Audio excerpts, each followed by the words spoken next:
Tired of endless drug ads promising quick fixes but leaving you sicker than you were before? That can change today. Ask your doctor about MAHA. President Trump and Secretary Kennedy are taking deceptive drug ads head-on, delivering transparency, accountability, and the truth you deserve about your health. For the first time in decades, your government is standing up to Big Pharma to put patients, not profits, first. MAHA may cause healthier living, fewer chronic diseases, and lower drug costs. Some Americans reported more time spent with family instead of at the pharmacy. Other side effects may include healthier children, a stronger nation, more transparency in healthcare, honest advertising, and accountability from Big Pharma. Break free from Big Pharma deception. Choose MAHA today. Produced by the U.S. Department of Health and Human Services.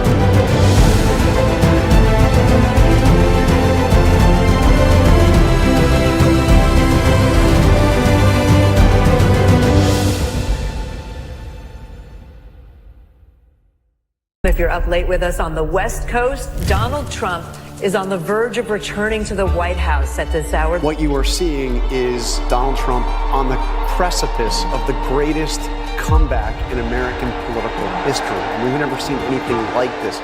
Here he is, risen from the ashes, yet again. The Fox News decision desk can now officially project that Donald Trump will become the 47th President of the United States. The golden age of America begins right now. From this day forward, our country will flourish and be respected again all over the world. During every single day of the Trump administration, I will very simply put America first. What do you hope to accomplish in the next 3 years? Look, we have the greatest 9 months in the history of the presidency, so if I can keep that going, I'll be very happy.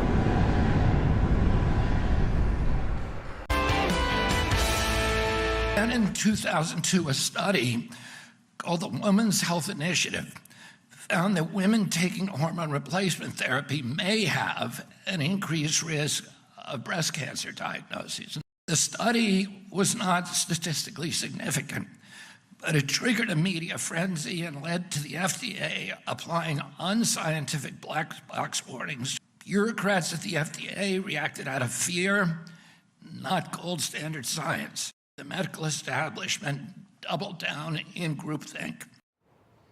So the FDA says that black box warnings on hormone replacement therapies for menopausal women were based on failed science, as you just heard there from the HHS secretary. 27% of postmenopausal women were taking HRTs in 1999, but after this warning, the number plunged when women feared that they could have a higher risk of breast cancer. Health and Human Services Secretary Robert F. Kennedy Jr. joins me now. Secretary Kennedy, always good to have you with us. Thank you for joining us today. You know, I think this is a tricky... Thank you for having me. Thank you. It's a tricky subject. You know, for women who have breast cancer history in their families, as I do, you've been told that HRT could increase that risk to you. And so I think everyone has a healthy skepticism about pharmaceutical companies. And of course, they want to get those HRT drugs back into the market. So what do you say to people who are a little skeptical about this turnaround? Well, there's never been a study that shows that it increases that HRT hormone replacement therapy for women increases mortalities from breast cancer. There has never been that study. There's recently been a meta-review of 30 largest studies, 26,000 women, that show if you start taking it prior to 60, it actually dramatically reduces your risk of breast cancer. Not only that, but it drops the heart attack risk in women by 50%. It drops, there are studies that show it drops Alzheimer's risk by 35%, cognitive decline by 50 to 60%, and bone fractures by 50%. It also increases happiness, it increases satisfaction in life, it reduces depression. It's really a life-changing intervention. And as you said, prior to that study came out, that very, very weak and deceptive study that came out in 2002, 1 out of every 4 American women were on this therapy. Today, it's 1 in 20. Mm-hmm. And there's 80 million American women who we believe could get a profound advantage from using hormone replacement therapy. But that black box warning has just frightened people, and it should never have been put on there. And we are now applying gold standard science, and we're taking it off. Okay. No doubt there'll be continued debate over this, but it does open up a question that women should be asking their doctors whether or not this is more beneficial than not for them. So it's a huge development.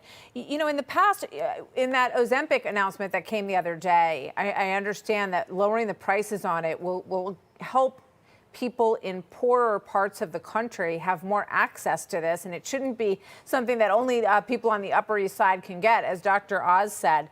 But in the past, you were very skeptical about use of Ozempic. Here's what you said back in October of last year. Watch.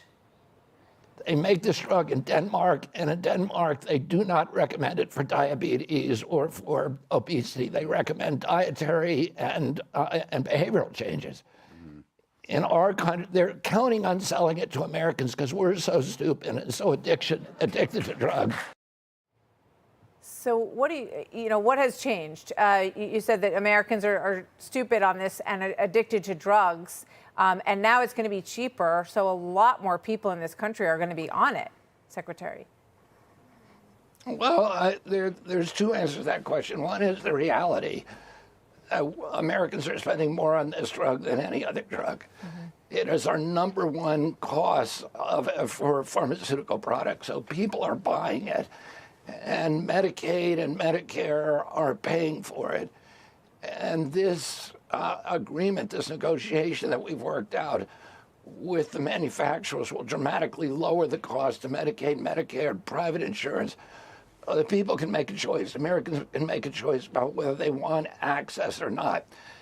The other thing that persuaded me, Martha, is I looked at data that Dr. Oz and Dr. Marty McCary showed me, that showed that Ozempic, the use of Ozempic, a wider spread use of it, will dramatically reduce our costs and the impacts of diabetes, of heart disease, of other chronic illnesses that are associated with obesity. Obesity drives about 50% of medical costs in this country.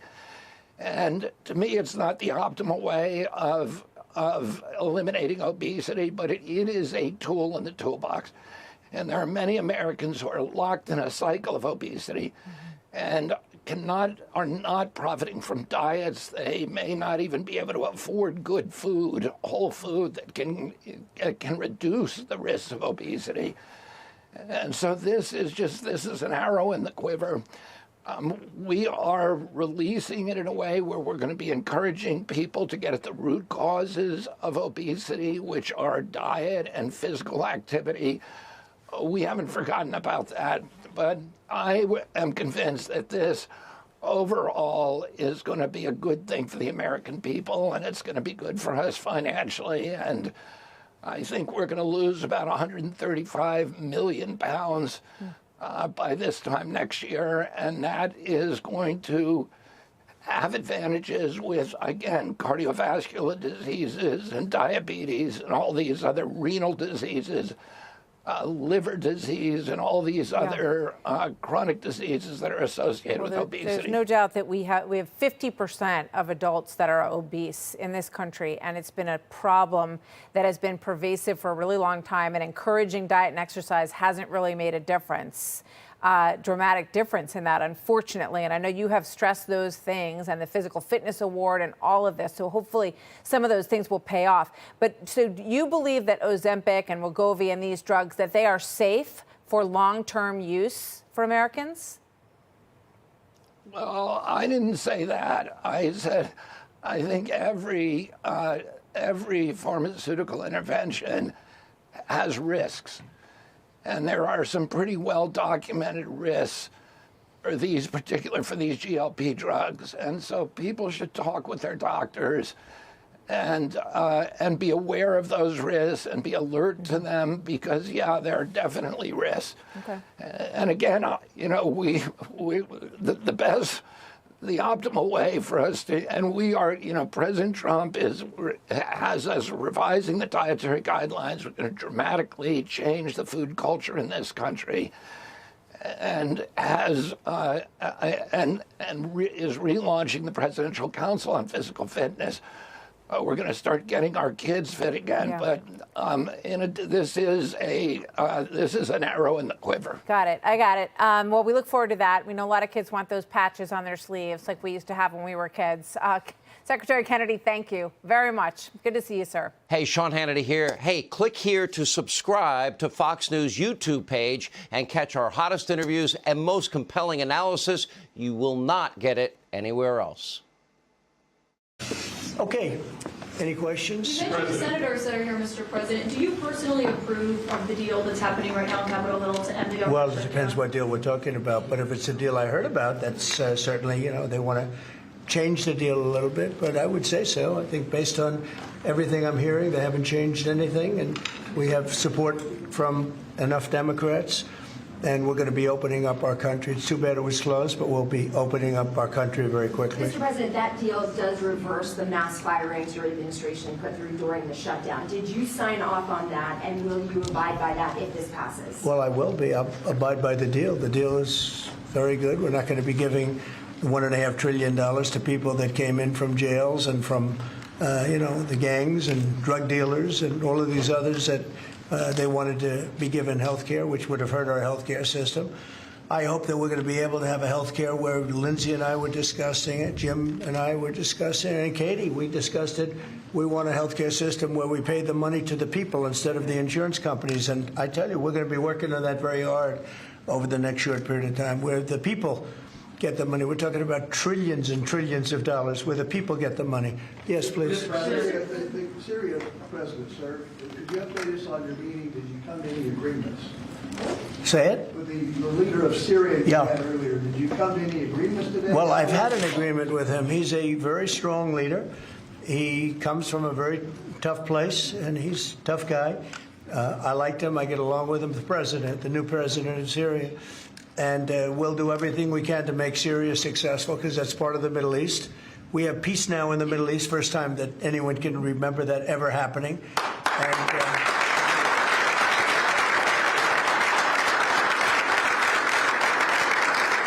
as you know, Syria is a very big part of the Middle East, very important part. If you look back at Syria for years, they had the doctors, the lawyers, they had so many of the great intellects. It's an amazing place with great people. And we want to see Syria be successful along with the rest of the Middle East. So I have confidence that he'll be able to do the job, absolutely. How close are you to a deal, a trade deal with India? Are you willing to consider lowering the current tariff rate? Well, right now the tariffs are very high on India because of the Russian oil, and they've stopped doing the Russian oil. It's been reduced very substantially. Yeah, we're going to be bringing the tariffs down. What kind of level are we talking about here? I mean, at some point we're going to be bringing them down.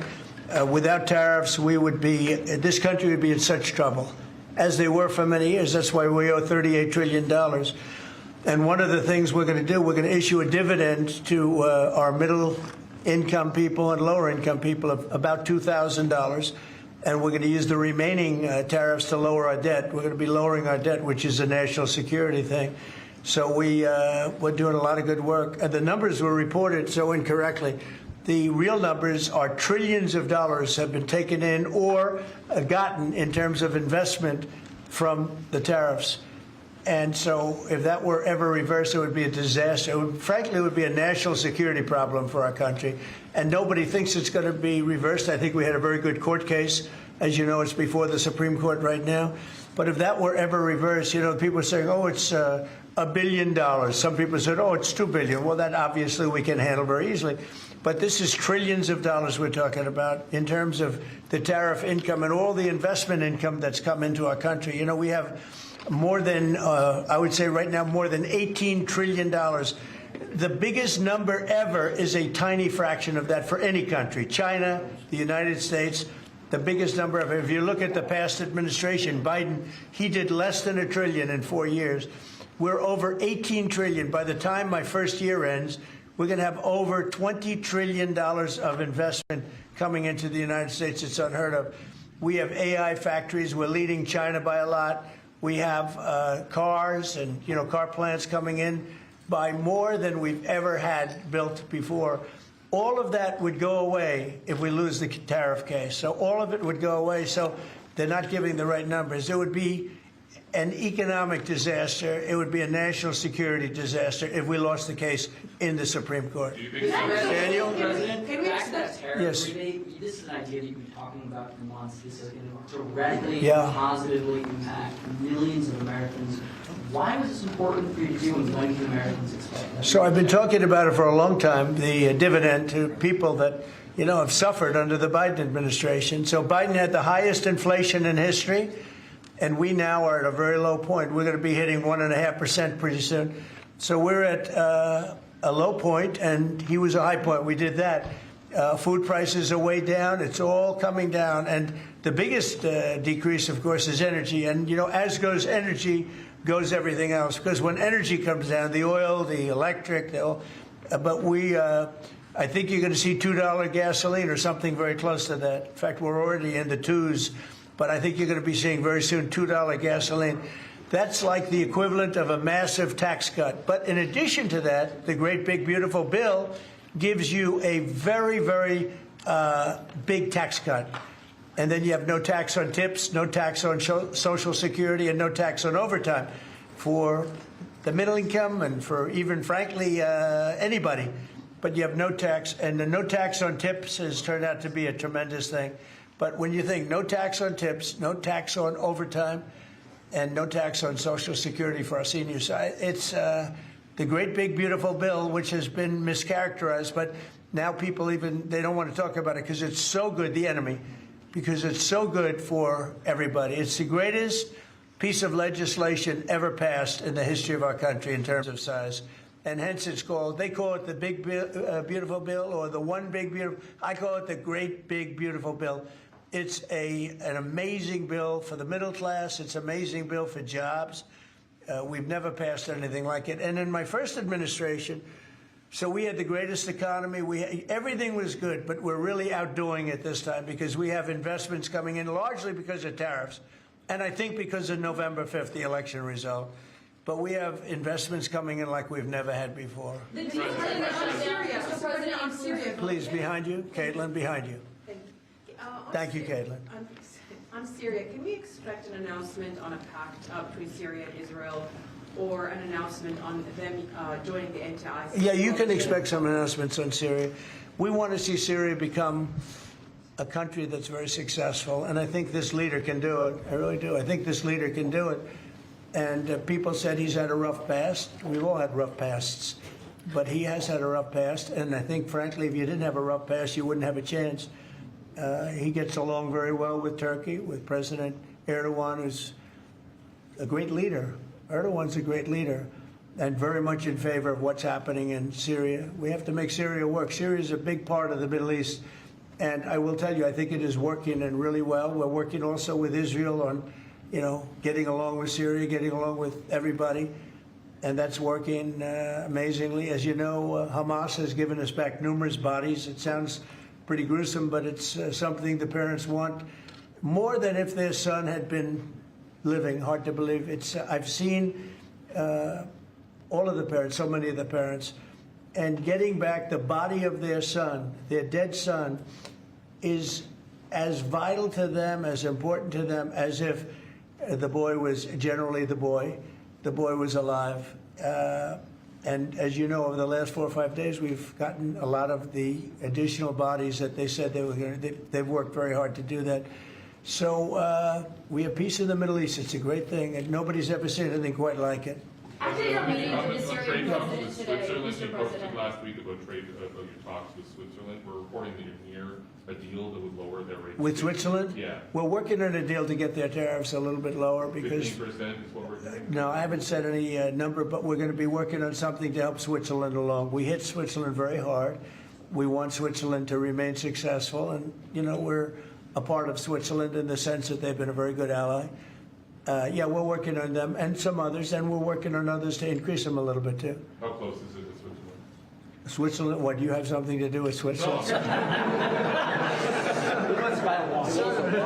He wants to buy a nice watch. He wants to buy a nice Rolex, right? We'll give Rolex some publicity because Rolex has they've been very nice, Now, look, it's a beautiful country. It's a small country, but economically very big. So we're working on something. After Caitlin? a meeting with the Syrian president earlier today, Marjorie Taylor Greene, who is a big ally of yours, said that she would rather see you focused on nonstop domestic policy meetings here at the White House instead of nonstop foreign policy meetings.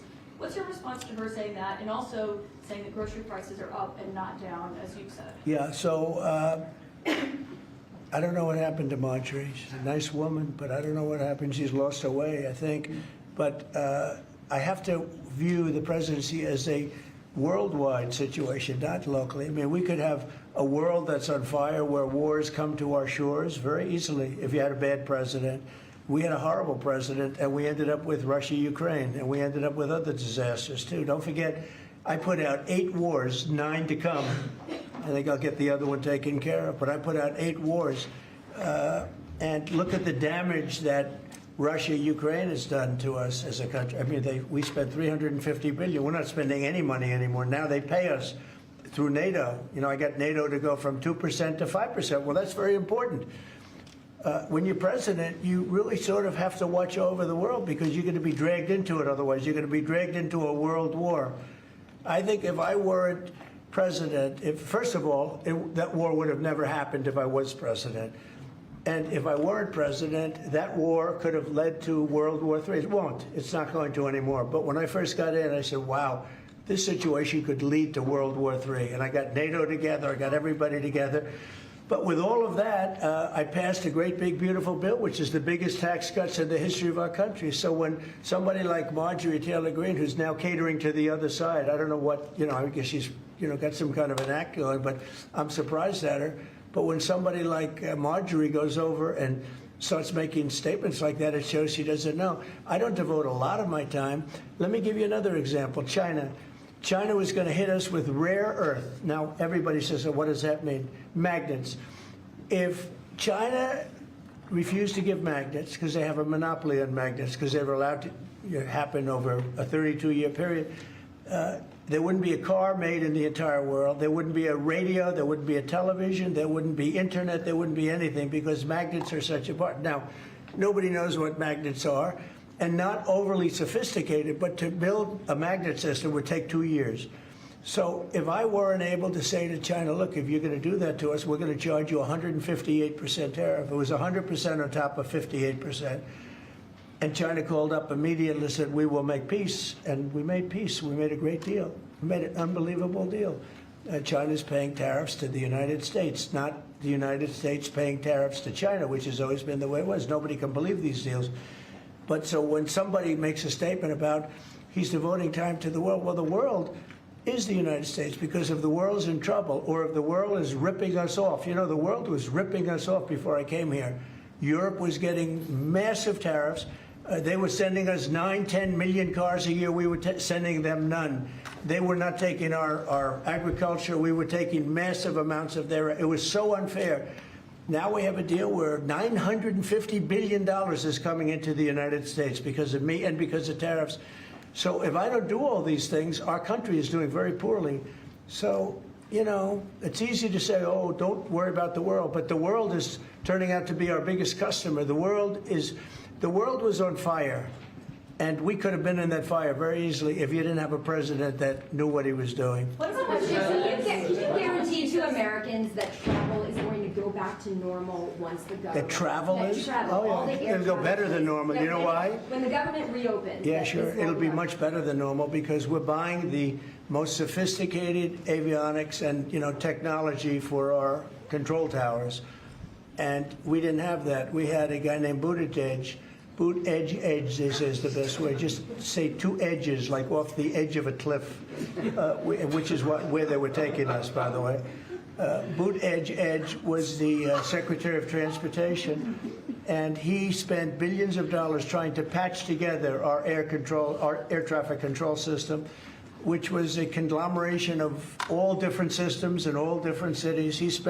They had hundreds of companies working on it, and they were spending billions of dollars. And when they turned it on, it didn't work. It didn't even work a little bit. That's why you had a helicopter crashing into an airplane, that if we had a great system, bells and whistles would have started going off. So we are now in the process. We're in the final bids of getting the finest system anywhere in the world. I've analyzed it. Sean Duffy has been working really hard on it, doing a fantastic job, by the way. And over the next 2 or 3 weeks, we'll be handing out the finest air traffic control system anywhere in the world. All the towers will be equipped.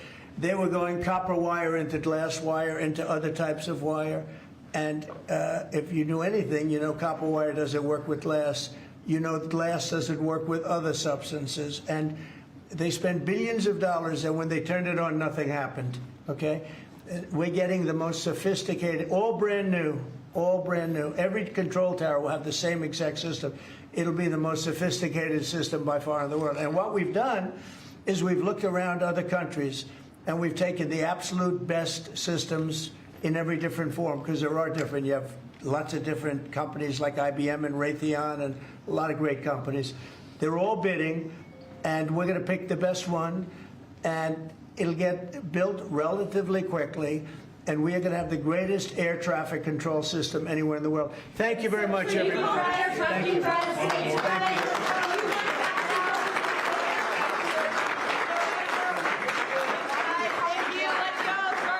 Hey, it's Will Kane. Click here to subscribe to the Fox News channel on YouTube. It's the best way to get our latest interviews and highlights. And click to subscribe to the Will Kane podcast for full episodes right now.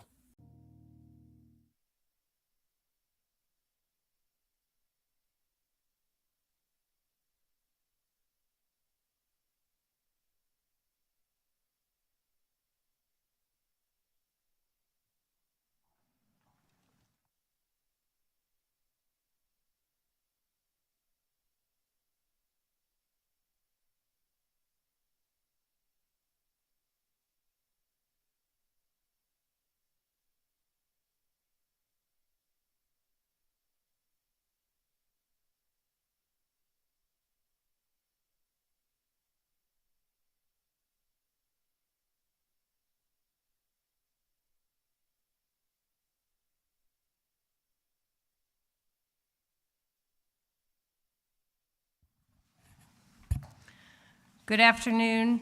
Thank you for being with us today. We are thrilled to have more than 200 people with us to celebrate a huge announcement in women's health. It is my pleasure to welcome to the stage Health and Human Services Secretary Robert F. Kennedy, Jr.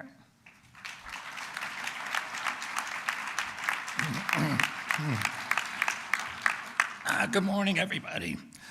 I want to begin by acknowledging the Second Lady of the United States, Usha Vance, who's here today to celebrate a new era in women's health. And we're grateful for your presence and for the attention that you're bringing to this historic announcement. I also want to recognize Secretary of Labor, Lori Chavez de Reamer. And thank you again for standing with us.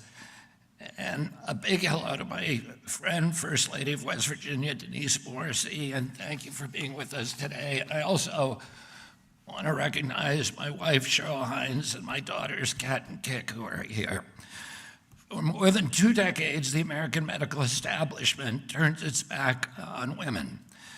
Millions of women were told to fear the very therapy that could have given them strength, peace, and dignity through one of life's most difficult transitions, menopause. That ends today. The FDA is initiating the removal of a broad black black box warnings from hormone replacement therapy products for menopause. We're challenging outdated thinking and recommitting to evidence-based medicine that empowers rather than restricts. When prescribed responsibly and started early, hormone replacement therapy transforms the lives of women. Hormone replacement therapy has been found to reduce the risks of cardiovascular disease and mortality by as much as 50%, Alzheimer's disease by 35%, bone fractures by 50 to 60%, as well as reducing cognitive decline and all-cause mortality. In other words, extending the lives for as much as 10 years. It helps women sleep better, think more clearly, and live fuller, longer, and healthier lives. In short, it restores balance, not just hormonally, but emotionally and physically. That's why in 1999, approximately 27% of postmenopausal women took hormone replacement therapy. But then in 2002, a study called the Women's Health Initiative found that women taking hormone replacement therapy may have an increased risk of breast cancer diagnoses, not mortality, but diagnoses. The study was not statistically significant, but it triggered a media frenzy and led to the FDA applying unscientific black box warnings to all hormone replacement therapy products in 2003. The label was designed to frighten women and to silence doctors. It warned of diseases and dangers that the data simply did not support. Bureaucrats at the FDA reacted out of fear, not gold standard science. And instead of correcting the record, the medical establishment doubled down in groupthink. The consequences have been devastating. Since that decision, more than 50 million American women have been scared away from treatments that could have eased their suffering and extended their lives. Before the panic, 1 in 4 women used hormone replacement therapy. Today, it's fewer than 1 in 20. That's not progress, that's neglect, that's malpractice. We can no longer accept a culture of fear that blocks innovation and keeps patients from proven therapies. But today, thanks to President Trump's bold leadership and unwavering commitment to restoring trust in public health and the courage of Commissioner Marty McCary, the FDA is correcting that mistake. After a thorough, evidence-based review of decades of scientific data, an expert panel, and public testimony, the FDA is announcing today that it will remove the misleading black box warnings from all HRT products. For the first time in a generation, the FDA is standing with science and standing with women. The era of ignoring women's health is older. The era of patronizing women is older. The FDA will follow the science, and America's women will finally get the care, the respect, and the honesty that they deserve.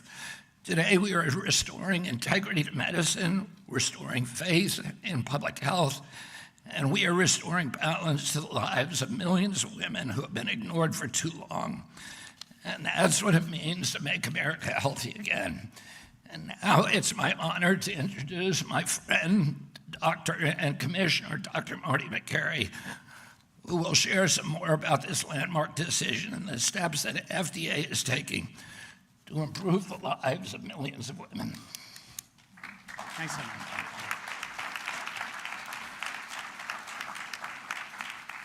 Thank you, Mr. Secretary.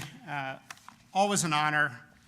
Secretary Chavez-Dreamer, thank you for being here. Madam Second Lady, Mrs. Vance, thank you for supporting this endeavor. All my colleagues at the FDA, my colleagues at HHS, this is a historic day for women in the United States.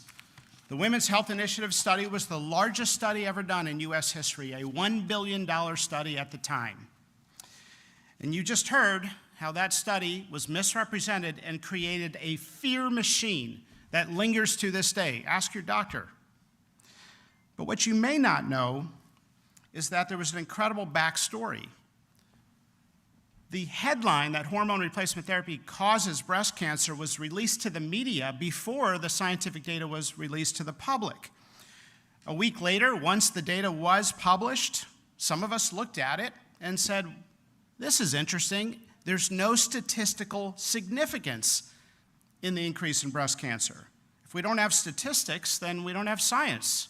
All of a sudden, snake oil cures diseases, and science goes out the window. Women who took estrogen alone had a 24% reduction in breast cancer. And no clinical trial has ever shown that HRT increases the risk of breast cancer mortality. In talking to some of the scientists involved, in my curiosity as a cancer surgeon and public health researcher at Johns Hopkins before I came into this role, I reached out to some of the scientists and asked them about this controversy. I learned that before the study was released, the researchers got together in a hotel in Chicago and a shouting match erupted. One of the scientists said, if you put this out there, if you, quote, if you stir baseless fear around something so sensitive, that is breast cancer, you can't put that genie back in the bottle. Those words were so prophetic. Look at where we are today. What he predicted is exactly what happened. The fear machine took on a life of its own. Medical groupthink took seat. Just like the medical groupthink that told us opioids were not addictive for 15 years, like the medical groupthink that said kids should avoid peanut butter until they're age 3 to prevent peanut allergies. It turns out it increases the risk of peanut allergies with avoidance in the first 3 years. They got it perfectly backwards. Like the groupthink that saturated fat causes heart disease directly. For 50 years, we got that wrong, ignoring the role of refined carbohydrates. Tragically, for women, 50 million women since that study 23 years ago have been denied or never offered or talked out of the life-changing, life-saving benefits of hormone replacement therapy, including my mom. Many people know about the short-term benefits, alleviating the short-term symptoms of menopause, which can last 8 to 10 years. They can be severe, not like we were taught in medical school, that some women experience menopausal symptoms, but they last a couple years and they're usually mild. No, that was misinformation. The symptoms occur in over 80% of women. They last on average 8 years, and for many women, they are severe, even debilitating. Mood swings, night sweats, weight gain, hot flashes, divorce.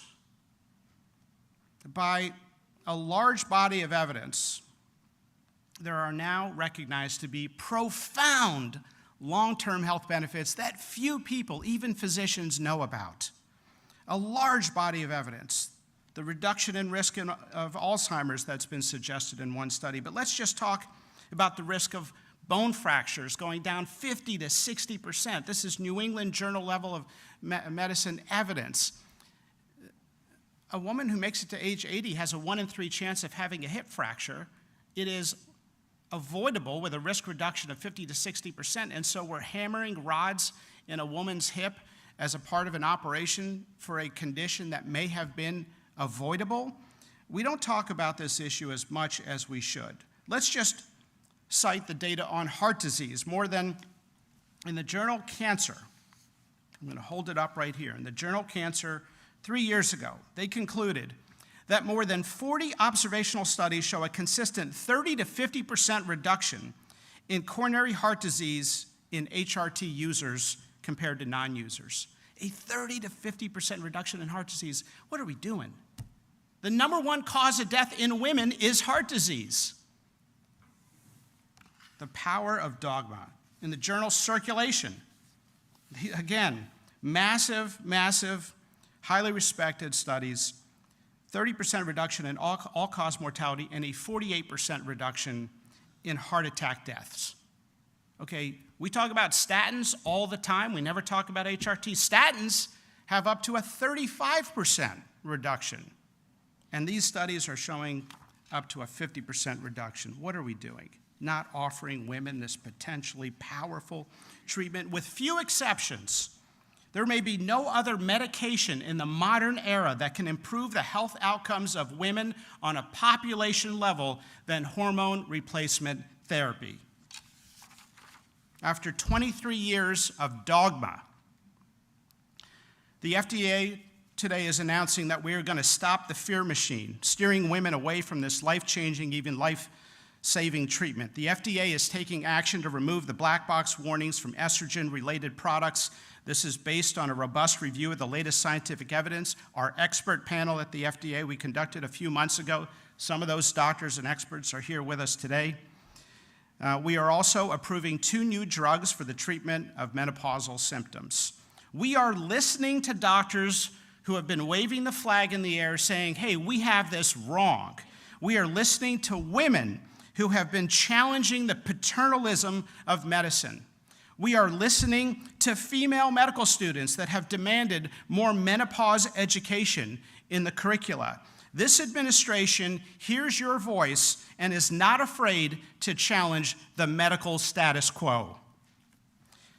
If you listen to people, and I've seen this at the bedside, if you listen to the patients, you learn a lot. HRT has saved marriages, rescued women from depression, prevented children from going without a mother. A male-dominated medical profession, let's be honest, has minimized the symptoms of menopause, and as a result, women's health issues have not received the attention that they deserve. More than 80% of women have notable severe symptoms lasting up to 8 years. How could the medical establishment get it so wrong for so long? That's the power of groupthink. Women deserve the same rigorous science as is used for men. We don't believe in medical dogma. We believe in evidence, science, patient choices, and restoring the doctor-patient relationship. And the way we do that, and we talk about this all the time in the Secretary's office, the way that we restore the damaged public trust is by showing some humility.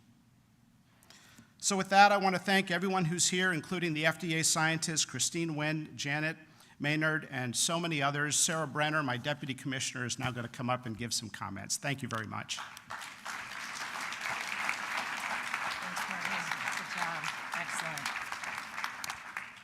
Thank you, Dr. McCary. So we have come a long way since our roundtable earlier this year at FDA.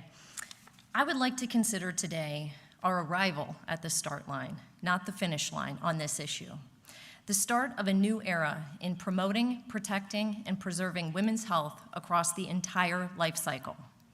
For decades in medicine, understanding and addressing the differences between women's and men's bodies has been deprioritized. The unique physiological changes and needs of women have either been steamrolled or ignored. Menopause is not just a medical term. It's a deeply human and vulnerable experience. Like puberty, menarche, the phases of the menstrual cycle, pregnancy, postpartum, and lactation, menopause touches every part of a woman's being. Her body is literally changing through each phase of life.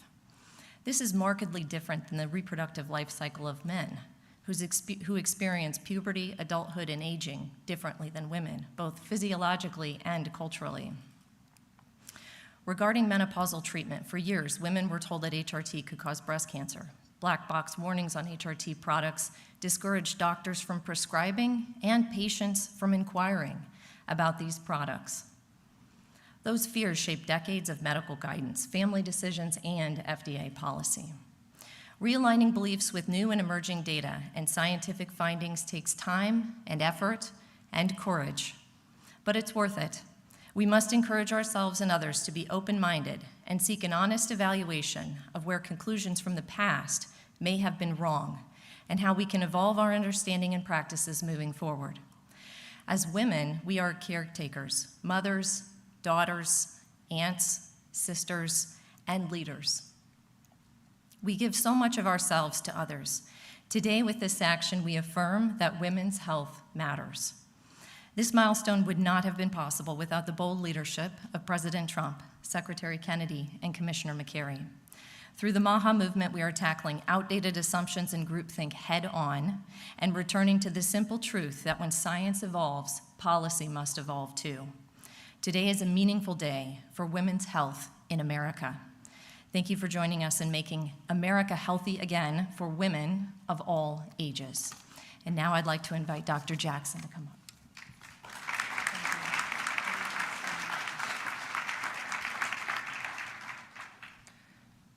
Today, we have the opportunity to add up to a decade of healthy years to the life of every woman that you love. The science is clear. Hormone therapy is safe and effective, and it is hugely beneficial to the vast majority of women when properly timed. When a woman goes through menopause, she becomes 2 to 3 times more likely to develop Alzheimer's than a man. Cardiovascular disease becomes her #1 killer, taking 8 times more lives than breast cancer. She's more likely to suffer from debilitating bone fractures, muscle loss, depression, and metabolic disease. Menopause shortens women's lives. Today, that changes. The black box warning on estrogen, a label based on the flawed, overgeneralized, and misinterpreted WHI study, kept tens of millions of women from accessing this essential hormone.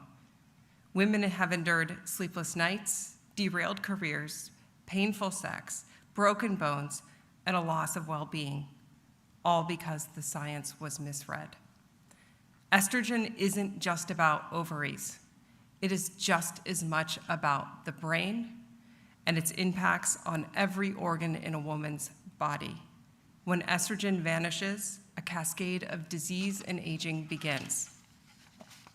A preponderance of data now shows that estrogen, when started early, acts as a protective shield for the brain, lowering risks of memory loss, mental health decline, and neurodegenerative disease, even Alzheimer's. It improves metabolic and immune function, reduces cardiovascular disease, diabetes, and fracture risk. Estrogen is one of the most effective longevity interventions for women. And yet, we have told women and their doctors the exact opposite. Tens of millions of women have suffered. They will never get those years back. But we can transform the future. It is time for American healthcare to catch up to American science. Secretary Kennedy, Dr. McCary, thank you for your leadership and your courage. And to the researchers, clinicians, and advocates who have worked relentlessly for this day, this is your win. Today is your day. Thank you.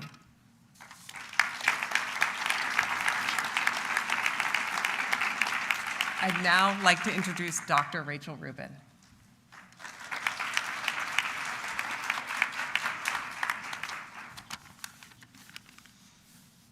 Wow. Those of us who see the impact of urinary tract infections on women's lives are thrilled with these long overdue label changes.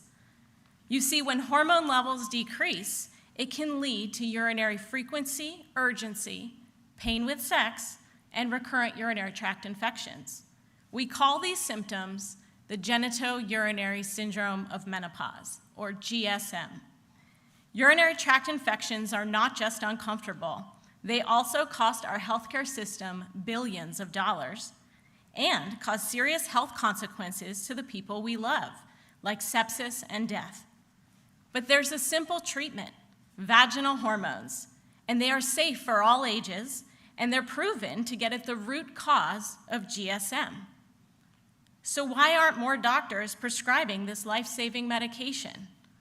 Because until today, the warning label on the box falsely says that vaginal estrogen causes cancer, stroke, blood clots, heart attacks, and probable dementia.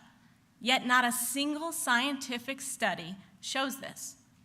And because of that warning label placed in 2003, an entire generation of clinicians were never taught the details. And the details matter here. You see, estrogen, progesterone, and testosterone are all different, which matters when talking to patients about the risks and benefits of hormone therapy. Pills that are swallowed and metabolized through the liver carry different risks than those that go through the skin, like a patch, gel, or when used vaginally at low doses. For the medical community, we wanted to make this as easy as possible.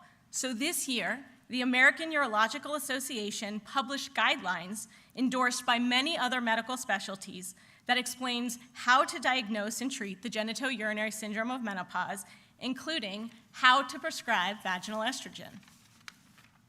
Because patients need their surgeons to know that vaginal estrogen should not be stopped before surgery.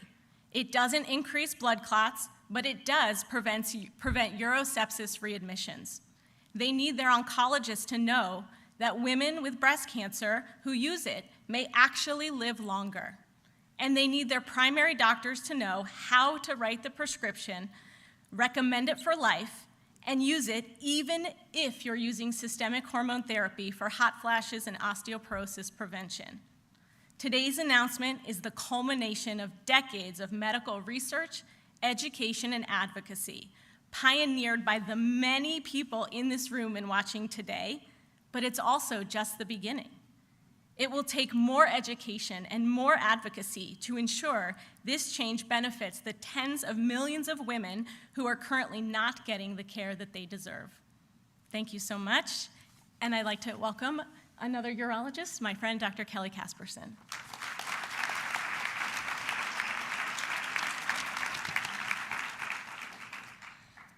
Distinguished guests, colleagues, and leaders, today marks a monumental shift in women's health.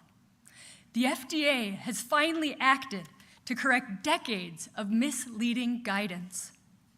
As a surgeon and advocate, I stand here for the 80 million American women over 40 whose health has been shaped by misinformation instead of fact. When I was in residency, I was told women were too complex, as if their health needs were unknowable. Years later, a bladder cancer survivor in tears reminded me how wrong that was. She wasn't complicated. She was in pain, and no one had treated it. That moment shifted everything. I started asking, who is taking care of the people who are supposed to be partnered with the people that urologists like me are giving testosterone and Viagra to? Because here's the truth. Women's care has been an afterthought.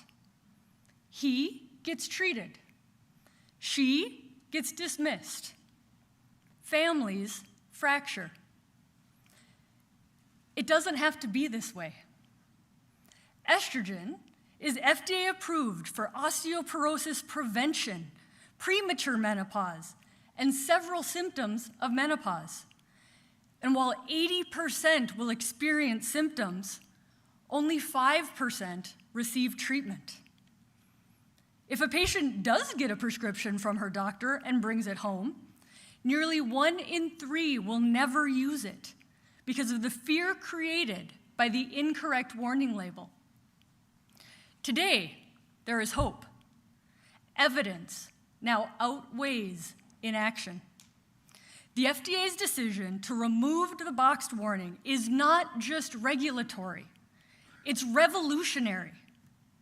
What happens here will be followed in other countries too.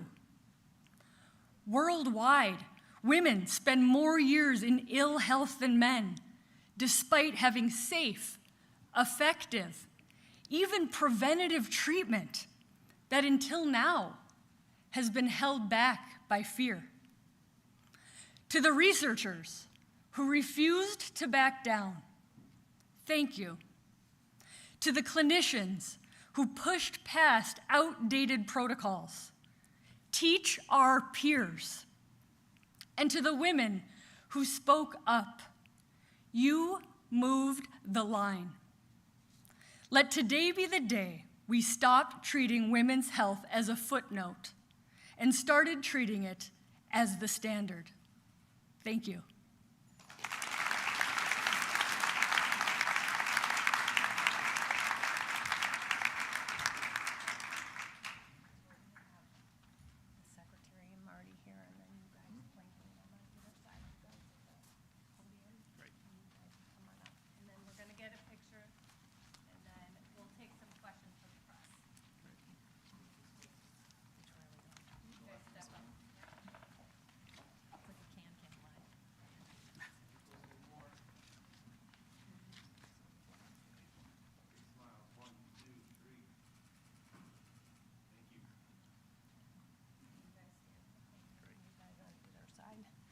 Okay, we're ready to take some questions from the press.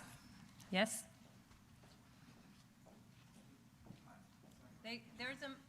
There's a mic, and then also if you can say your outlet, first name, and last name. Sure. Zach Brennan, Endpoints News. I guess I'm curious as to how you can assess the extent to which women weren't able to access HRT because of the black box warning, and how removing this warning is going to increase the uptake of the therapy.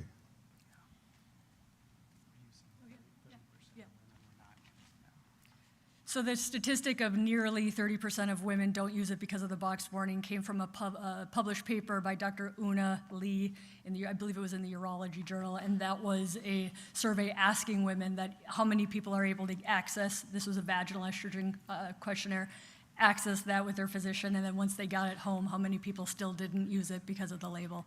That's published paper.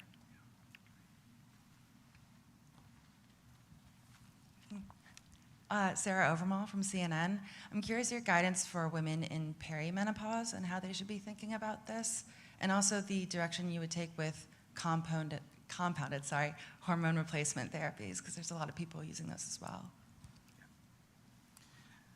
We are sticking with our philosophy that the government is not your doctor. So having a doctor evaluate your estrogen levels to figure out when is the right time to start. Sometimes it's microdosing followed by a half dose, followed by a full dose as your intrinsic estrogen level decreases. You will not really see much medroxyprogesterone acetate, which is the form of progesterone used in the WHI study. Some have attributed the slight increase in breast cancer risk to that form. That is not a form in common use today for hormone replacement therapy. So we want people to talk to their doctors, and we want doctors to have the right information, and part of that means removing these scary black box warnings and putting the nuanced discussion in the package insert of the medications. Thank you.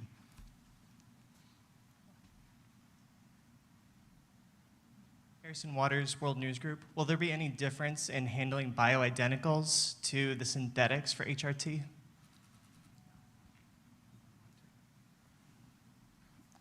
So all are on the market, and so there's a view that the bioidenticals may be more representative of the intrinsic estrogen produced by the ovaries. Again, we'll leave that up to individual doctors. I just remember you asked about compounding, and I didn't answer that question. So there are legal criteria for compounding, and we're going to continue to respect those boundaries. Thank you.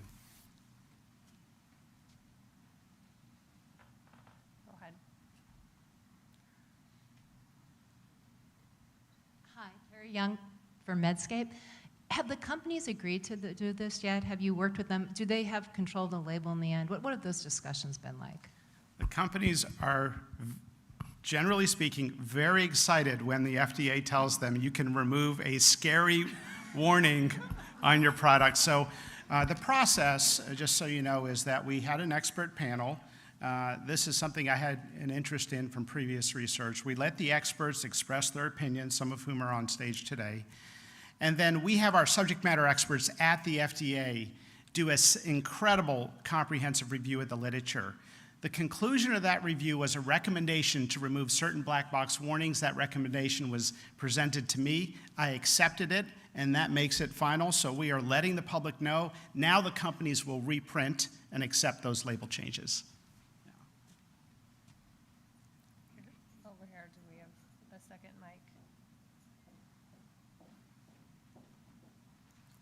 Hi, Tiffany Ryder, Red Flag Media. I practiced in emergency medicine, and it is insane how much dogma there is and how long it actually takes for recommendations to get down to the clinician level where clinicians are actually comfortable prescribing things as we should. Is there a campaign to encourage clinicians to move away from the dogma, even though the science has been clear for, as you stated, many years now? Rachel, do you want to say something about that? So this is so important because in 2019, the American Urologic Association has recurrent urinary tract infection guidelines that say give vaginal estrogen, it prevents UTIs. And I found that no one did. No one read them, no one started writing prescriptions. So you can see, I got onto Twitter and social media and I got loud. And we have really inundated social media with a campaign of why this is important. And even a published paper just came out recently that showed prescription rates are increasing. Google searches are increasing for these vaginal hormones, which your great-grandmother in the nursing home can take to prevent UTIs.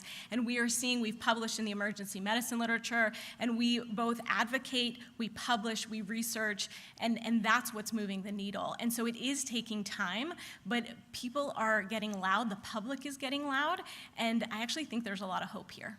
Awesome. Thank you. Right up here.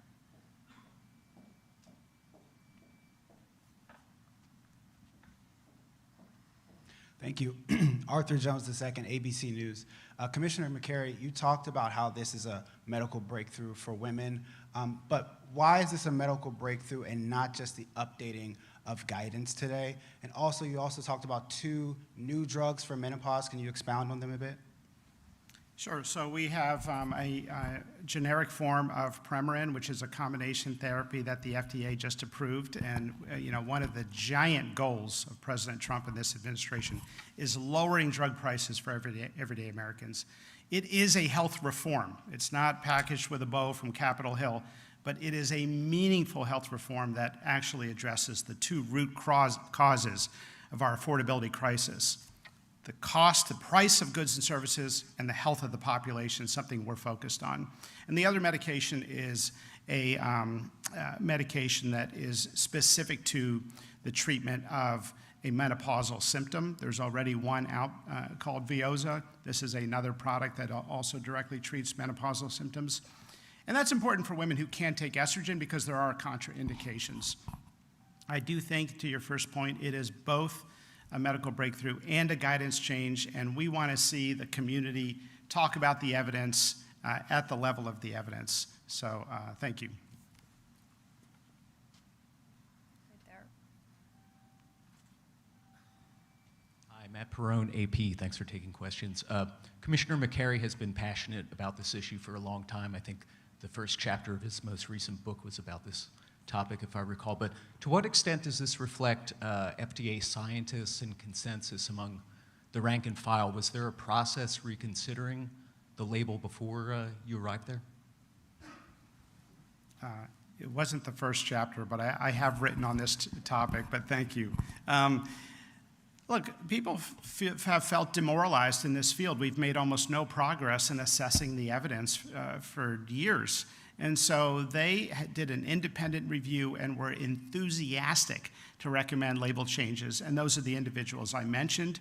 We'll have an article with those scientists at in the Journal of the American Medical Association, our top #1 circulating medical publication in the world. I think there's a couple other pieces coming out. We want to get the word out there that there is a nuanced message here. Most women are great candidates, and there are profound long-term health benefits. It's not just to treat night sweats and difficulty sleeping. Thank you. Okay, one more question right there.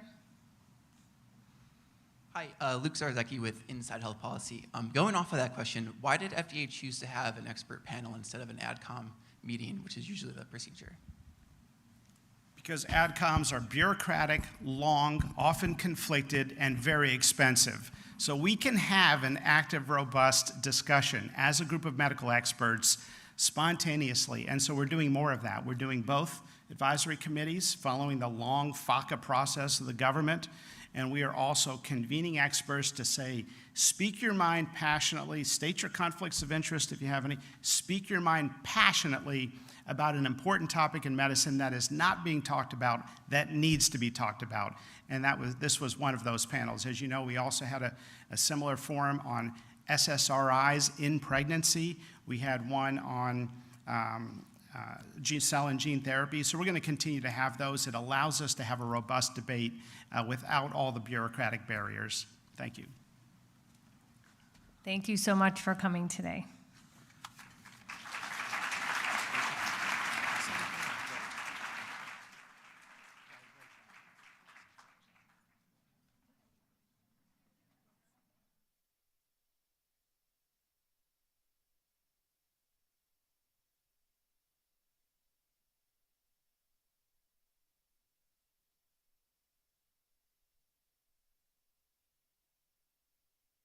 Well, this is very exciting, because again, we're bringing drug prices down to levels nobody ever thought was possible. Tremendous cuts, 200%, 300%, 500%, 700%, a little bit more than that. So today I'm thrilled to announce that the two world's largest pharmaceutical manufacturers, Eli Lilly and Novo Nordisk, have agreed to offer their most popular GLP-1 weight loss drug. I call it the fat drug, remember? At drastic discounts. They're really effective drugs. And so far, I've never heard anything bad about them. I only hear good about them. But is there anything bad about them, Bobby? I don't know. I haven't heard anything bad. Someday, maybe it'll come out, which will notify you immediately. But so far, I haven't heard that, including the drugs known as Zepbound and Wegovy, often called Ozempic. This is a triumph for American patients that will save lives and improve the health of millions and millions of Americans. Amazing thing. They are amazing.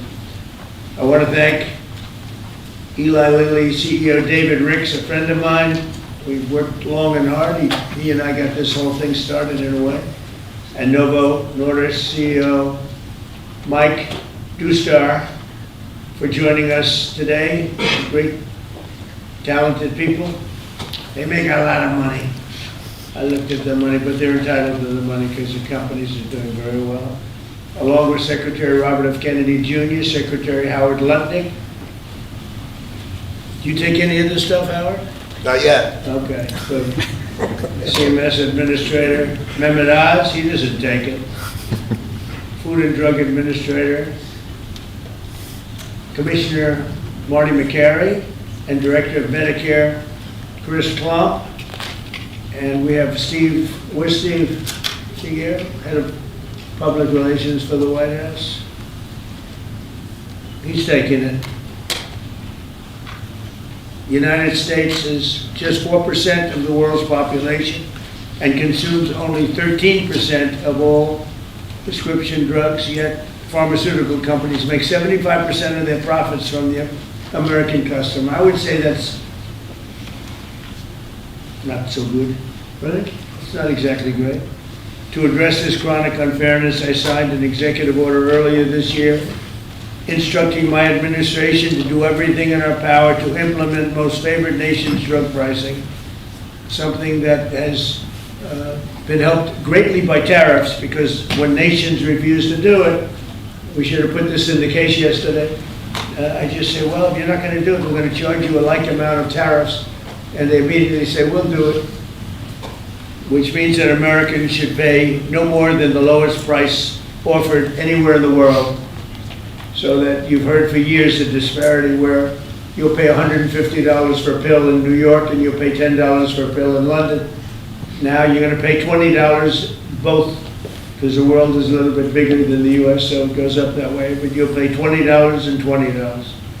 A tremendous advantage to our country after years of being abused by the world system. Already Pfizer, AstraZeneca, and EMD, Serrano, have agreed to drastically lower their prices for American patients, and today Eli Lilly and Novo Nordisk are joining the phenomenal list of the most exciting announcements. I mean, nobody's ever had announcements like, and this has to do with other pharmaceutical products also. But we're covering this today because it's such a big seller. I guess it's the #1 selling thing there is today. These are two companies that are behind the groundbreaking weight loss drugs that have helped millions of Americans struggling with obesity live better, longer lives, everything else. These are the two companies that really broke ground. Until now, neither of these two popular drugs have been covered by Medicare for weight loss, and they've only rarely been covered by Medicaid. They've often cost consumers more than $1,000 per month, and some a lot more than that. Americans have been spending as much as 520% more for Zepbound and 1,400% more for Wegovy than patients in Europe. Think of that. 1,400% more than a patient in Europe for the exact same box. And that ends starting today. The other countries are not happy with us. Now, I don't think they like me too much, Bobby, but that's okay. Eli Lilly and Novo Nordisk are committing to offer Zepbound and Wegovy at most favored nations rates for American patients. This will slash the cost of Wegovy from $1,350 a month to ultimately $250 a month. $1,350 to $250. Did I do a good job? They don't write about it. You know, they like to not write these things. And reduce. You think Biden could have done this? I don't think so. And reduce the monthly cost of Zepbound from $1,080 to $346. In addition, they're both committing that future GLP-1 weight loss drugs taken orally, which are currently under development, will be sold at no more than $149 per month. It's a massive, think of that. You go from $1,300 to $149 a month. We anticipate these new versions will be coming out in a very short period of time. All of these drugs will be available directly to the consumer at trumprx.gov. Trump, they want to use my name. Trump, it better be good. trumprx.gov. And I think it's turning out to be pretty amazing, right? Yes. Just as significantly, Medicare and Medicaid will finally cover the cost of these weight loss drugs for millions of patients suffering from obesity. Co-pays for Medicare patients will be as low as $50. This is tremendous savings. I mean, now you're talking about from $1,350 to $50. This is tremendous news for the American seniors. And you all remember when I had 1/8% for the year. I cut it 1/8, and I was so thrilled. But now we're cutting it 1,000%, 1,200%. Nobody's ever said anything like this. Nobody else could have done it, but I say that modestly. In addition, you think it was easy dealing with these people? It wasn't. You think it was easy saying, your drug, Mr. Eli Lilly, that we're selling for $1,300 is going to be sold for $250. You know, the amazing thing, the stocks all went up. I mean, these guys they're fantastic. Because it's going to equalize the world. The world's a bigger place, and it's going to equalize. I was a little surprised to see that, but I'm happy about it. In addition, Eli Lilly and Novo Nordisk have agreed to provide all of their other medications to Medicaid at most favored nations prices. Most favored nations, meaning that you will pay the lowest price anywhere in the world. That's what you're going to pay. Whereas before, they paid low prices, and we paid, you know, thousands of percentile ahead more. And to sell these drugs to all consumers at deeply discounted prices via trumprx.com. When is trumprx.com opening? The site is open. It will launch in terms of giving people prices before the end of the year. Okay, got to make sure it's successful. It's got my name on it. I don't want to be like so many others. I don't want to be like the train they're building in California, okay, which has about 15,000% cost overrun. Or for the beautiful Obama building that he's building in Chicago for the museum, which is now shuttered up and dead. They got it up, and they couldn't finish. It's about, would you say, 5 years behind schedule, and about 2,000% over budget. Then he tells us how to run Medicaid. Many of the most widely used drugs will be available for 60% off, or even more than that. In addition, all new medications introduced by Eli Lilly and Novo Nordisk to the American market will be sold at the heavily reduced most favored nations price. Most favored nations price, that's the best, because they have been thousands of percent lower than what we were selling in many cases. Furthermore, Eli Lilly is investing $27 billion. That's all. And Novo Nordisk will invest $10 billion. That's all. That's peanuts. In the United States to reshore, do a big domestic manufacturing job in the facilities they're going to spend. So Eli Lilly is spending $27 billion. Novo is spending $10 billion in the United States. So they're building new plant and equipment. That's part of what will be 20 or 21 trillion dollars this year. There's never been anything like it. I know nobody talks about it, but there's never been anything like, I would say, you would say, that there's never been anything like this ever, whether it's China or Europe, or you could take all of Europe, there's never been anything like this.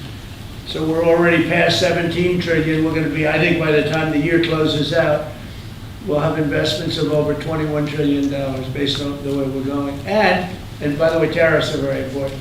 Without tariffs, perhaps it could be a little bit different, to put it mildly.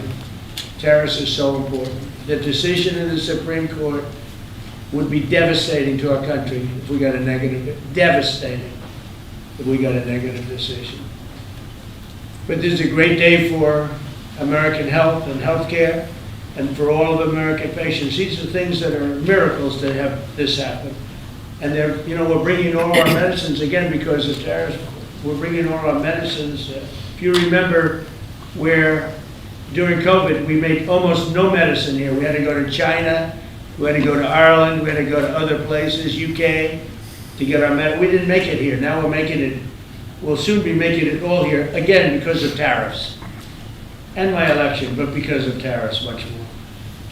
For years, politicians have talked about making healthcare affordable, but my administration is actually doing it. Americans deserve the best healthcare in the world, and we're now getting the best healthcare at the lowest price.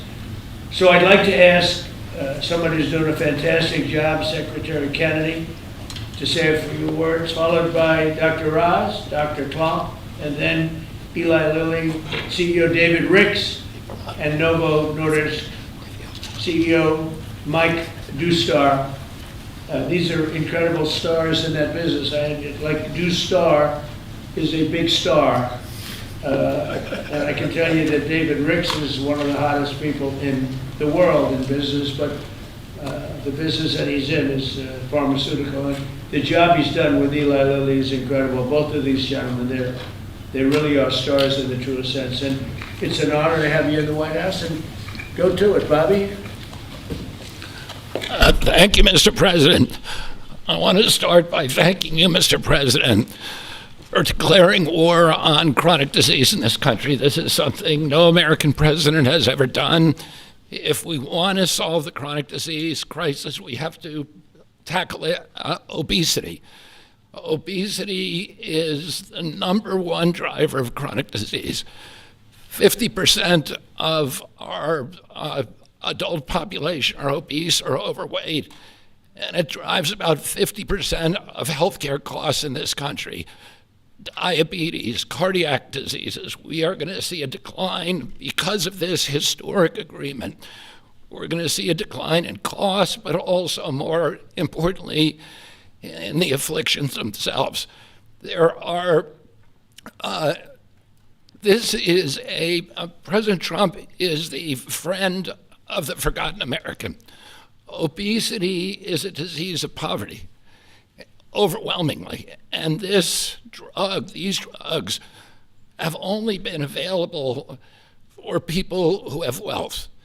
At one point, the majority of prescriptions, the highest concentration of prescriptions in this country, was the Upper West Side of Manhattan. And what about the people who live in rural areas, who live in food deserts? What about the people in urban areas who live in food deserts and are suffering from obesity and are locked into that system where they can only get ultra-processed foods, which are aggravating the problem? This will be a lifesaver to them. It's not a panacea. It's not a silver bullet. President Trump has also instructed us to address and end the root causes of chronic disease, and we're doing that. We're about to release dietary guidelines that are going to change the food culture in this country. They're going to change the kind of food the military gets. They're going to change the kind of food that our children get. We're releasing those in December. The Presidential Council for Physical Fitness is going to get more Americans into, particularly our children, into physical activity so that we can attack the root causes of this. But in the meantime, there's nothing more important than we can do than lower this price.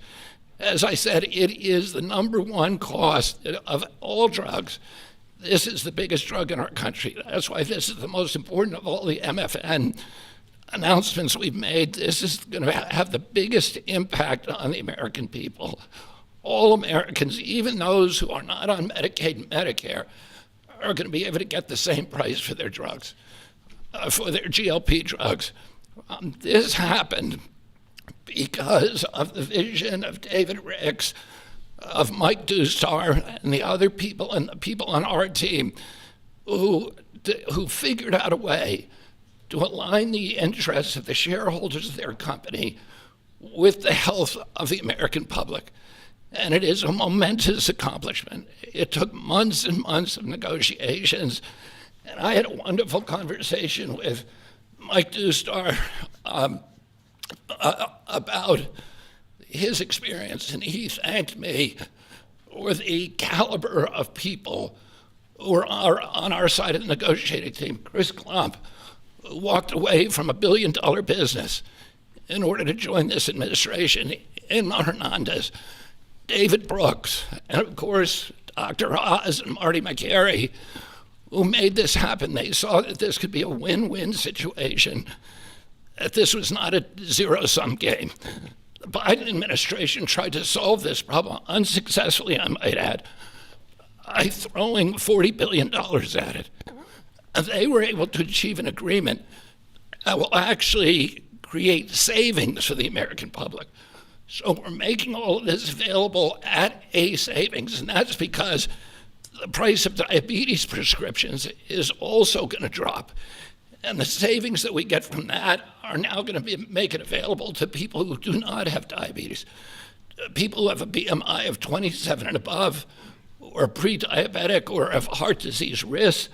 They will be able to get it, but everybody will be able to get this drug, and it's going to change. We will lose, the American public, because of this agreement, will lose 125 million pounds by this time next year. It is going to have dramatic effects on human health in this country. And I want to thank President Trump for his leadership. He said that I'd gotten a lot done as HHS secretary, but almost none of that is due to my ability. It's because I'm surrounded by people who are smarter than me, who are more able than me, and those people came into the administration because they were inspired by President Trump. People like Chris Klump are here because they see this. Do you think they are smarter than you? Yeah. No. Believe me, they're a lot smarter than I am. Why don't you take that job? He doesn't really mean that he's being modest. It is true, unfortunately. It's a beautiful thing. But I want to thank you, Mr. President, because you've made me a success here by allowing me to attract these extraordinary people. And I want to again thank David Ricks, who we've been in this Oval Office again and again. You keep saying he's the smartest guy in industry, that he could talk a dog off a meat truck. But it came to the table, and Mike Newstar told me, he said, Convinced people for 20 years that it was okay for Europe to pay $10 and for America to pay $140. That's why they make $45-50 million a year. He did. Finally, I said, I've had it, right? You did. He did. But anybody can do that, they're entitled. But now it's down to what it should be. And Mike Dustar told me what a pleasure it was to negotiate with people who were smart, who had common sense, who were able to put themselves in his position and hammer out this deal that is good for everybody. And it's great for the American public. I want to close again by just saying that this is a tool in the toolkit. It is not a silver bullet. It is an arrow in our quiver. It will allow a lot of people who are locked into high-risk obesity to finally lose weight, to reset, and then start doing the kind of things that will address the root causes of obesity. So I want to thank these extraordinary CEOs for sticking with us on this, for allowing us to make this happen. Mike Dustar said to me, he said, we've known we've had to do this for many years. We just haven't been able to get over the edge, and that this President Trump's order, his executive order, was a catalyst to do something that we always knew needed to be done. So again, thank you for your vision, for your commitment, and thank you to all the CEOs and all of my team for making this historic agreement happen. Bobby, you haven't changed your view on Tylenol for women that are pregnant? No, as I said. Because there were some false reports out about Tylenol that Bobby changed his view. I don't think he's changed. I'm not going to change until the science changes, and the science does not look like it's changing. It's getting stronger and stronger. Every day, what we recommend is that mothers, pregnant mothers, talk to their physicians, the mothers of small kids talk to their physicians, and we've advised the physicians to reduce the thresholds and to reduce the amount of Tylenol that they give to children as much as possible and only use it when it's absolutely critical. Thank you.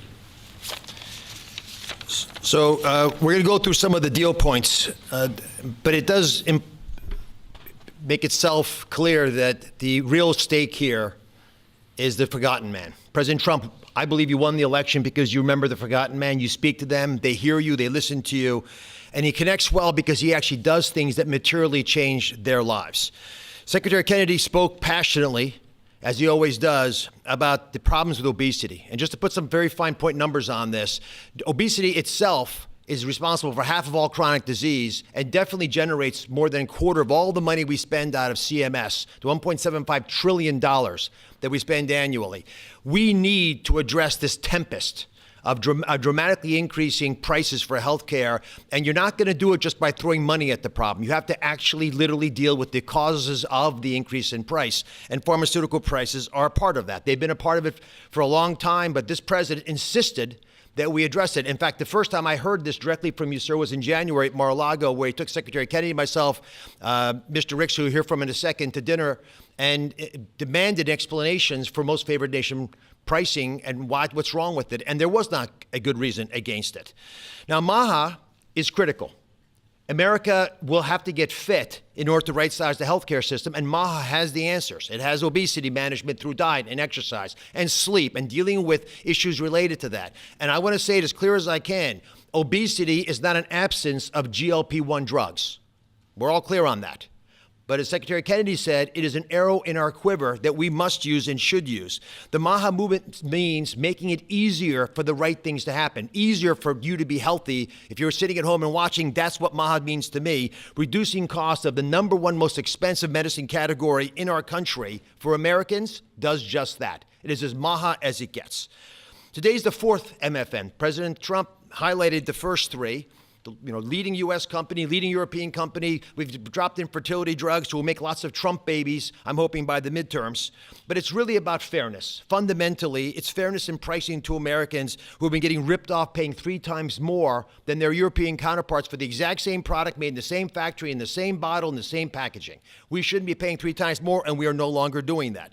Fairness to the forgotten man also means dealing with the reality that they can afford a life-saving, life-changing drug that 10% or more of affluent Americans take, but folks without means can't manage it. Secretary Kennedy mentioned New York City. The #1 zip code is the Upper East Side, which is where you have property.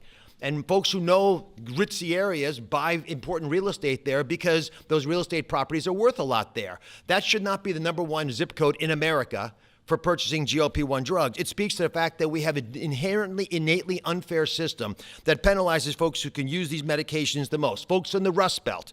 Now, what are you supposed to do if the right thing to do for your health is right there, but you can't afford to get it?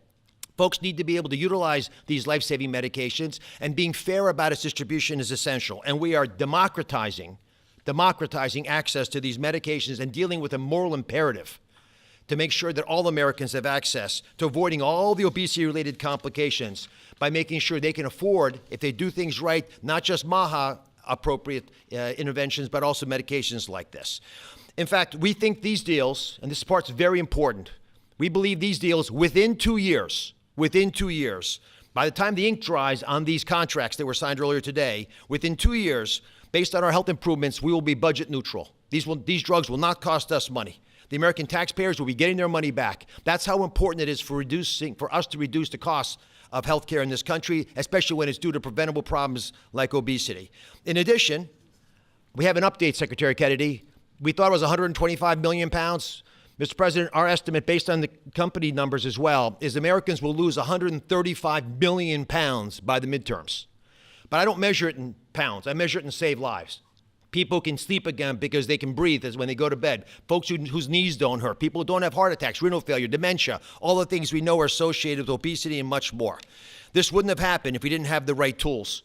And had the ability with a team that has been spoken of early. So I want to call out Abe Sutton. He's in the back right there. He leads the CMS Innovation Center. It made the deal possible. And they are announcing today a new model, a brand new model aimed at getting to the vulnerable populations amongst us these medications. The forgotten man will be able to afford these drugs now. Governors will be thanking President Trump. They should be calling directly, sir, because they're going to be able to afford Medicaid next year in ways unimaginable, and they will stop crowding out education and other civil services.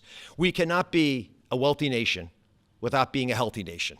That's why today's MFN deal is a historic step forward for all America, and this is something that I don't think is partisan. There is no way you can argue against what just happened. These numbers to my side here, Administrator McCary, who's been instrumental in this process as well, $1,350 baseline.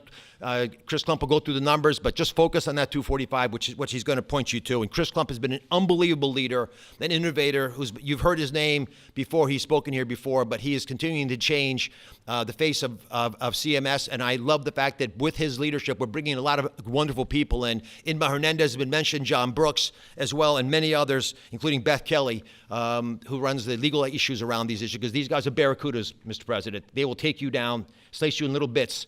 Howard's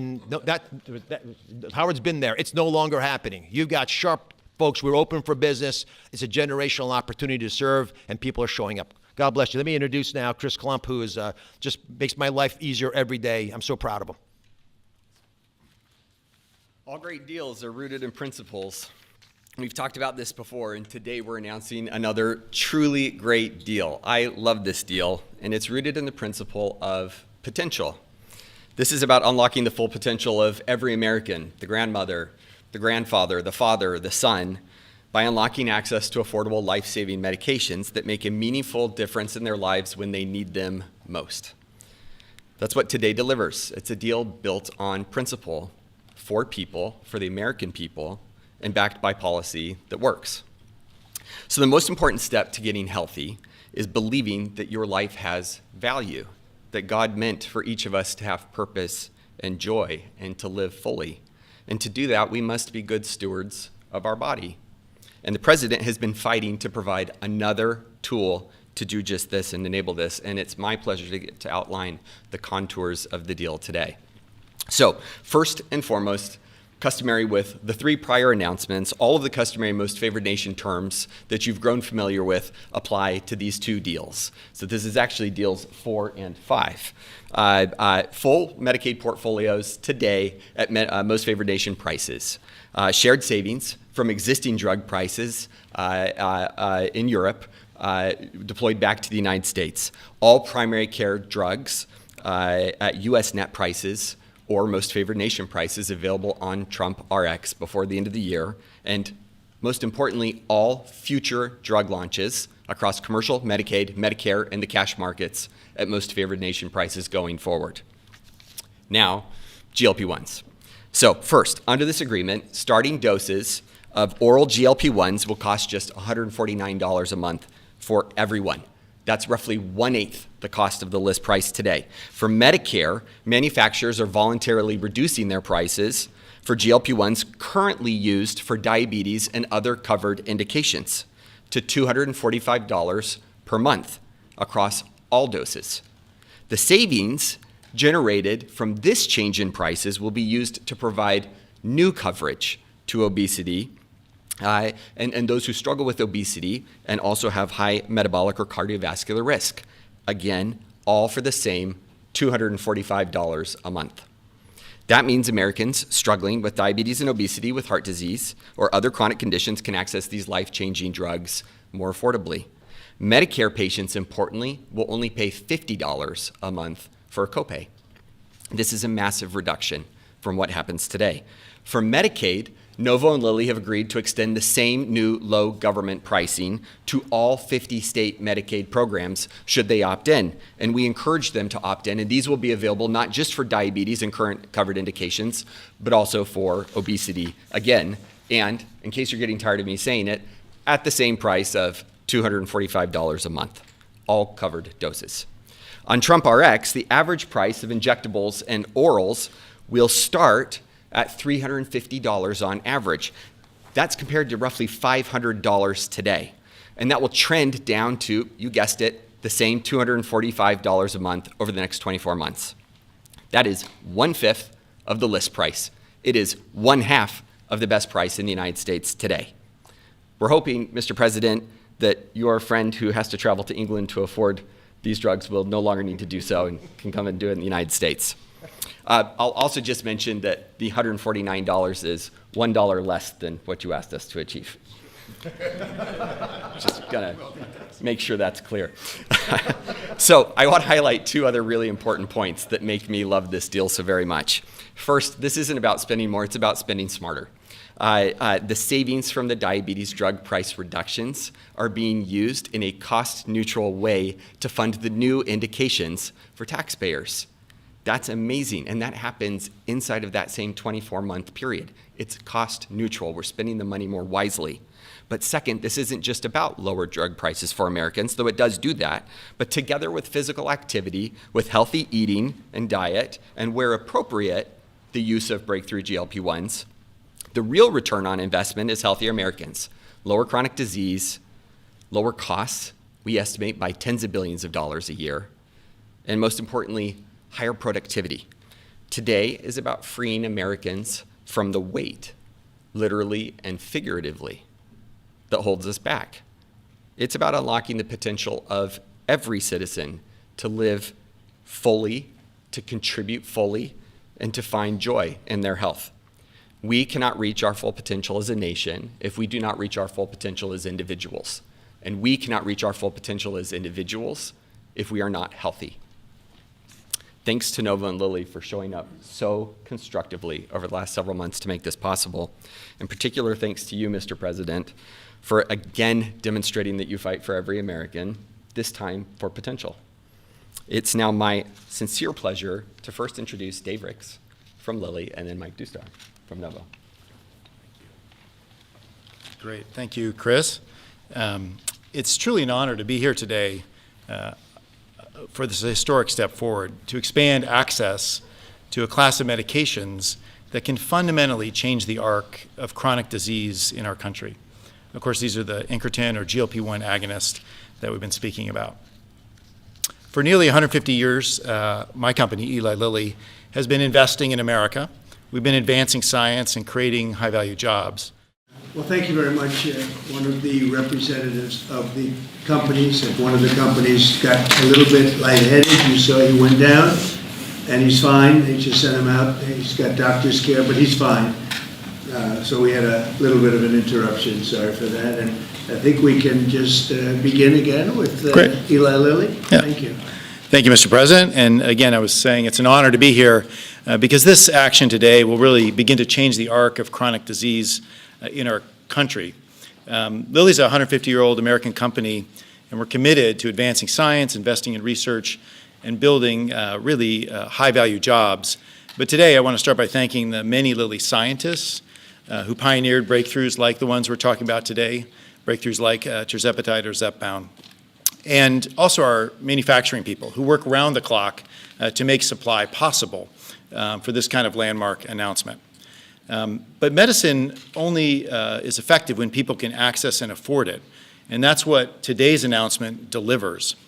Thanks to the President's focus and the collaboration we had with so many people at HHS, we're able to solve a real problem for millions of American people.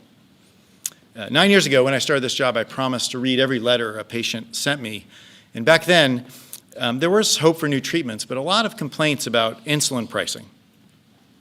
So while we did a number of things ourselves, it wasn't actually until I spoke to the President, this is in your first term, and you ordered the HHS team to work with us to really solve that problem. We prioritized it. We launched a copy of our own medicine at 90% off, and then we capped the price of insulin for Medicare patients at $35. And Biden tried to take credit for it. Yep. It was in your first term. It was Yep. crazy. We did it, Yep. and then it came through during the early part of his term, and he tried to take credit. So we did the best we could to let him know that didn't happen. He got a little lucky, but I always said, frankly, I said, this is not good, because statutorily it had to wait a little while, and it came out at $35 instead of some crazy amount, right, David? And they stood up and they said what a great job they did. No, that was done by Trump and Lilly. Yeah. Go ahead. Yeah, so we solved a major problem together. It's now law. Today when I get mail, it's quite frequently from patients who are just having amazing success on our weight loss medications, but they too are finding it out of reach, particularly America's seniors in Medicare. So this spring, in this very office, I met with the President and Secretary Kennedy, Administrator Oz, and others to figure out how to tackle this problem. And of course, unlocking obesity treatment is critical to chronic disease management. So is diet and exercise. But we wanted to open up that access for millions of Medicare beneficiaries and Medicaid as well. And again, the President saw this opportunity, and we left the room and he asked us to solve it. So 7 months later, we're here. Medicare coverage with a $50 cost to patients per month. That's down from Medicare patients today, if they want access to our medicine, pay $500 a month out of pocket. Drug coverage is critical to health improvement. And we're not just treating the weight here, that's important. We're changing the course of chronic disease. Our medicine cut progression from pre-diabetes to type 2 diabetes by 94% after 3 years in major studies. And many studies have shown the benefits that Dr. Oz spoke about with cardiovascular risk reduction. This agreement also accelerates approval of a new treatment that are easier to take and highly effective, like our once-daily oral pill or Forglipron. And we have other treatments in development, and those will be included, along with other manufacturers' latest treatments when they become available. So as drug coverage expands, so does choice, and data shows that medicines work differently for different people. Some are better for some, weight loss and weight maintenance, and we really believe that doctors and patients should choose the best option. So it's important that this deal includes both of the leading innovators and manufacturers of this transformational new class of medicines. Medicare coverage is a milestone, but it's probably only the beginning. We call on states, on employers, on commercial insurers, even PBMs, to join and expand coverage at affordable prices for all Americans. And Lilly stands ready to partner across the healthcare system to make that happen. Just as we've achieved this partnership with Chris and Inma and John, who helped us from CMS to make this day possible. And we're anxious to get started with this. As early as April 1, this coverage can begin for our medicines and Novo's medicines. And I just want to say it's hard to overstate the impact of this day. It's really a turning point in the fight against chronic disease and a landmark achievement for President Trump and Secretary Kennedy, as well as, of course, our company. But most importantly, it empowers people to take control of their own health, to eat well, to exercise, of course, avoid harmful substances, and where appropriate, in consultation with your doctor, access affordable now obesity medications that are really a breakthrough. And we believe that when America is healthy, America is strong. And at Lilly, our goal is the same here, to invest in science, invest in our country, deliver breakthrough medicines, and reduce and then prevent chronic disease, all to make our country strong for generations to come. So thank you. Thank you, Mr. President. And I'll introduce Mike, my colleague. Thank you so much. And before we, is Tom Emmer, we have one of our great leaders here. Is he in the room? Behind you. Where is he? Oh, hello, Tom. I was going to invite you up. How about Mrs. Emmer joining us, okay? The real boss. Come on the up. real boss. Mrs. Emmer. Come on up. Come on up. She's the real boss, right? She is. Okay, please. Thank you very much. Thank you, Mr. President, Secretary Kennedy, Administrator Oz, FDA Commissioner, Dr. McCary, and the whole team. I'd like to especially thank Chris Klump and Imna Hernandez for your hard work. I also like to thank my own team, Dave Moore and Karsten Knudsen, for their tenacity in getting us here today. It's an honor also to be with you, Dave. Dave and I compete on daily basis. Quite hard, I would say. But because of you and because of this process and the administration, we are standing here hand in hand as friends to have a common cause. And the cause is to really provide access to many millions of patients that yesterday did not have it. So I'm very happy to be here on this today, on today's pivotal moment. At Novo Nordisk, we believe that access to life-changing medicine should not be a privilege. It is a societal promise. And that promise today is becoming one step closer to a hope, to a reality, and we are very, very happy about it in our company. We are here because semaglutide is a unique molecule. Ozempic and Wegovy are unique medicines. I cannot remember any other time during at least my lifetime that another medicine has gotten as much attention and as much honor in the world scientific circle and has become a household name. It is very, very important that we're making this deal today. We're able to stand here with you, President, and your team to ensure broad, affordable access for all American patients, and that is truly exciting. It means not only providing hope, but also providing unique medicines to help Americans live healthier lives and longer lives. Novo Nordisk is proud to be an American success story. As a leader, in manufacturing, research, and creating a lot of jobs. Currently, we have already invested $24 billion over the last 10 years here, and these investments have created more than 10,000 jobs. And they have generated $21 billion of GDP just in 2024 alone. And today, as I'm standing here talking, cranes are up, as you would like to say, in North Carolina, because we're just expanding our North Carolina manufacturing site once again with $4 billion additional US. In some strange way, you could say, even though we have a Danish heritage, we have been more American and been here for a long time and proud American than many other companies that were born here. And we are very proud of that.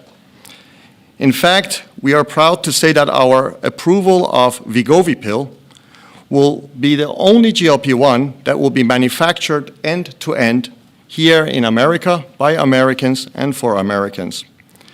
This agreement reflects a shared belief that the administration has provided a safe and effective, innovative medicines accessible to many patients.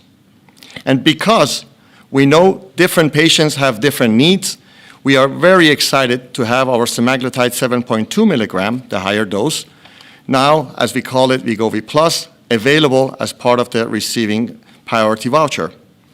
We stand here to ensure that all Americans who need Ozempic or Wegovy can access the affordable medication, so they don't need to go and get an unapproved compounded knockoffs version of it. Once again, I'd like to extend my deepest gratitude to you, Mr. President, and to the whole administration for making America great again and allowing affordable access to many millions of patients living with diabetes and obesity. Thank you so much. Thank you very much. Thank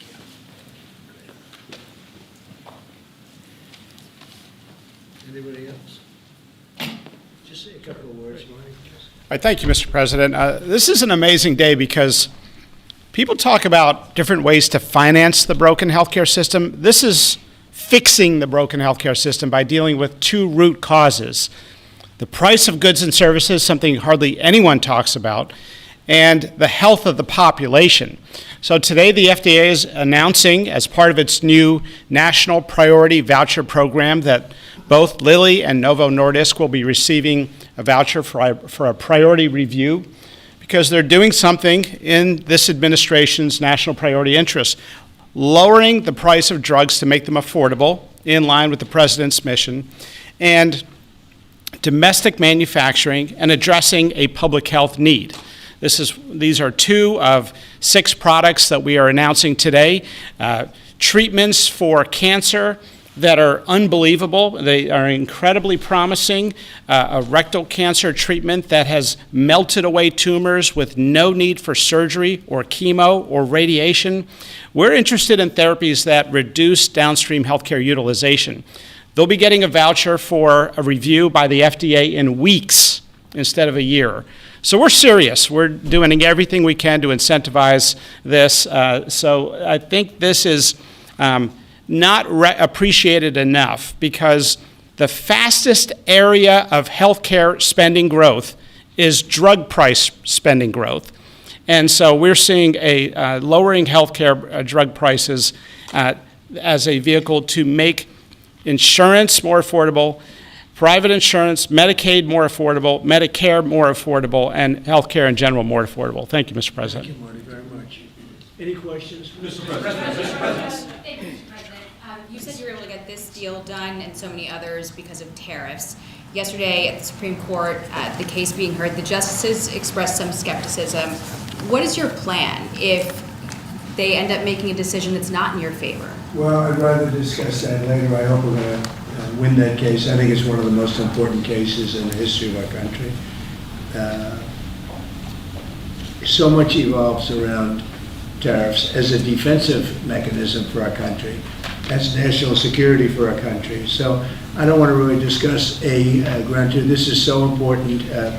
If you look at China, and I covered this yesterday, but if you look at China, by putting a large 100% tariff over and above the tariffs they already paid, they came to the table, they talked, we made a wonderful deal for everybody. Our farmers, as you know, with the soybeans at levels that nobody's ever seen before, we were able to make phenomenal deals. If we didn't have the tariffs, we wouldn't have been able to do that. So we thought we did very well yesterday. We hope that we did. I think it would be devastating for our country, but I also think that we'll have to develop a game two plan. We'll see what happens. Most people tell me we did very well legally. Mr. President, related to that, are you moving forward with any new tariff announcements before a decision from the Supreme Court? This is the best one, and we can do other things, but they're slow by comparison.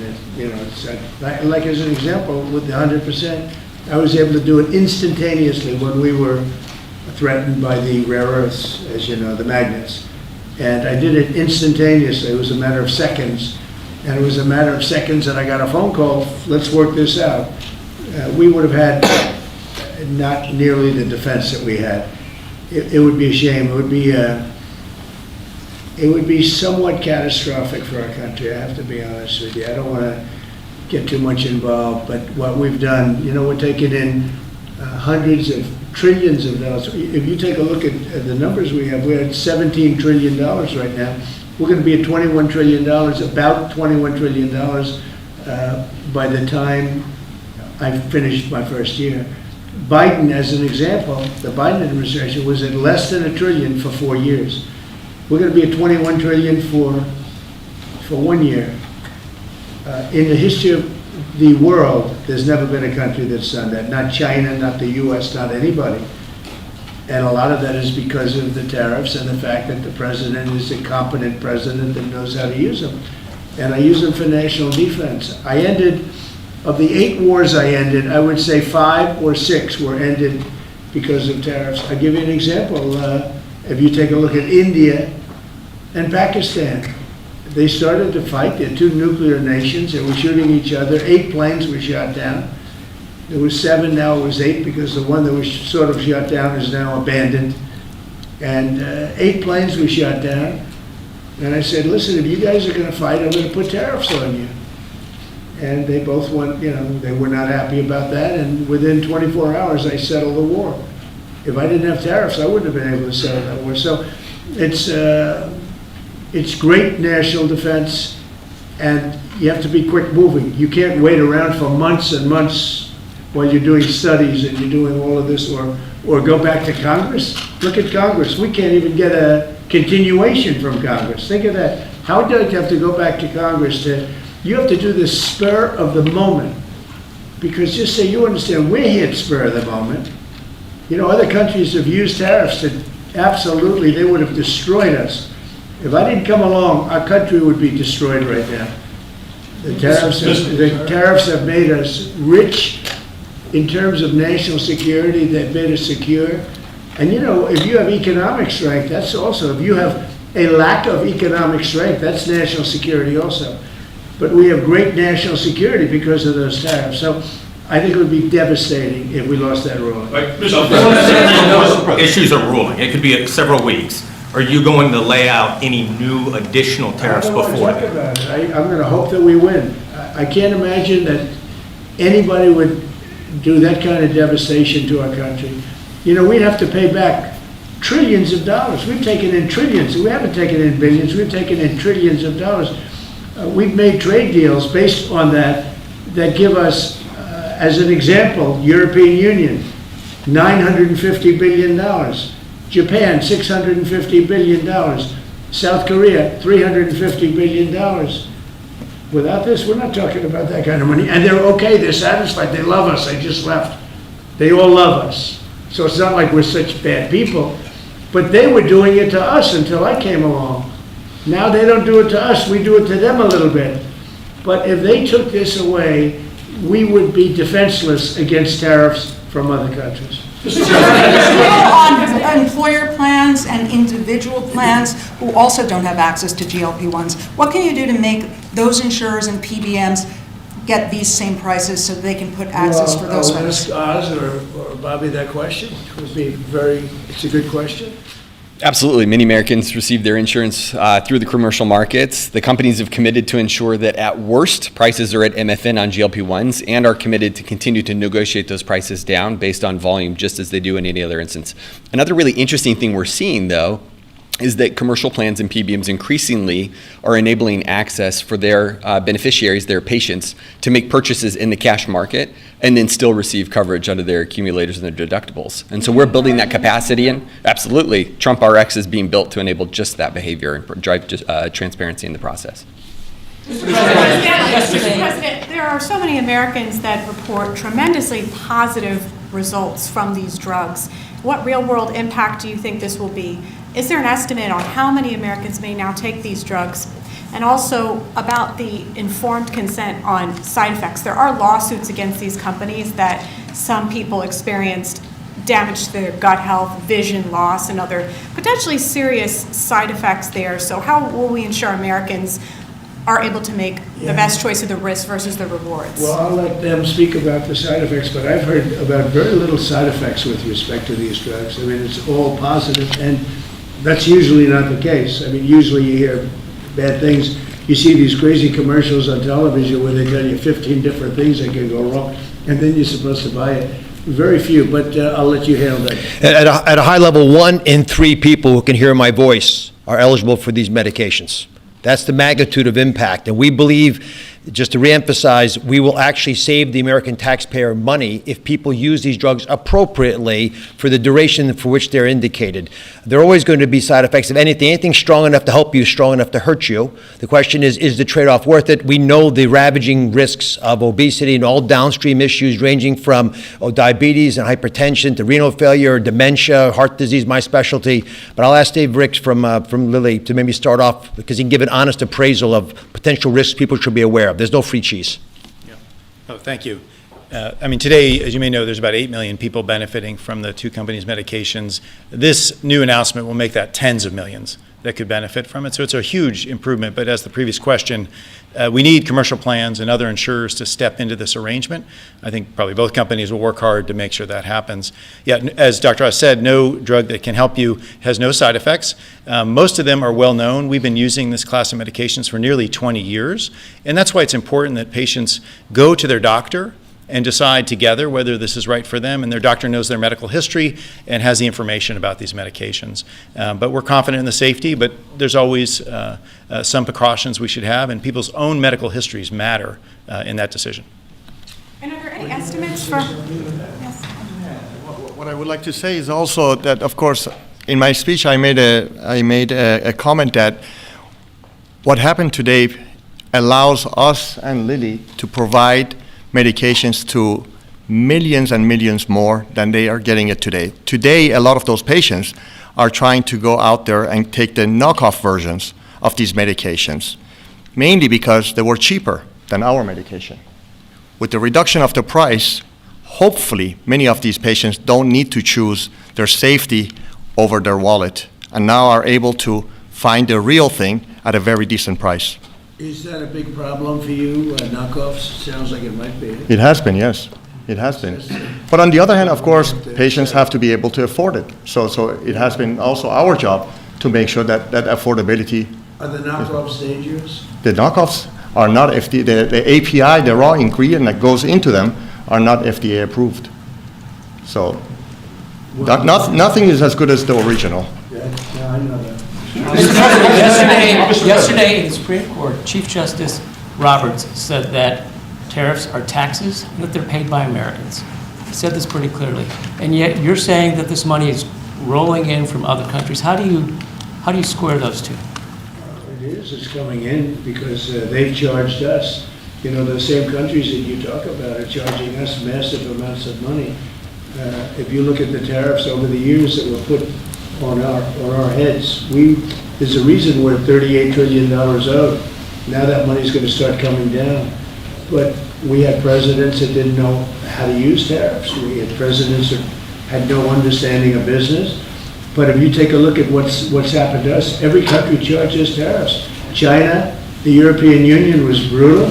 They charged us tariffs, not only tariffs, they charged us tariffs so we couldn't sell cars there. We couldn't sell our product. They didn't want our agriculture. They didn't want our cars. Now they're taking our cars, and now they're taking our agriculture. You know, far more than money. It really is a defensive mechanism. If we didn't have tariffs, we would be unable to defend ourselves. So then do you agree then that Americans are paying those tariffs?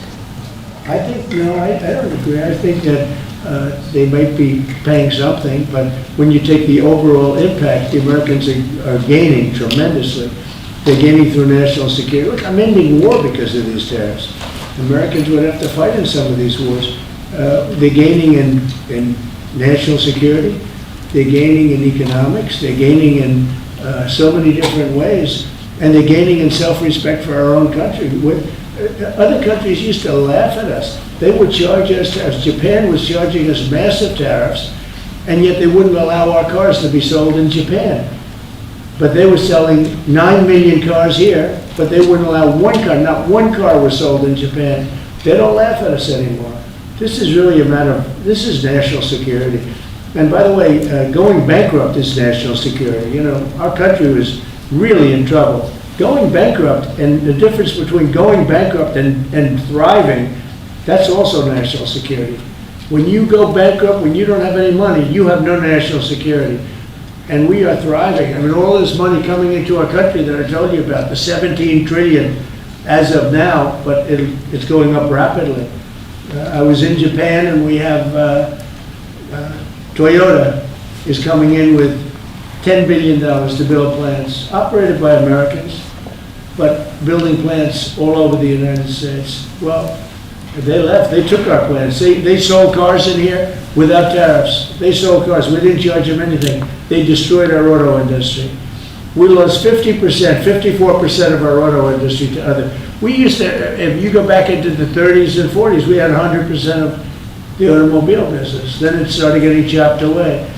But Mexico, Canada, many countries, I mean, Canada fought us very hard. The ones that don't want us to win are foreign countries that we are able now to do very well with. Those are the ones that fight it. Those are maybe people that hate our country. I think it's the most important case maybe in the history of our country. This has been a major achievement for your administration, targeting the segment of our population that needs it the most, that has the highest obesity rates. You're making it affordable. You are truly saving lives. That's coming from the viewers that we've had in that 1 hour that we took a little bit of a break.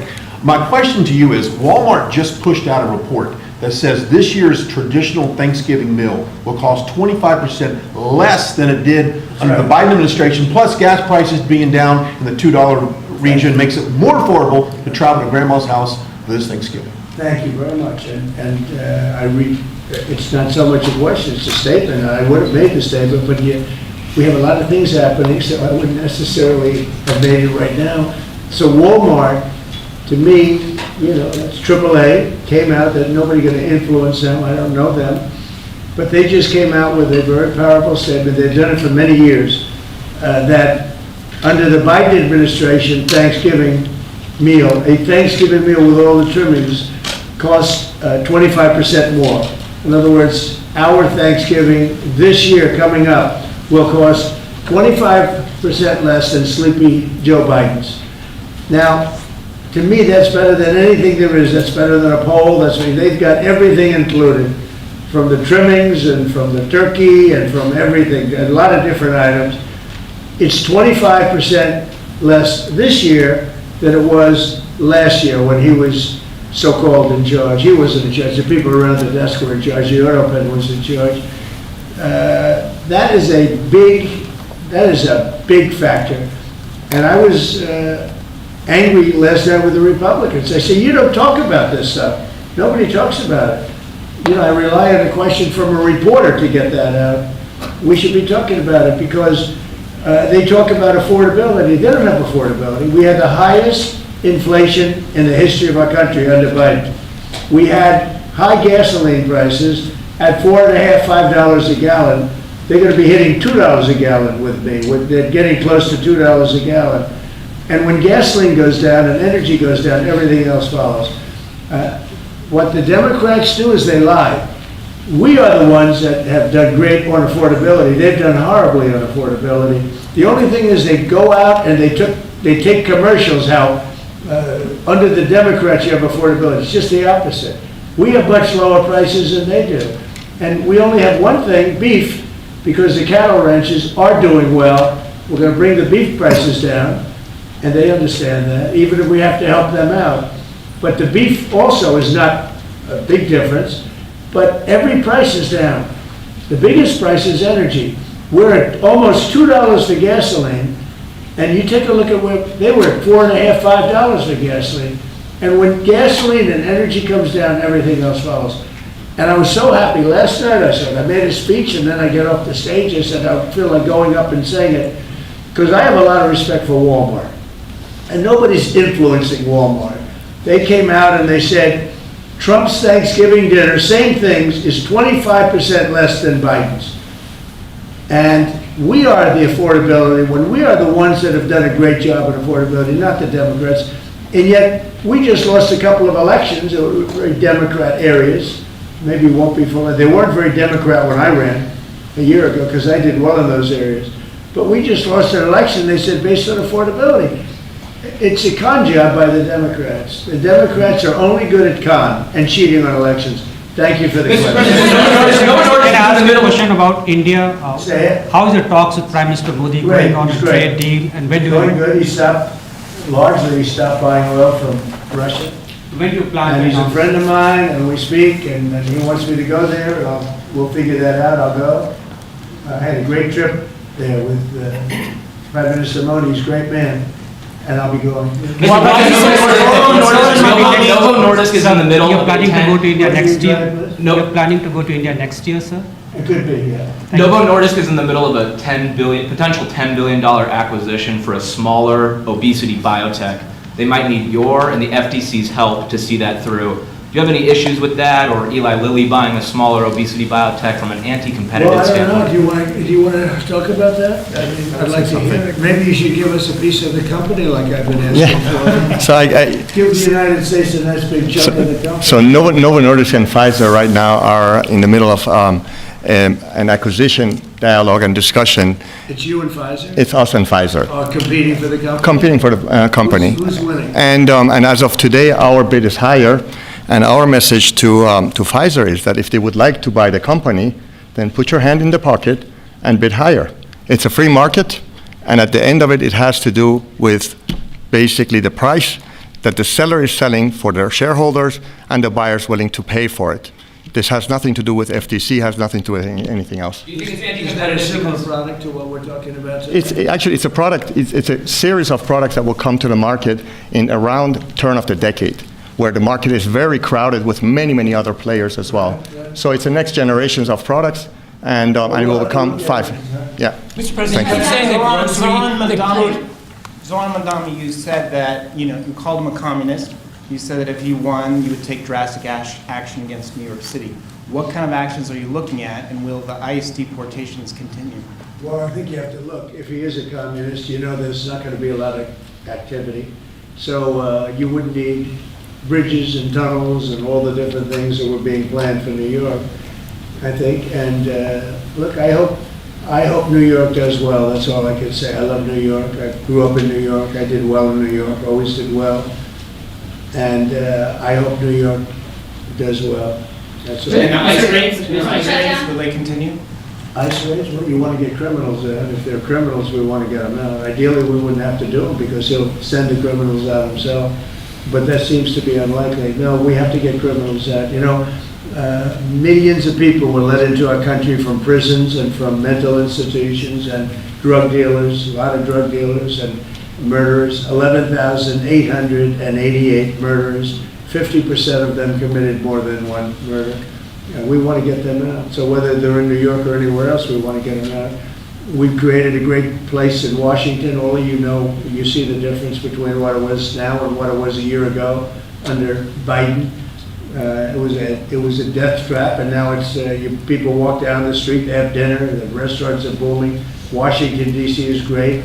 I will tell you, Memphis is doing really well too. You're hearing those reports. It's companies were going to move out, they're not going to move out anymore. We've done a great job, and we've only been there for 4 weeks.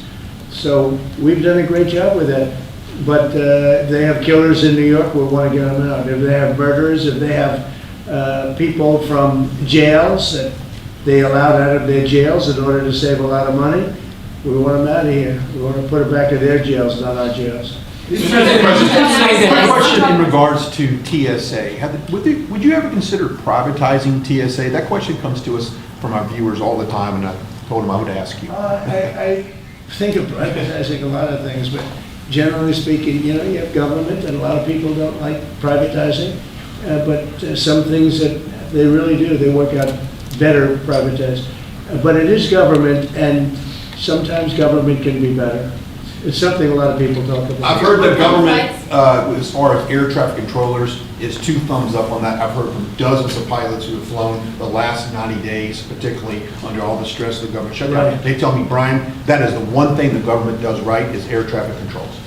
Well, we're going to do it a lot better too, because we're going to buy a new system. It's under bid right now. Bid about 4 different companies, all top of the line, like these 2 great companies, except, you know, in a different, slightly different field. And the air traffic control equipment is 45 years old. Buttigieg spent billions of dollars trying to fix it and didn't even use the right wire. You're hooking up glass into copper, and you can't do that. You know, if they went to a reasonably good school, they'd find out you can't hook glass into copper. And they spent billions of dollars, and it was actually made the system much worse. We're going to get rid of the entire system, put a brand new system in. It'll be expensive, but we'll have the best air control system, meaning, you know, the control towers. They'll be stripped down to the bone, and brand new equipment is being installed. And we'll give out that. It's a big contract. We'll give out that contract over the next 6 weeks. Sir,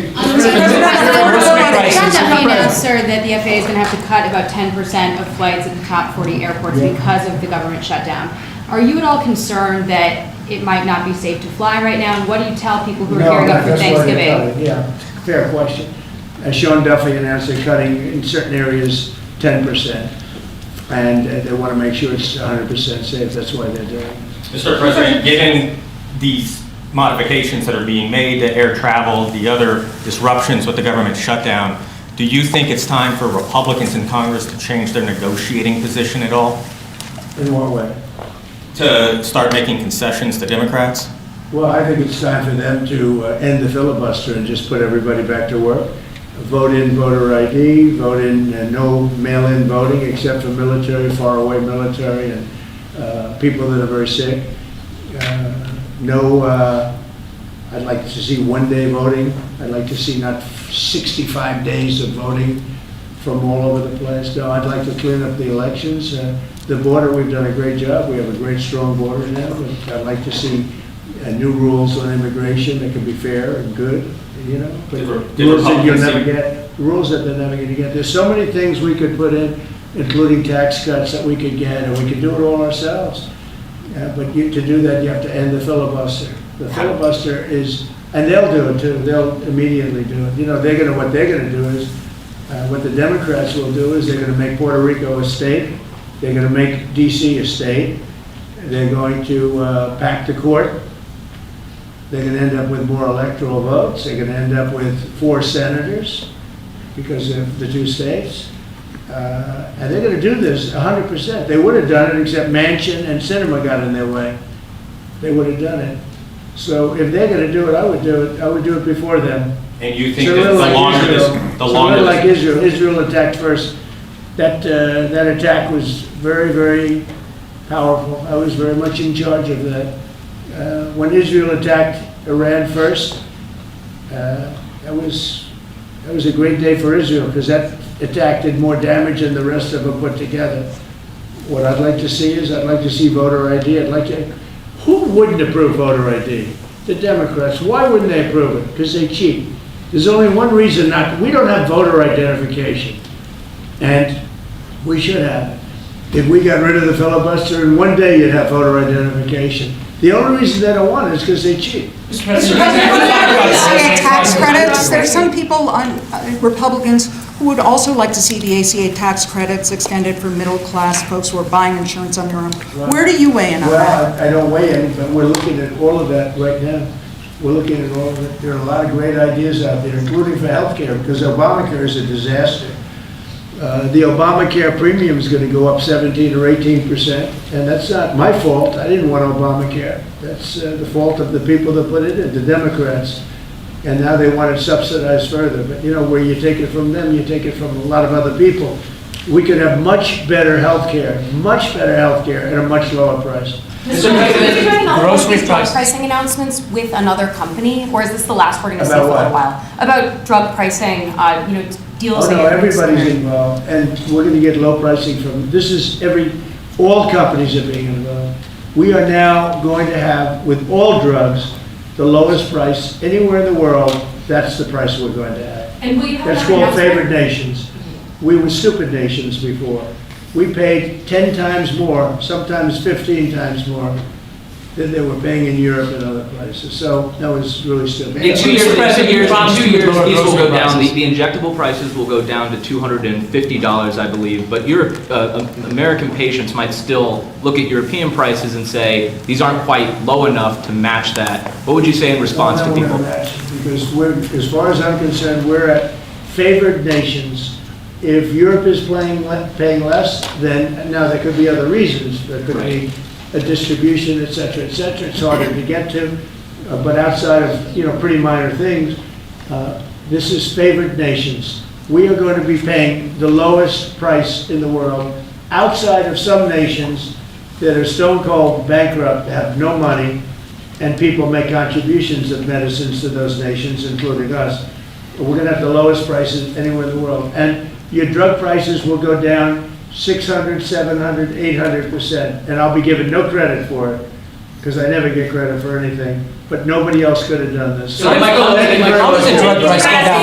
Dick Cheney or Nancy Pelosi, any statement on Dick Cheney or Nancy Pelosi's retirement? Nancy Pelosi. I think she's an evil woman. I'm glad she's retired. I think she did the country a great service by retiring. I think she was a tremendous liability for the country. I thought she was an evil woman who did a poor job, who cost the country a lot in damages and in reputation. I thought she was terrible. Thank you very much.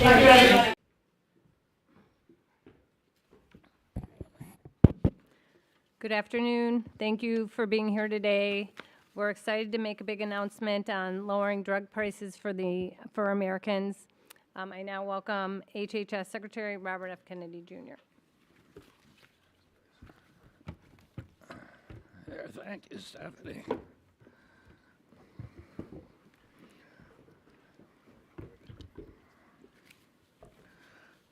Good afternoon, everybody.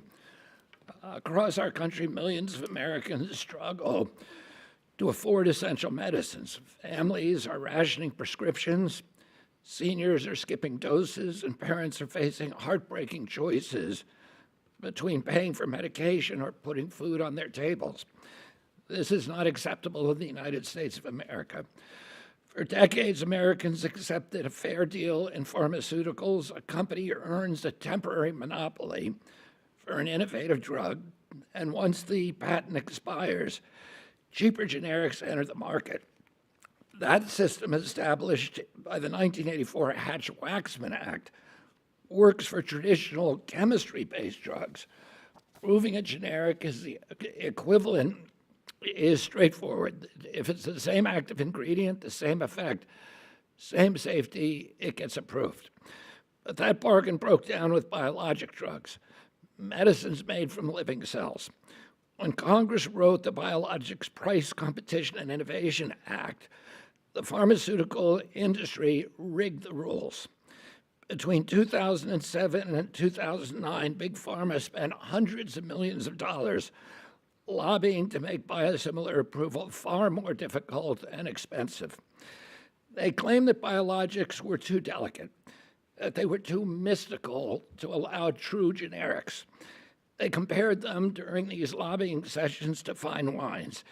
Each batch supposedly depended upon its unique grapes, the tannin content of its soils, the terrain, the humidity, the genius and personal touches of wizardry to achieve the unique aromatic and flavor complexity of its terroir.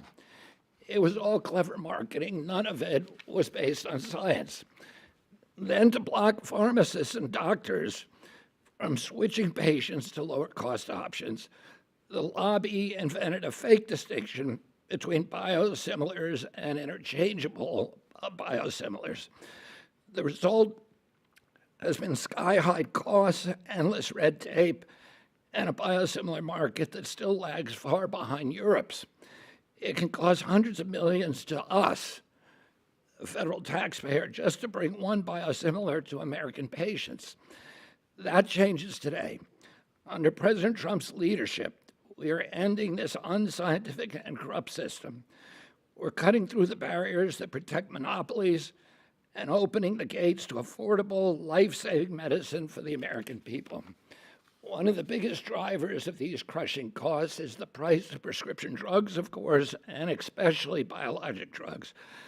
These are complex medicines made, as I said, from living cells that treat cancer, autoimmune diseases, and rare disorders that affect millions of Americans.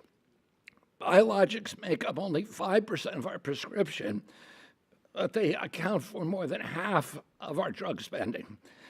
Between 2013 and 2021, our spending on biologics more than doubled, from $100 billion to $260 billion. By 2024, it reached $407 billion. Some biologics cost patients up to $500,000 a year or even more. That's not a healthcare system, it's a hostage crisis. Why are these drugs so expensive? Because for too long, government bureaucracy and regulatory barriers have protected monopolies and stifled competition. The FDA's outdated and burdensome approval process has slowed down the entry of biosimilars, the lower cost, equally safe alternatives to brand name biologics. And even when biosimilars do get approved, current laws often prevent pharmacists or patients from substituting them for the patients who would benefit from a more affordable option. That all ends today. Today, the FDA is taking bold, decisive action to break down these barriers and open the markets for real competition. The agency will release new draft guidance for companies developing biosimilars, guidance that reflects modern science and common sense. Under this new framework, companies may not always need to conduct large, expensive human trials when advanced testing can already prove that biosimilars work just as effectively and just as safely as the original drug. The FDA will also consolidate several outdated guidance documents into one streamlined rulebook. We're cutting unnecessary red tape, reducing uncertainty, and making it easier for innovators to bring safe, affordable biosimilars to the market. These changes will also help ensure that more biosimilars are considered interchangeable, allowing pharmacists to substitute them just like they do with traditional generic drugs. The result will be more competition, lower prices, and faster access to life-saving medicines. And we know this approach works. Since 2015, biosimilars have already saved Americans over $56 billion, $20 billion in 2024 alone. On average, biosimilars cost 50% less than their brand name counterparts, and their entry into the market drives down brand name prices by another 25%. That's real relief for patients, families, and for the American taxpayer. But America still lags far behind Europe and other nations. In Europe, for example, regulators have approved more than twice as many biosimilars as the United States, and patients there are paying far less for many of these treatments. These reforms reflect President Trump's directive to restore competition, to empower patients, and lower drug costs for every American. This is a victory for patients, for innovation, and for common sense. We're replacing bureaucracy with science, we're replacing monopolies with competition, and we're replacing despair with hope. Every American, regardless of income or zip code, deserves access to affordable, effective, and safe medicine. The actions we're taking today move us closer to that goal and advance our mission to make America healthy again. Thank you all very much, and now I'd like to welcome the genius behind this innovation, FDA Commissioner Dr. Marty McCary.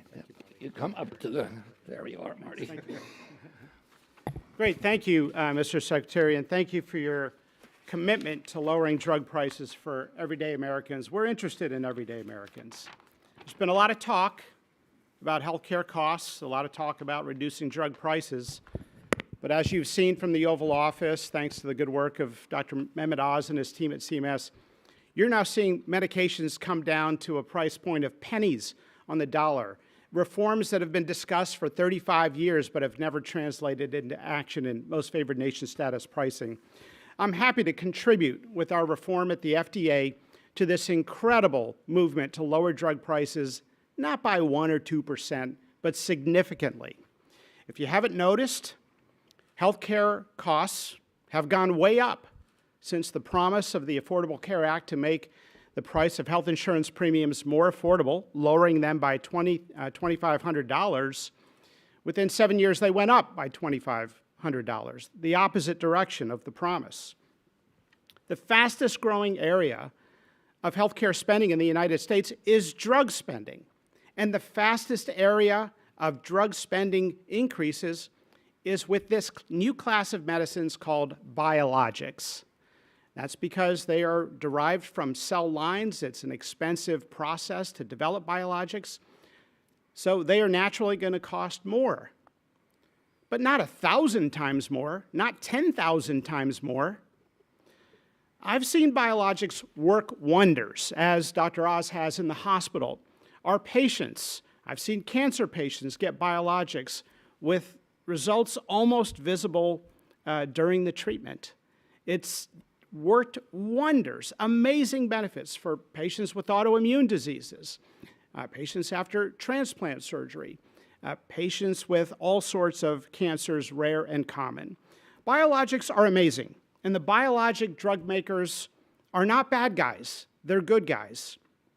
We are doing a lot to promote innovation with biologics, streamlining and modernizing the FDA, our new pilot to get decisions out in weeks, reducing animal testing requirements, which reduces R&D time and the time to come to market.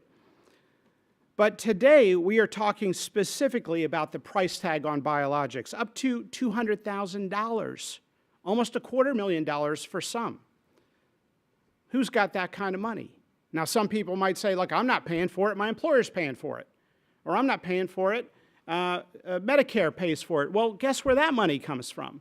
It comes from the everyday American worker. That comes from their paycheck. The money for these expensive biologics comes from their paycheck deduction for health insurance. It comes, if your employer is paying for part of your health insurance, guess where that money comes from? It comes from a pool of money allocated to wages and benefits. It comes from you, the American worker. When you get a paycheck, there's a deduction for a Medicare excise tax. All of that money is getting routed towards these expensive biologics. And look, we should be paying top dollar for top products. But this administration is interested in the 80% of Americans that live paycheck to paycheck. This administration has not forgotten, as we have in the academic ivory towers, at the panels on conferences, in the hollowed chambers of healthcare experts discussing healthcare reform, we have not forgotten that 50% of Americans have less than $500 of cash on hand. And when you have less than $500 of cash on hand and your car breaks down, or you get a bill, or you have a copay for a biologic, that can be catastrophic. Well, there are low-cost alternatives to these expensive biologics. The good news is there are low-cost alternatives. Unfortunately, there are far fewer on the market than should be because of regulatory red tape hurdles. There's about 76 that the FDA has approved since we started approving biosimilars. Think of biosimilars as the generic version of the expensive biologics. We have 76 that we've approved in 10 years, probably should have been 200 or 300. But there's a series of onerous requirements that the FDA has had, making the process long and expensive for the makers of these biosimilar equivalents. Today, the FDA is issuing draft guidance to eliminate the onerous requirement of comparative studies that have historically been associated with biosimilars and their approval. We don't have these additional requirements for generics. Moving forward, we're not going to have them for biosimilars. This reform will take the 5 to 8 year time frame to bring a biosimilar to market and cut it in half. It will also save companies about $100 million in their development costs. That'll take the cost down from $200 million down to $100 million, or $250 million down to $150 million. I'm giving you real numbers that companies have shared with me on their costs. Lower prices for drug development means lower R&D costs and lower drug prices for everyday Americans. Today, the FDA is also announcing its plans to issue final guidance on interchangeability, something the Secretary just described, eliminating the bureaucratic switching studies that have been required. When a doctor prescribes a branded small molecule, the patient and their pharmacist can have that substituted out for a generic small molecule, but not so with biosimilars. We are taking a strong stand to advance and promote interchangeability. Congress has been talking about this for a long time, but we're taking action. We encourage them to act, but in the meantime, we're not wasting time. When Humira, the powerful biologic which works wonders, came off patent, it took 7 years for a biosimilar to come to market. Why? Because of these burdensome, onerous, bureaucratic red tape requirements in part at the FDA. The fundamental problem in healthcare is that we have non-competitive markets. It's something we don't talk about. It's a sacred cow topic. But the solution is to convert them to competitive markets. We want to see more biosimilars. We want to see more competition, more choices. When the first biosimilar came on the market 7 years after Humira's patent expired, prices really didn't go down. Call it an implied collusion of prices. But it takes typically until 2 or 3 biosimilars come to market to see the prices really drop. That's why we need to reduce the hurdles and get more biosimilars on the market. Right now, we're not doing well. We walked into a mess. Of all the biologics, the expensive biologics that, again, are amazing, that are about to come off patent in the next 10 years, only 10% have a biosimilar in development. It should be 30% or 40% or more. These reforms have tremendous implications for everyone and every stakeholder in healthcare. I want to thank the staff at the FDA. They've been wanting to do this for a long time. People have been talking about it, and we're doing it. The implications are broad. This series of reforms has implications for community pharmacies, PBMs, hospitals, and Medicare and Medicaid. And so because of the enormous implications for Medicare and Medicaid and the billions of dollars in potential savings, I'm now going to introduce the smartest doctor I have ever met, Dr. Mehmet Oz. Mehmet, why don't you come up? Thanks. God bless you. Thanks. We are stuck with the bill.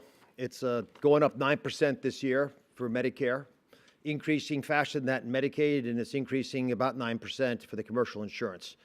And to address these increasing costs, you have to have brave leadership.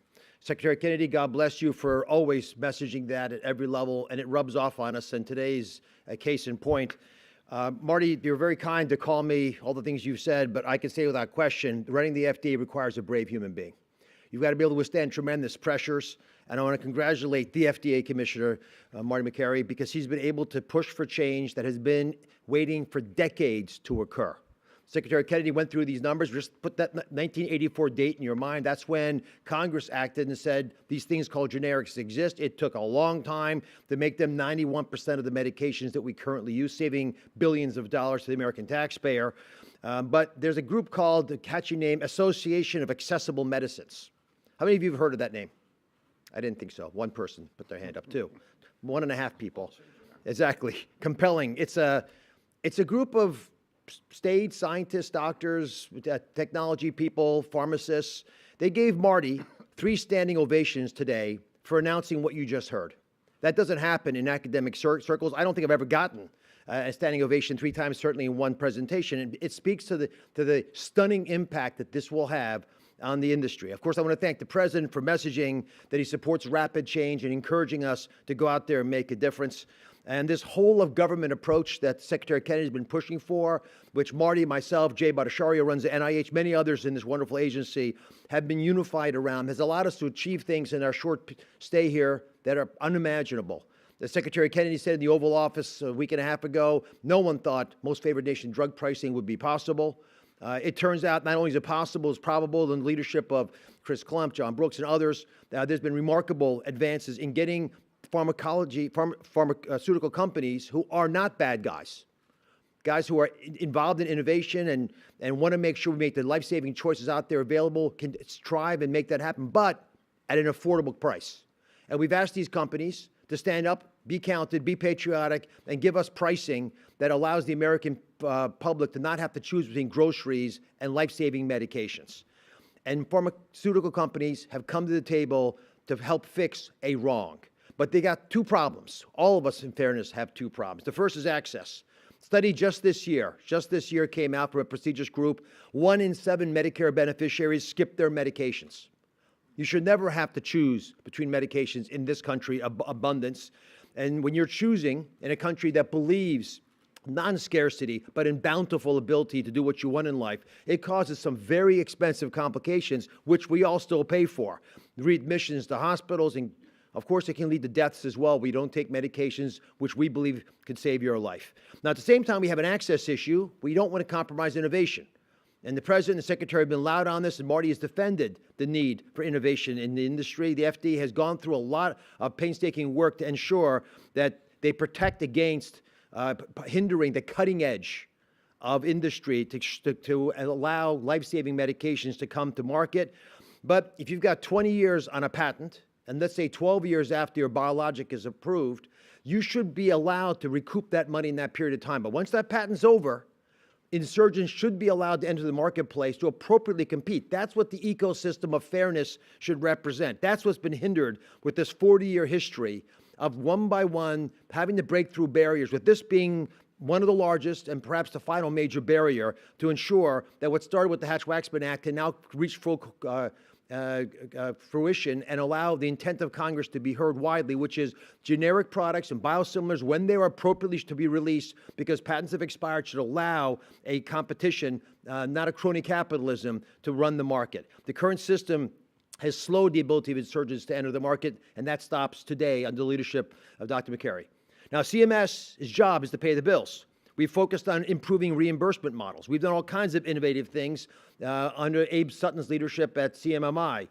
We're working with the private sector A good example of that is just on Monday, one of the leading pharmacy benefits management companies, the middleman company of this country, announced after discussions with us that they will voluntarily change their business model. If you didn't see this news, it is big.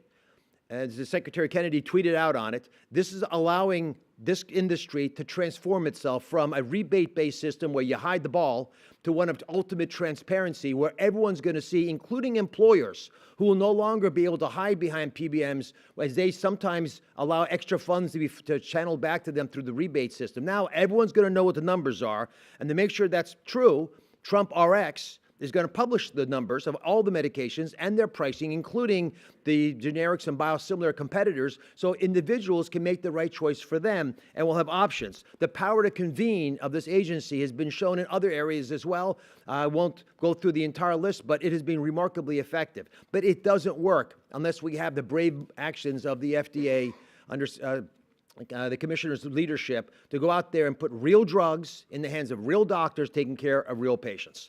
The increased transparency is going to make a huge difference, but I have 3 asks. And I ask this on behalf of CMS, but I think it applies to the entire agency. First, I'm asking patients right now to push for the medications you think make sense for you, using the interchangeability options that the commissioner is offering today. You have the ability to ask, why can't I get a cheaper biosimilar medication if it's just as good as the biologic that I've been paying a lot of money for or my insurance company's been paying for? Second big ask, I'm asking insurance plans, to consider thoughtful design changes to allow low-cost biosimilars to be more accessible to their patients. There have been historically reasons, including the rebate model, why that hasn't been allowed or endorsed or supported. We don't want money paid on the side to determine whether a plan is made available to the employees of a company. We're not going to allow it in Medicare anymore.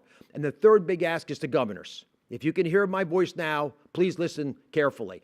Medicaid monies spent on these biosimilars will dramatically reduce the cost that states have to shoulder for Medicaid. That allows Medicaid to exist healthily with access to all the medications that can be life-saving and life-changing, at the same time not crowd out education and other social services. Take advantage of the work done in Washington to allow your state capital to push for the bountiful access to Medicaid-funded drugs at the right price. God bless you all.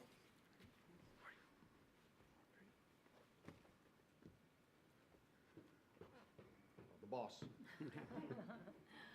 All right, we'll take questions from the press. Please keep your questions to what we're here talking about today, and also if you can give your outlet, first name and last name.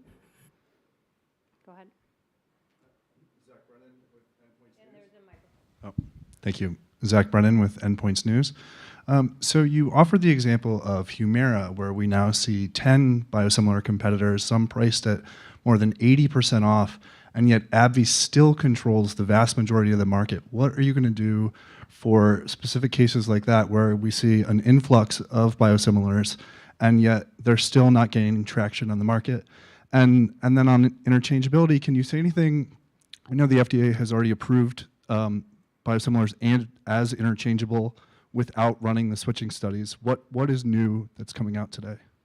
Yeah, first of all, there have been waivers of those switching studies that have been granted by the FDA. Now we're going to issue clear final guidance that those are not required. The uncertainty makes it difficult for drug developers. As you know, Zach, with capital markets, they want predictability. And so knowing that now they can invest in a biosimilars development and have a time frame of coming to market from being at the drawing board to actually coming to market of now 2.5 to 5 years instead of 5 to 8 years.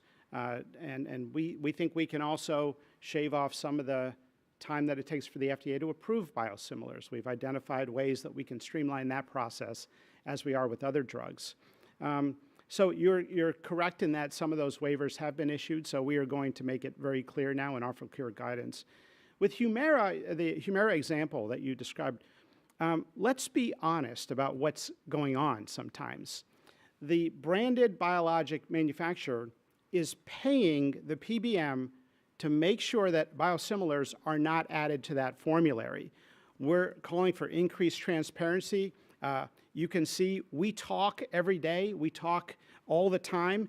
This is a top priority for Dr. Oz to increase transparency and to make biosimilars a priority. And so he's asking many of the stakeholder groups that he has access to take a look at biosimilars. That includes Medicare Advantage plans, it includes Medicaid plans, it includes Medicare Part B and D. Biosimilars are in both parts. So I think we're not going to sugarcoat things. We're going to be very honest about what we see in the marketplace, and I think you're identifying something that we need to call out. Now, you can come up with protectionist strategies that try to regulate bad behavior. We can do that. We can talk about the merits of that. Or we can create more intense competition and let the market forces do some of that. So when Humira had its biosimilar come out 7 years later, it should be about 2 years. Or if the biosimilar starts in development earlier, like it does in Europe, maybe 1 year or half a year. But when you have that gap, it allows a longer period of no competition. So we want to see more competition, and we want to see more innovation both.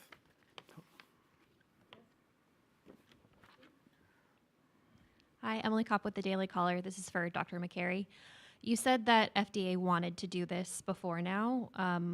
Why didn't it happen? What forces were at play there? And to follow up on Zach's question, my recollection of the Trump RX executive order is that it proposed FTC action, perhaps, if they didn't come to the table.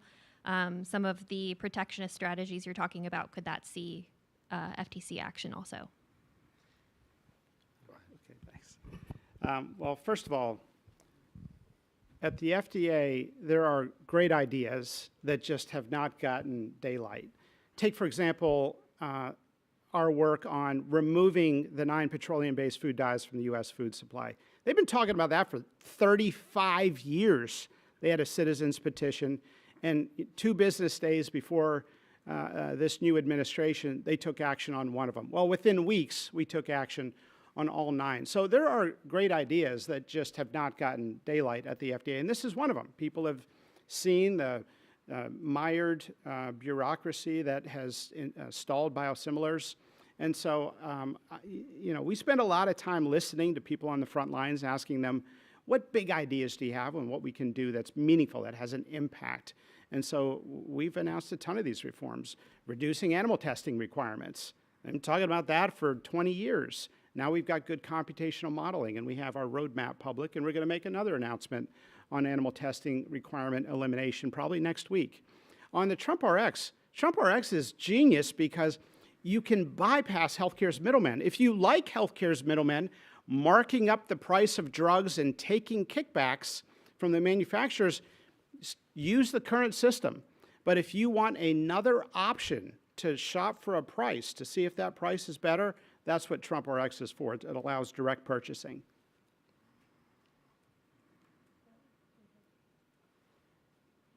Thanks. David Lim with Politico. I wanted to, you mentioned that this final guidance is coming soon. Can you put a timeline on that? And then secondly, I wanted to ask about the role of Congress. Interchangeability, obviously, is in statute. Could you talk about whether you think that this move requires them to take any action to prevent litigation risk from biopharmaceutical companies? First, on the final guidance, I would say 3 to 6 months. On the interchangeability, it's very complicated because we have the opportunity at the FDA to designate a biosimilar as interchangeable. We're saying basically we think all biosimilars should be interchangeable. And then states have their own rules on whether or not patients need to be consented or not for substitution. So we're planting a flag saying we want interchangeability, we promote it, we encourage it, and I would love it if Congress solidified this in law, but we're not going to wait for them. Thank you.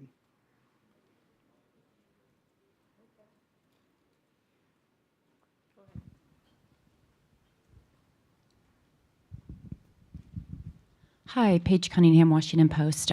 This question is for Secretary Kennedy. The president has called for breaking up the MMR vaccine into 3 separate shots. I'm wondering, are you going to be... Speak up a little, please. Yeah, the president has asked to break up the MMR vaccine into 3 separate shots. Is that something you're going to direct ACIP to consider or take action on? We're looking at the feasibility of that now. Can you say anything more on that? Hi, Daniel Payne with Stat. You're saying here that Daniel Payne with Stat. You're saying here that you want to reduce the evidence that's required to get biosimilars in the market, but the administration has argued again and again that there isn't enough evidence for vaccines, which are biosimilars. Can you help me understand why more evidence is needed for some things and other things you want less evidence? So can you just repeat that? You said that. Can you speak up a little? Of course. In this announcement, you're saying that biosimilars, you want to reduce the evidence needed for them to come to market. But previously, the administration has said that vaccines and other biosimilars, there's not enough evidence for them to be on the market in the first place. You suggest that you need more evidence. Can you help explain the differential there? Well, with the long chain molecules like biosimilars, the brand drug has been thoroughly tested. It's been safety tested, it's been efficacy tested, it's been proven. What we're saying now, and we're going to implement the same procedure that is used for small molecule drugs, which is if the active ingredient works, if it's been proven safe, if it's been proven efficacious, then you ought to be able to get on the market right away, the same as small molecule. With vaccines, the issue is very different because none of the vaccines currently recommended for children, with one exception, the COVID vaccine, has ever been tested in pre-licensing trials for safety in a randomized placebo-controlled trial. So the starting point is very, very different with vaccines than it is for biologics.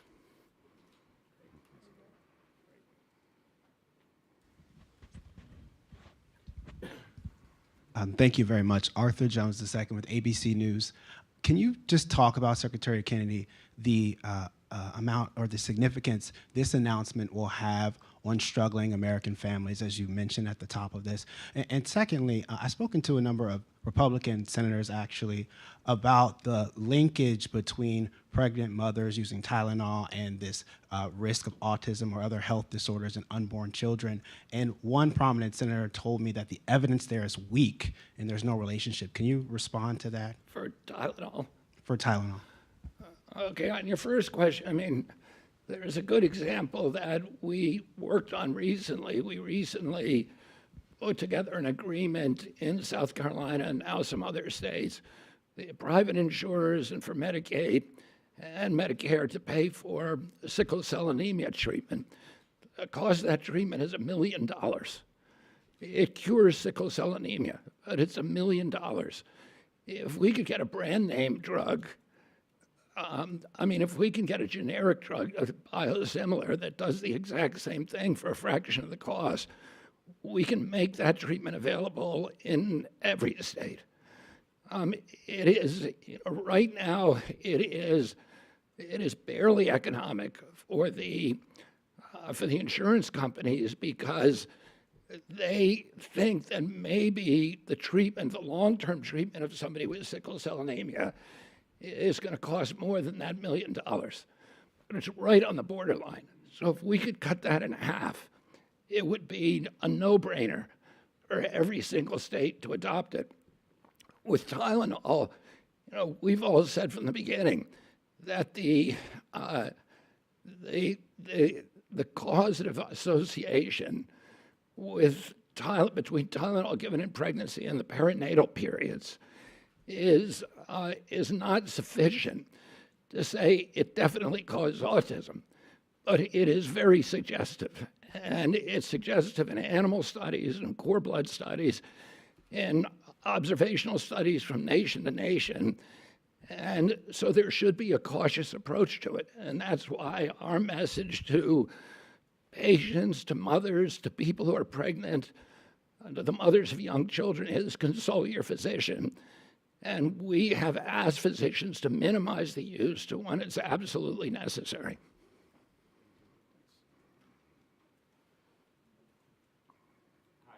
Martin Schwartz with Scripps News. Thanks for doing this. You mentioned at the top that you want medications to be affordable, effective, and safe for Americans. We're speaking today on the day that window shopping began in the Affordable Care Act program on those marketplaces. And that shows that unless those tax credits are extended, those subsidies, the average plan will increase for Americans by somewhere around 115%. Do you believe that Congress should extend those subsidies so that most Americans do not receive significant increases in their premiums? Where'd you get that 115% number from? Kaiser Family Foundation. They retracted that. That data was run inappropriately. They changed the messaging on it. Go back and look at the website. Here's the truth. The window shopping is already revealing that the average American is going to pay who's on the ACA between 100 and 400% of poverty level, is going to pay $50 total next year. It's going to be $13 more than this year. So there can be a lot of hair pulling and scratching and mudslinging, but the fundamental reality for most Americans is that although it is an increase in spend, that's not the big issue. The big issue is the fundamental flaws within the ACA as they were created 15 years ago. We want government reopened so that we have people working, running the numbers, trying to help experts, actuarials, insurance company experts, to try to figure out more holistic ways of dealing with the bigger challenges that we face in America with increasing costs, which I don't think the enhanced premium tax subsidies, which were created for COVID, designed for COVID, they were short-term initially for a very, just a year, then extended until this year just to get through COVID, and I think we all agree that COVID has passed. So therefore, COVID era subsidies should also pass. Can I just follow up on that? So this is from the CMS release that went out this morning announcing window shopping. You noted that in 2026, nearly 60% of eligible re-enrollees will have a plan, but in their chosen category at or below 50% after those tax credits. That's down from 83% in 2025. So that's a pretty significant number of Americans who will not be at that $50 a month range. Are you concerned about those Americans being able to afford their premium payments? I'm always concerned about Americans being able to afford payments. The question then becomes, what's the best way to fix the problem? The ACA promised many things that just were not delivered on. And I don't know why $50 is the magic number. I picked that, by the way, because that's historically the number that's been thrown out there. Half the people on the ACA today, listen carefully, filed no claims last year. None, zero. So I have to ask myself, you should be as well, if I had insurance, why would I never use it? The concern that has been raised is that a large number of the 12 million people who never used their insurance last year may not legitimately have the insurance, know they have the insurance, want to have the insurance. So we have many bigger problems, and to fix the issues, we have to have Congress and this agency, CMS, but the entire HHS staff back at work. You can't do that if we're furloughed because of, I think, partisan bickering in Congress. Right. Thank you, everybody.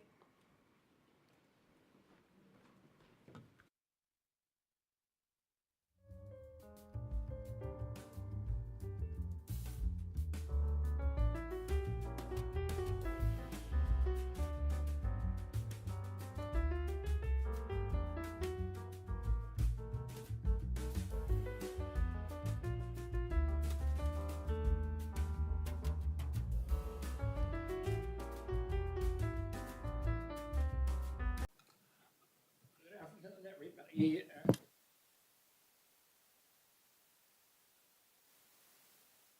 Sorry. Good afternoon, everybody, and thank you for joining us.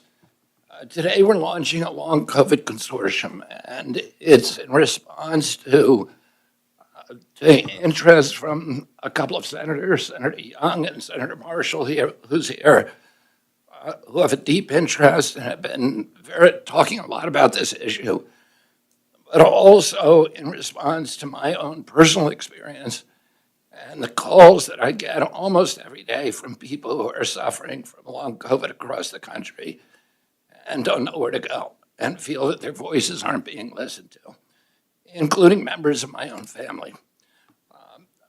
We wanted to do something different in response to this pandemic. In the past, the response to epidemics of this kind has been to pump a lot of money into ivory tower science to try to solve the problem. We've already put $1.5 billion into NIH to solve long COVID, and we've got literally nothing from it. And one of the mistakes that we've made in the past is to not talk to the doctors who are actually treating the disease. During the HIV epidemic, there was a policy in the federal government to simply stop talking to those doctors and to discredit them. There was extraordinary science going on, and with particularly with the gay doctors in New York, San Francisco, and Los Angeles, who are finding great success in treating their patients. And those doctors were shut down in the process, but also there was an initiative by the federal public health agencies to shut them down and to deny access to the repurposed drugs that they were using to treat patients very successfully. There was a movie called Dallas Buyers Club that was made about this. And my uncle said that Senator Ted Kennedy actually became an advocate for those patients and ultimately made an agreement with Dr. Fauci, who was shutting those doctors down, to fast track the treatment, testing, clinical testing of the repurposed treatments, the off-label treatments that they were having so much success with, and to allow patients to get access to drugs that they and their physicians believed were going to be helpful and not having to import them from Mexico or Europe or Canada. The same thing happened during the COVID pandemic, where repurposed drugs that were being used by physicians across the world and being used very, very successfully were not only not investigated, but they were shut down and people's access to them was denied.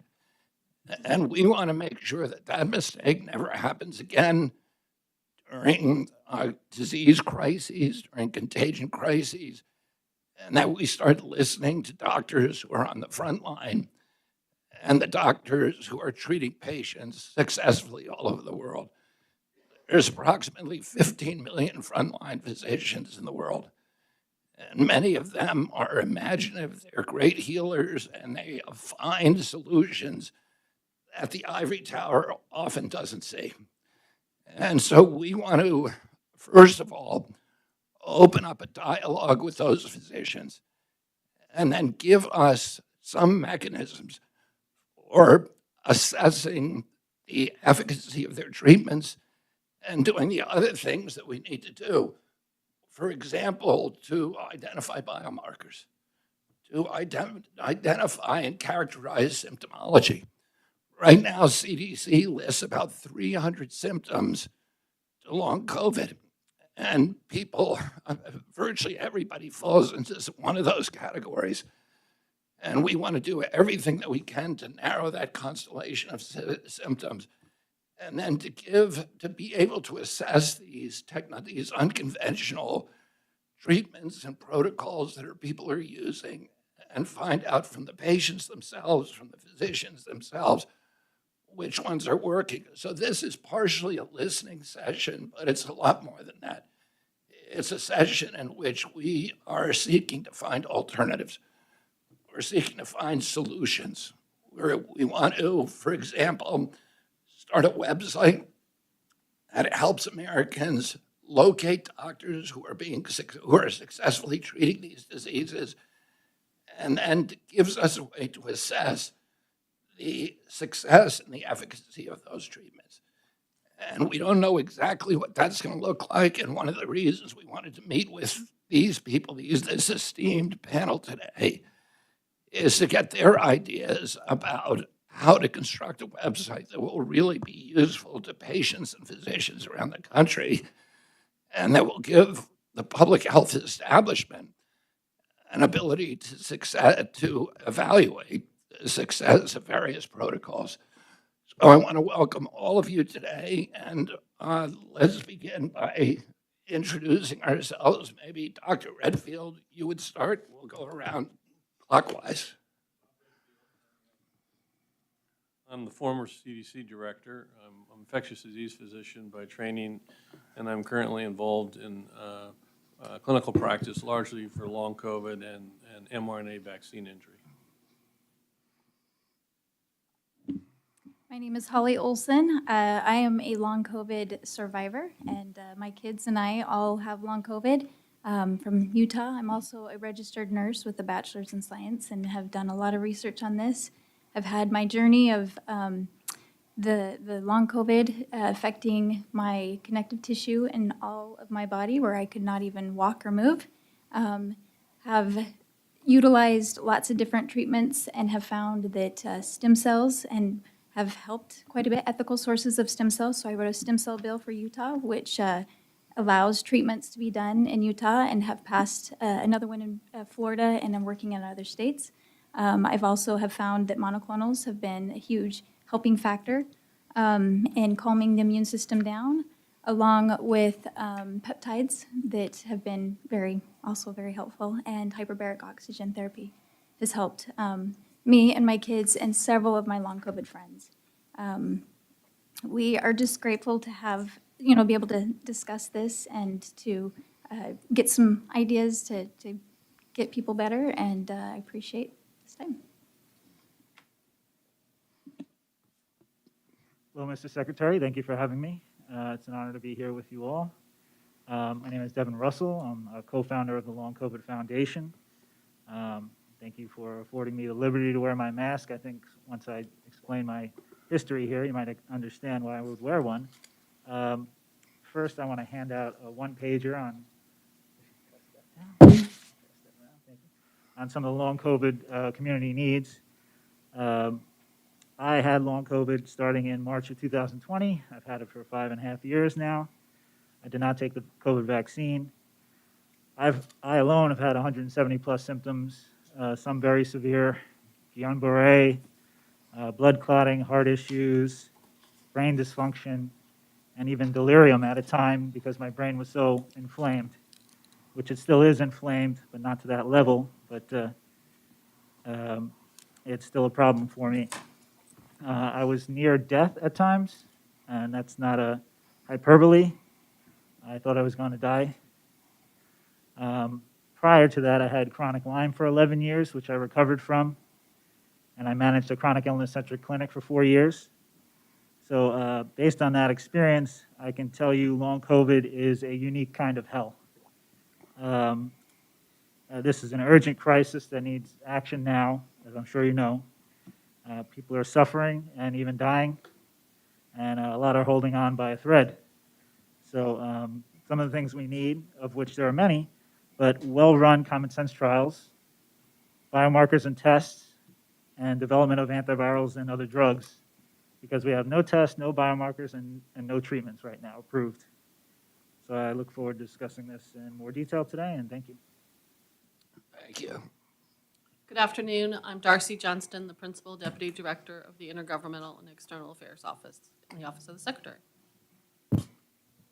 Hi, Ken Callahan, Head of Policy for the Secretary. Just want to thank everyone for coming, and this is something the Secretary has been very adamant and focused on making sure we brought together a roundtable of physicians and patients and other advocacy groups to make sure he could hear directly from them. This is something also he has stressed he wanted to make sure was live streamed, so it was open to the public, part of his campaign to make sure there's radical transparency.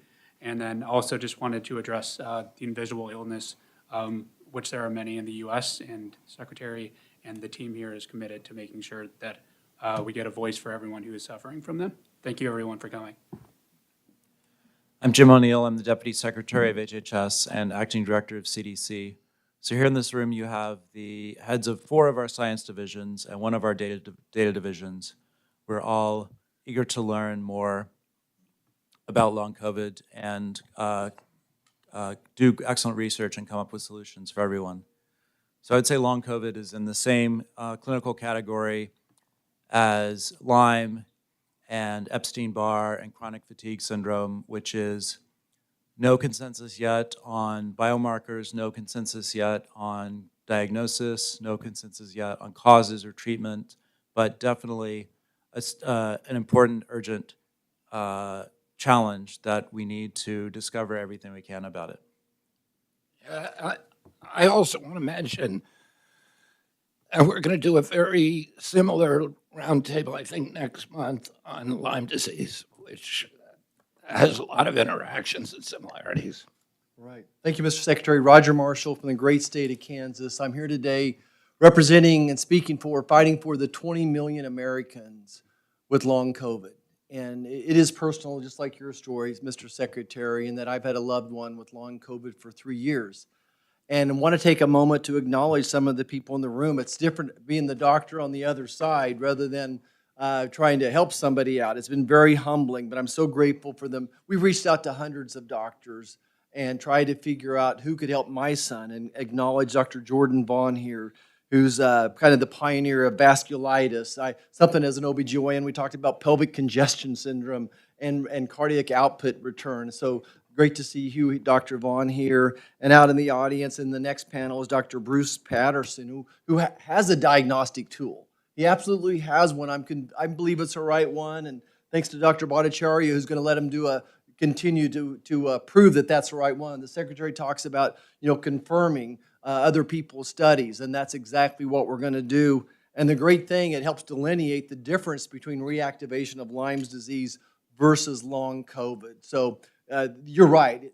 Outside of the ivory towers, there are people that are out there at warp speed time trying to solve the problem. And of course, my mentor here, Dr. Redfield, has also helped my loved one in kind of quarterbacking all the different approaches out there, and just kind of keep the keeper of all knowledge, and just always brings a word of hope to all of us. So I'm honored to be here, and we're gonna whip this thing, Mr. Secretary. We're gonna get to the bottom of it.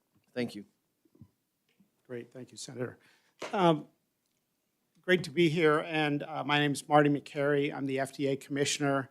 Mr. Secretary, thank you for making this a priority. We have been talking about so many competing important areas in healthcare where we desperately need to push the field towards a cure, and this was a massive priority for this Secretary, so that's why we're here today. Thank you.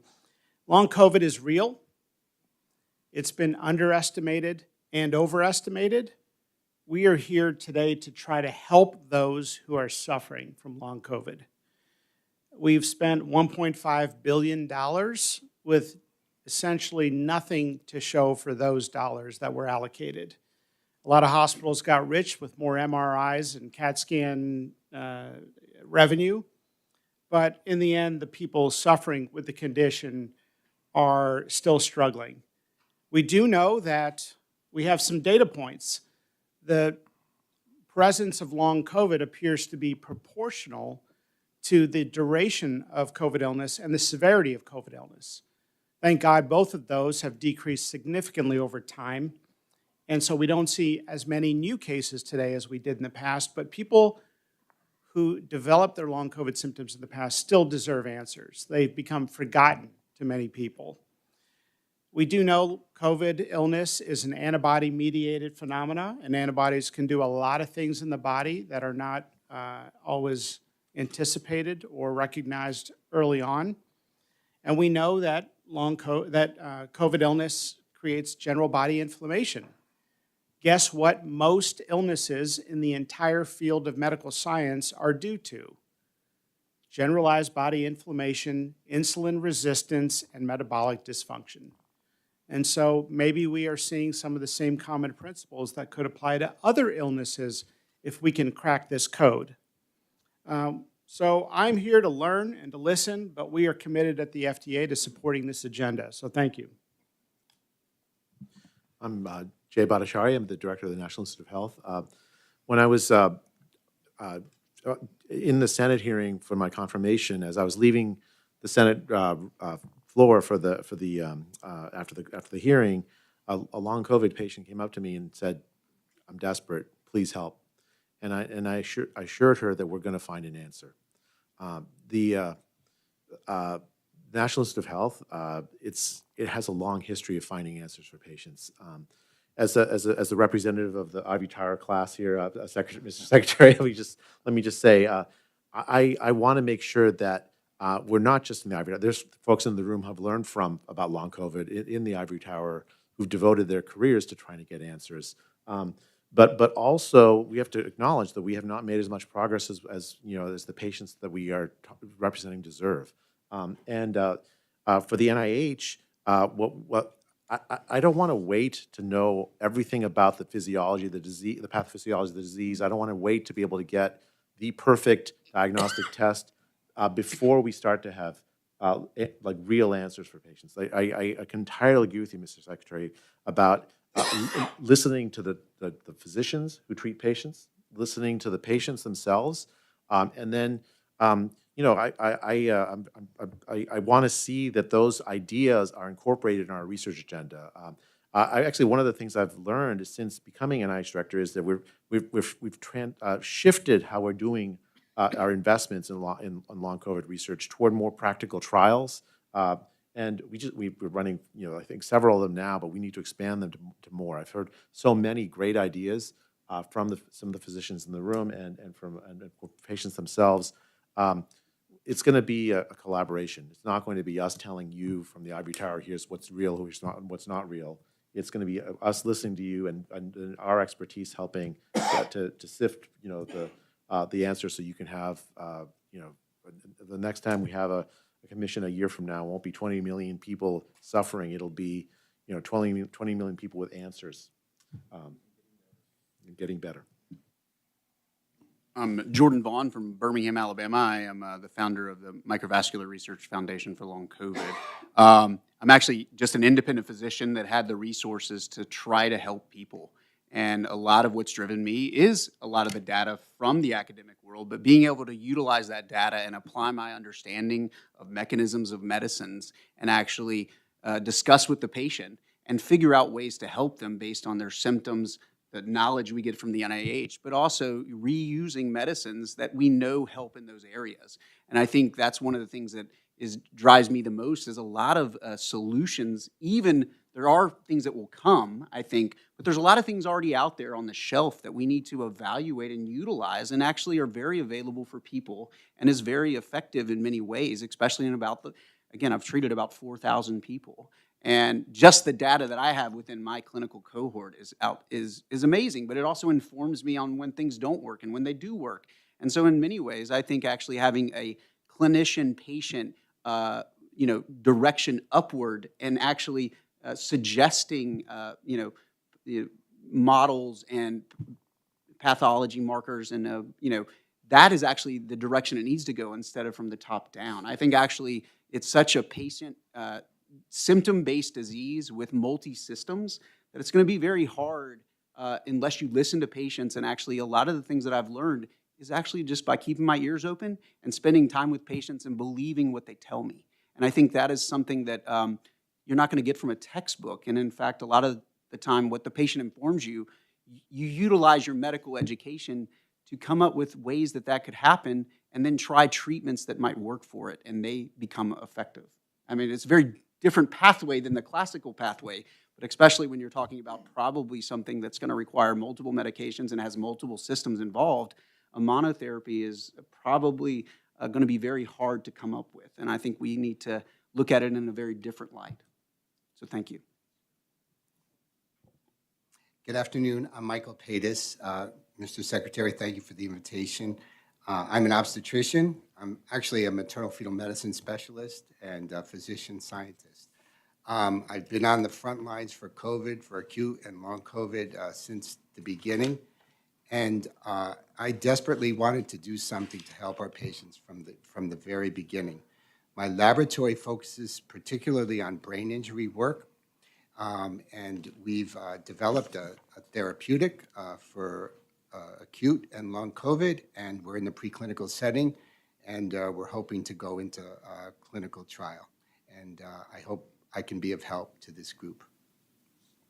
Can you tell what the treatment is? Sure, it's a 15 amino acid peptide that is called SpikeNet that blankets the spike protein. And we developed, because in the early days, I wanted to develop an animal model that would help us to actually work with this in a safe way. So we developed a BSL-2 model, which means that it's not as risky, if you will, as working with the SARS-CoV-2 virus. and that allowed us to help understand some of the pathologies, and we then went ahead and studied other aspects to it, so now we know it's different effects, not only in binding the virus, but actually what it's doing to help heal and reverse some of the changes that are occurring in different organs. Are you finding the same kind of level of COVID in vaccinated versus unvaccinated people infected, or what are you seeing in that area? Yeah, that's a great question. So all of this in the preclinical model, you know, is not with using on the vaccine. What we're seeing now, you know, clinically is that we have a mix of patients that have been vaccine naive and patients that have had it. And, you know, I am seeing this in the hospital routinely, not in the high numbers and that we saw initially, but certainly we're seeing it. Hi, everyone. David Petrino. I'm the Nash Family Director of the Cohen Center for Recovery from Complex Chronic Illness in New York. We're a hybrid clinical and research center in New York City that treats long COVID, chronic Lyme disease, vaccine injury, and other infection-associated chronic illnesses such as ME/CFS. Long COVID first came on our radar in April of 2020, shortly after we'd been hit pretty hard in New York by COVID, and we started to notice some of our patients weren't recovering, so we stood up a clinical program. And since then, we've seen over 5,000 people with long COVID at our clinic. And we recently released a 167-page guide to assessment, intervention, all in an insurance-covered clinic. So we, even in the manual, we cover what CPT codes to bill, how to write.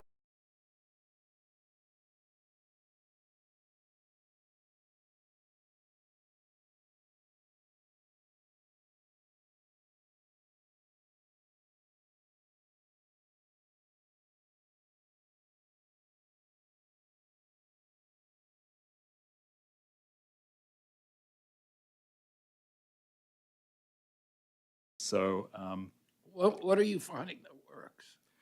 So what we've done in the handbook is similar to what you said, Secretary Kennedy. There's 300 symptoms, right? You know, but there are far fewer drivers, you know, and so when we think about what could be causing the symptoms, there's autonomic dysfunction, there's vascular dysfunction, which Jordan does a lot of work with, there's immune dysfunction, there's viral persistence, there's reactivation of other viruses.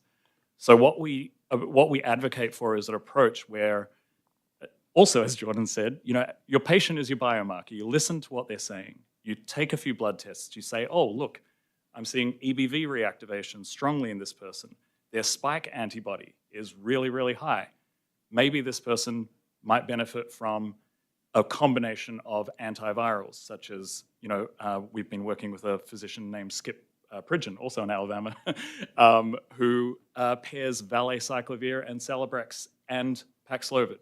And his results have been really, really quite strong. And so we're trying to bring some of his work into a randomized controlled trial so that we can go to the FDA and say, hey, here's some good quality data suggesting that this really moves the needle on patients who have these specific biomarkers. Because I think the one thing, if you take anything away from this meeting, there's no silver bullet. There's not going to be one drug that undoes everything for long COVID.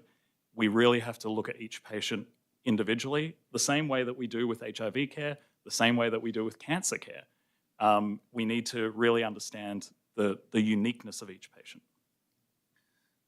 Dr. Redfield, what are you seeing that works in your clinic? And do you have interactions with other doctors like these? Well, I do interact with them. Jordan Bond and I work very closely together. He's taught me a lot, and I think I've taught him a little. I tell people it's hard for me to say that he may be better at this than me because I'm pretty cocky. But again, the symptom complex is important. So I focused more on cognitive dysfunction and immune dysregulation.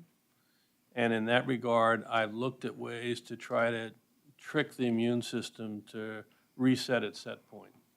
So I used some of the earlier drugs that I had used for treating HIV infection. For example, a drug called Maraviroc, which I use quite frequently and have had some fairly dramatic impact on cognitive function in people who literally are so cognitively impaired that they can't speak in more than 2 or 3 words at a time, and been able to get them back to speaking normally. The other thing we've done a lot working with Jordan is become much more aware of pelvic vein congestion in patients, which who would have believed that I have patients that present that really feel like they're suffocating. And it's not a comfortable place to be in a room with these patients because they're 24/7 feel like they can't breathe.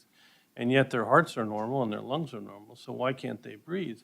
And Jordan helped elucidate and helped teach me, and I've followed up on it, is their problem is they're not returning blood to the heart and the lungs. And the reason they're not returning blood to the heart and lungs is because the integrity of their veins, they can't stay open under the pressure of an artery that's over top it. So we see a lot of pelvic vein compression. And what we end up doing, we both have a mutual patient today that's having the procedure done in Denver. Believe it or not, what we end up doing is putting a pelvic stent in the iliac vein to keep the vein open, and it resolves their symptomatology. So there's all different times. You got to really decide what you're going after. For me, largely it's been cognitive dysfunction, where I have a lot of high-performing individuals that no longer can function their executive function. And how do I get their executive function back to the point that they can maintain their job? And again, as I mentioned, the drug I probably use a lot is Maraviroc, rapamycin, probenecid in a combination. And again, all repurposed drugs, none of them approved for what I'm using, but I've had pretty good results in about 70% of the patients. And then, if they have the pelvic vein congestion syndrome, getting intervention radiology or peripheral vascular surgery to evaluate them and potentially put stents in. We have other patients that, as already mentioned, they have a tendency to reactivate other viruses, the herpes viruses in particular, and they cause a lot of the symptomatology of fatigue. And then are there ways that we can help them regain control of their replication of herpes viruses? So it's a very complex disease. It is going to be important to limit the symptoms into categories and to try to compare apples to apples. Because if you just take people, quote, with long COVID, the last thing I'll say on this is there really is probably a difference between patients with post-mRNA injury versus people that have post-COVID symptoms. I will say my post-mRNA injury, which is a real thing, it's real, contrary to what a lot of people think, it's real. Those patients have a tendency of not improving. They just don't seem to be improving. I have a number of patients now that are out 5 years. It's painful. The COVID infection patients do have a tendency to improve over time, despite me doing something or not doing something, although we try to accelerate that, particularly for those people that have so severe cognitive dysfunction. I can tell you the one lady, Joy, is a beautiful woman that I take care of, executive function, mid-50s. She got to the point that she could only speak in about 2 words, 3 words at a time. And she came to see me, and I told her at the end of our first visit that she was the sickest person from cognitive dysfunction that I'd ever seen. And she immediately burst into tears. It was very awkward, and she left. I told my wife the story, and my wife lectured me on being more caring. You need to improve your bedside manner. Improve my bedside manner. And so Joy came back the following week, and the first thing I did was I apologized to her, and I said, I told you the truth, but maybe I could have done it in a better way. And Joy looked at me, speaking in 2-word blurbs. She said, Dr. Redfield, I didn't cry because you said I was the sickest patient that you've ever seen. I cried because you're the first doctor that acknowledged I was sick.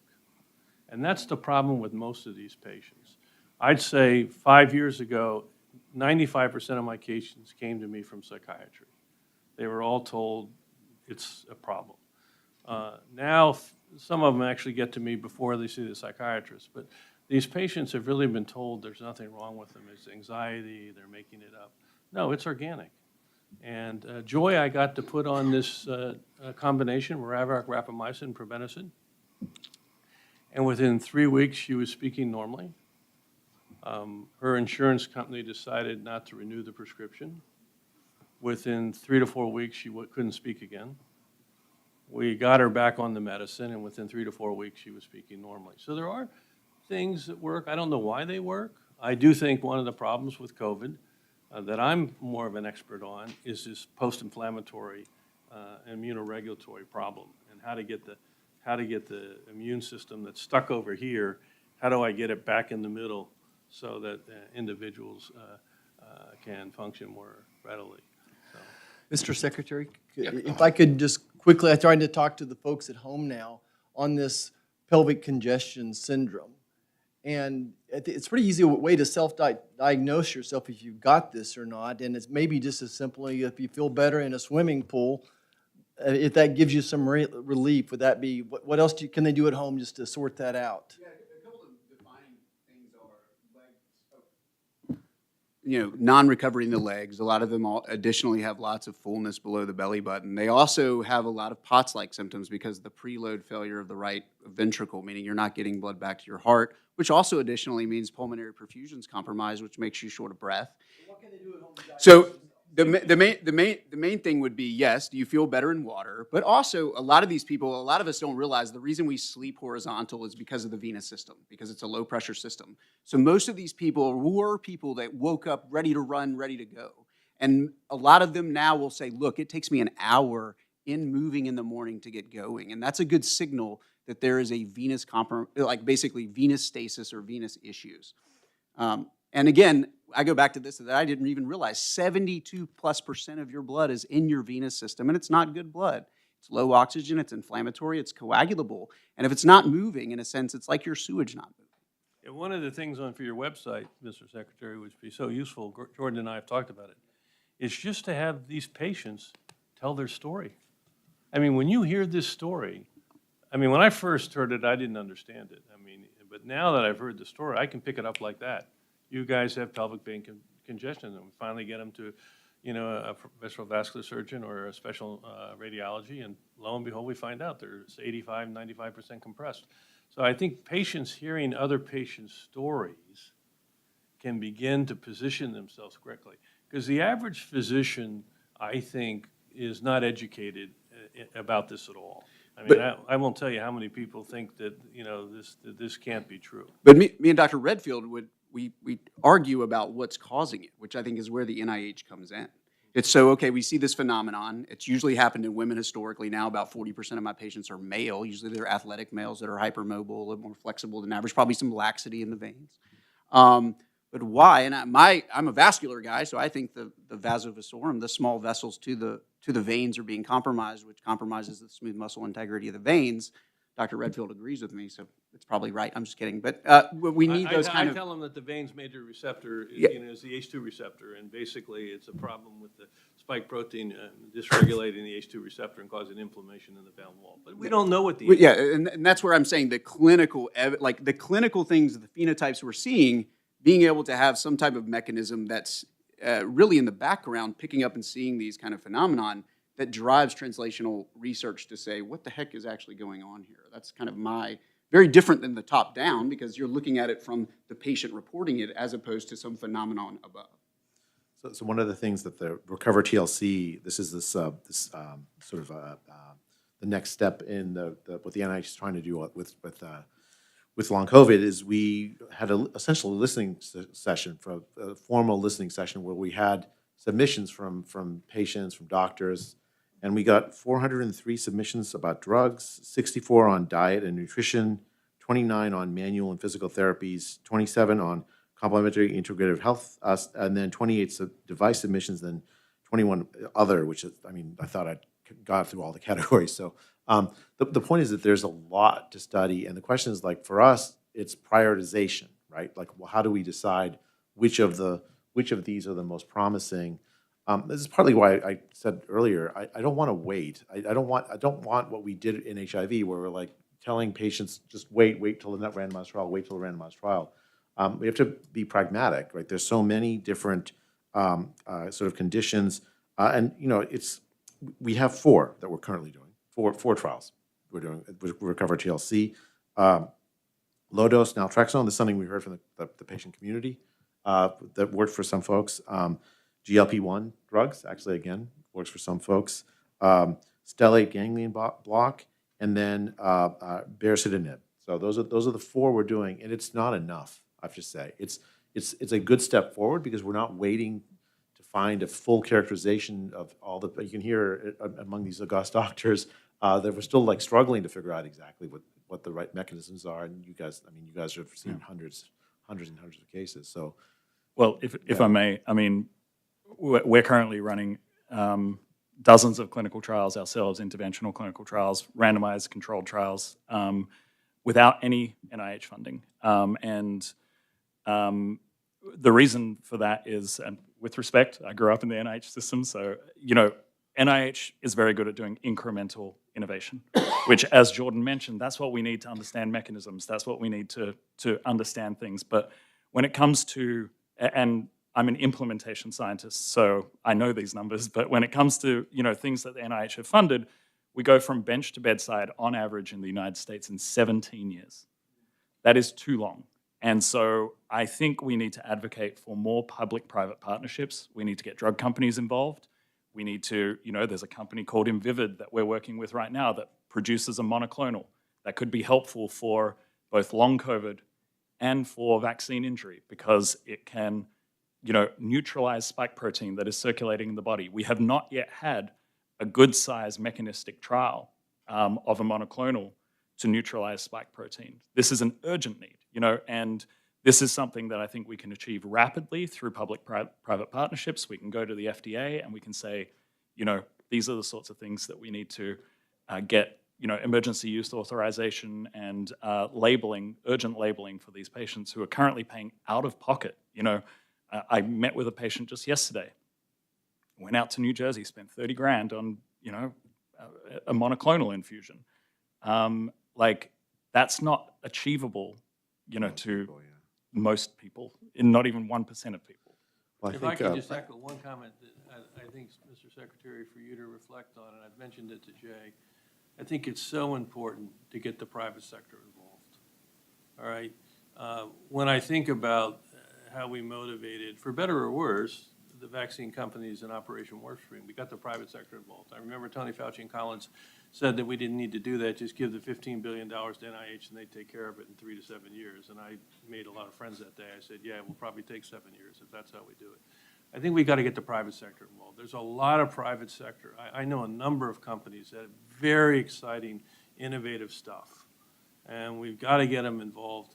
Even in this little room right here, you're looking with clinicians in long COVID, you know, between 1, 2, 3, 4 of us, we're probably taking care of over 15,000 people. I mean, it's not that complicated to put a consortium together and then, you know, partner that with the private sector to bring some of these new innovative therapies.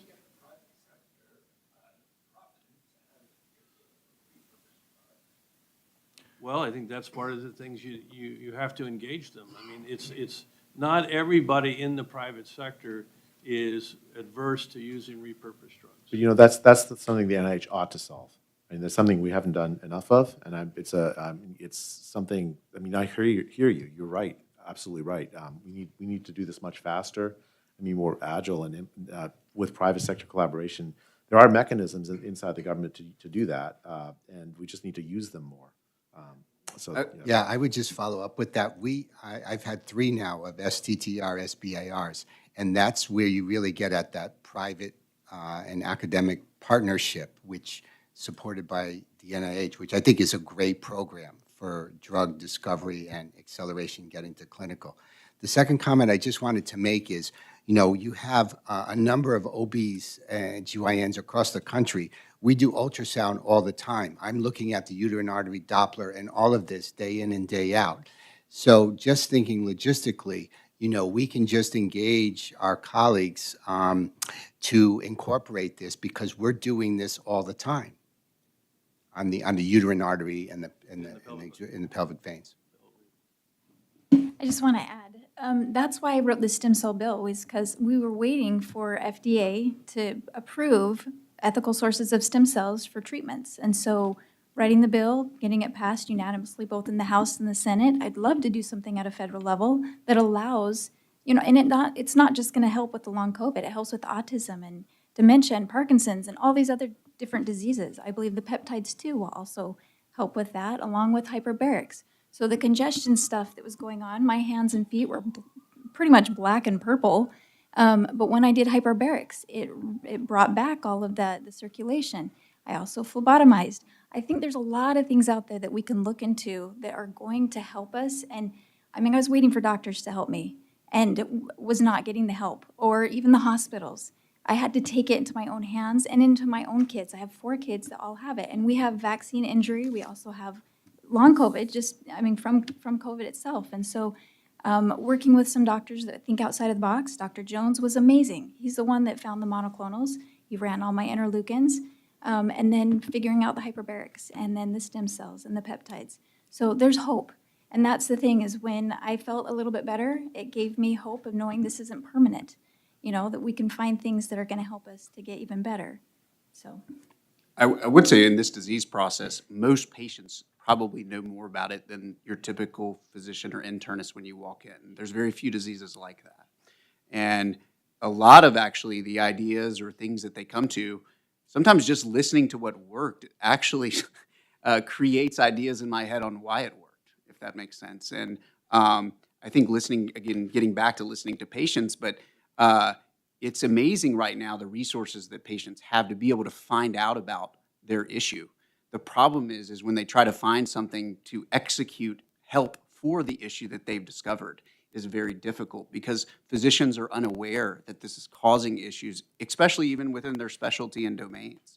And so imagine going with a disease that you have, and a physician that, first of all, may not even believe in it. Second of all, may have never even heard of it. What kind of help are you going to get unless you have a physician that's willing to learn and then try things? I do think education is important there, Jordan. Great point. But, I did a series, when we released our handbook, I did a series of educational talks across the West Coast to 1,000 PCPs, because I really think PCPs are going to solve all our problems here. No pressure on the PCPs, but they're the people who, when you walk in the door and say, look, I got sick 2 weeks ago, or a tick bit me, and I haven't felt the same since, they're the ones who should be identifying, oh, you have chronic Lyme, you have long COVID, you have ME/CFS, or chronic EBV. And we got to 1,000 PCPs in that tour, so we really went for it. And 30% in the door at our pre-seminar interview did not believe that long COVID was real. So that they were happy to mark themselves on a survey saying, I do not believe in the authenticity of this. An hour and a half later, 0% said that. And it was just presenting good quality data to them and saying, this is what and also this is a plan. Here are the things you can try when someone comes in your door. And I think this gets back to, we do need a good diagnostic tool. And I just can't emphasize enough the mental help of being told that, yes, you're not crazy. Let's just be frank here. These patients have been told they're crazy. There's nothing wrong with you physically. To have a test that confirms, it's Lyme disease. Okay, great. And I think that maybe we have some of those secrets now unfolding as you say there's 70 symptoms, 150. You probably are starting to put them in buckets now. And based upon those buckets, is there a correlation with some of the testing that we're doing? I'm looking at Dr. Patterson to come and tell us the next roundtable. And then your primary care doctors, you're get them to first base at least. We want to get the PCPs to first base with a little bit more data. So I think this roundtable already is a significant watershed in validating this disease, putting a lot of information on the table. I'm learning a lot. Mr. Secretary, I'm very grateful that you convened this. And you also asked us to build a website to scale this meeting up into a national level and provide a single place, a platform where patients and providers and pharma companies can all share information about symptoms and diagnosis and repurposed drugs and treatments, and probably a lot of other things that we haven't thought of yet. And we have our Chief Technology Officer of HHS, Zach Terrell, here listening. He's going to Secretary's asked him to build a website at CDC for all this information. We have Kristen Honey, our Chief Data Officer. We have Dr. Willie Churtman, our Science Policy Advisor. We're all listening. I'm learning a lot, and we are going to scale this up. I'd like to add something if I can. ask one?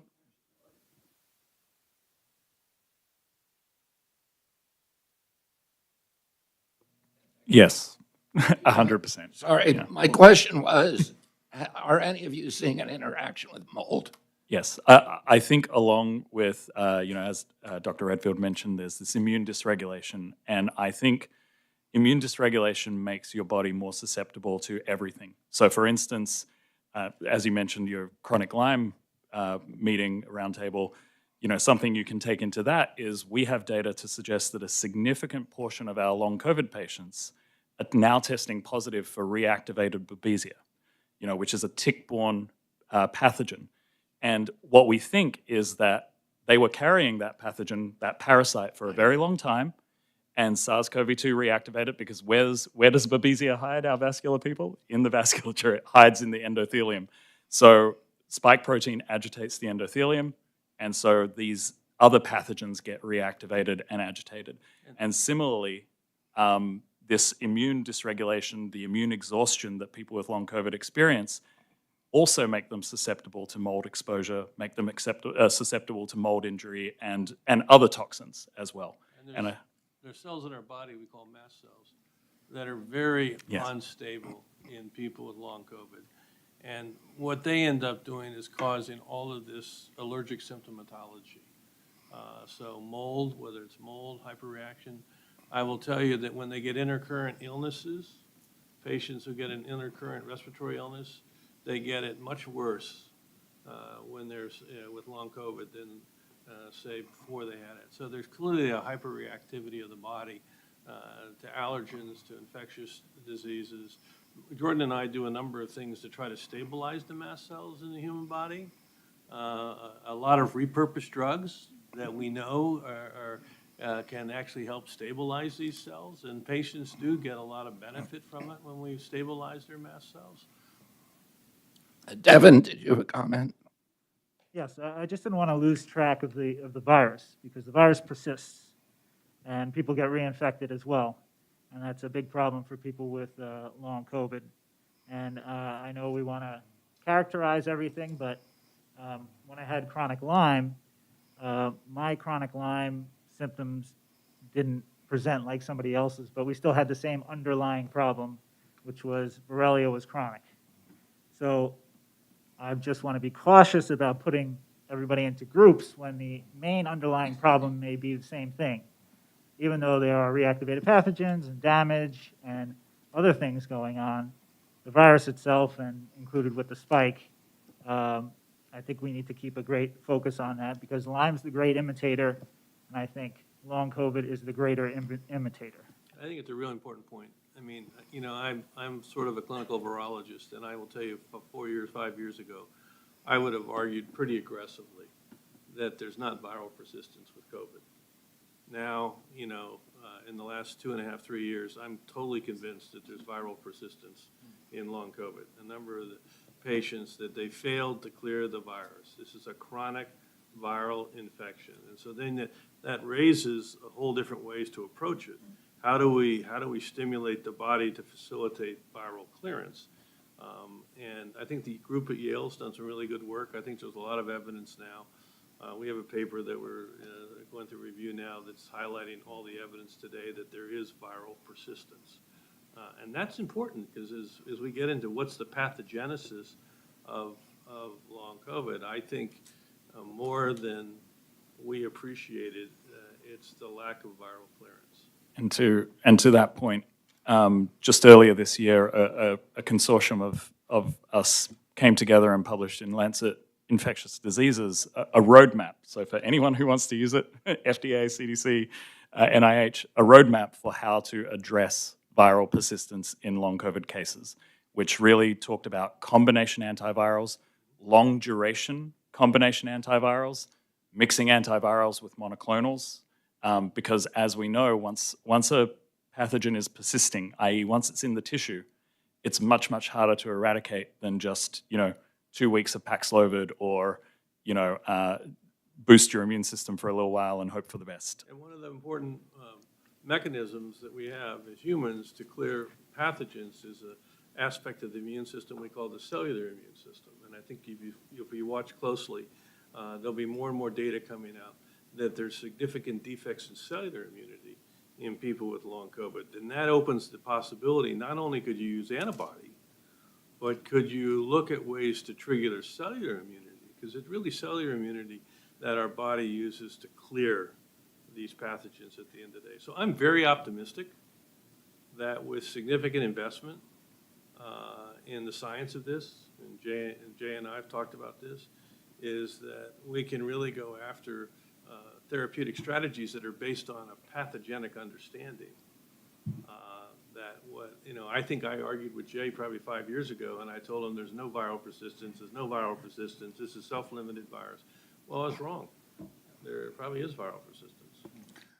I think Dr. Redfield's optimism is a good place to end this session. We're going to have in a half an hour, we're going to start our next session on innovation. And I welcome all of you at home to rejoin us. And thank you all very much for being part of this.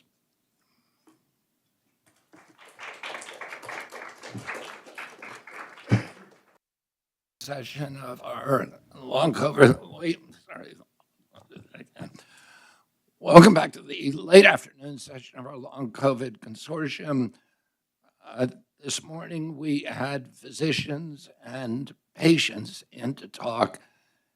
And now we're going to, now we have a group of innovators and researchers, and we're going to talk about the path to a cure, to treatments. One of the things, for those of you who weren't here this morning, we talked about the need to do something different at this agency, which is not just to develop science out of NIH, but actually to go out and talk to physicians, talk to patients, and find out what's working on the front line. And we had a very successful meeting just now, and now we have a new group of people. And why don't we start over here? Why doesn't each person introduce themselves and talk about some of the things that they're working on?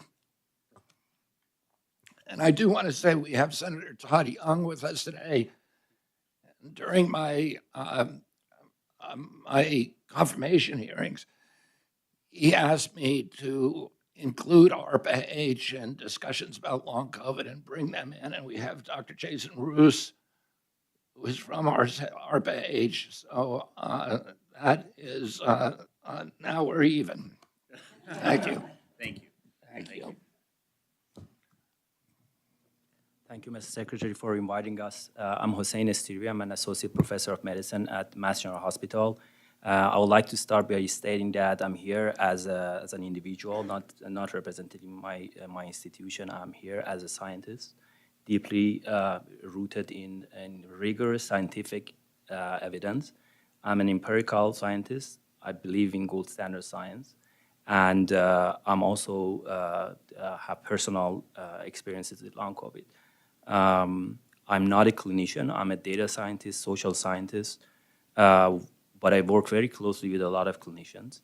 I have all of my perspectives are basically from my research over the past 5 years on long COVID, and deep appreciations of the complexities of human health.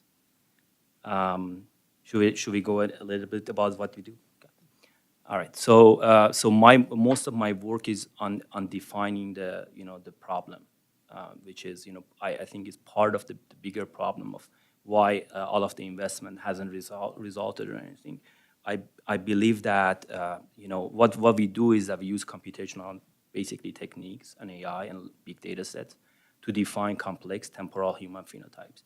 And I believe one of the main challenges is that we've been trying to target something that is elusive, has never been defined, and it's all over. So I think that a part of lack of success is it probably is one of the hardest thing to actually ask for treatment when you don't still know what is exactly out there, because it manifests in several different ways, and it can be very individual. Treatments can be very individual also. So we have to we probably are talking about a lot of different subphenotype definitions here. And we've never had enough, power in our data in the legacy approaches to define this disease so far. Thank you very much, Doctor. And that was one of the themes that we hit on this morning, is that this is a constellation of symptoms that each patient needs to be treated individually, and that, we don't have biomarkers and we don't have, many of the characterizations that we have for other diseases. So thank you for adding to that. Now, Bruce Patterson, who's also a clinician who has had great success in treating COVID patients from all across the country. Thank you, Secretary Kennedy. It's my pleasure to be here. I am a physician scientist. I was trained at Northwestern in viral pathology. I went in to start my research career in HIV in 1990. So I've lived through these pandemics, and the words you said in the previous session couldn't be more true. The fact that we're sitting here together discussing the issues and the struggles is such an enormous step, and so different than how HIV was treated back in the day. I went on to do a head of virology at Stanford, where I continued my HIV research on reservoirs, viral replication, and what I call replication competence, which is the ability for viruses to make more of themselves, to replicate.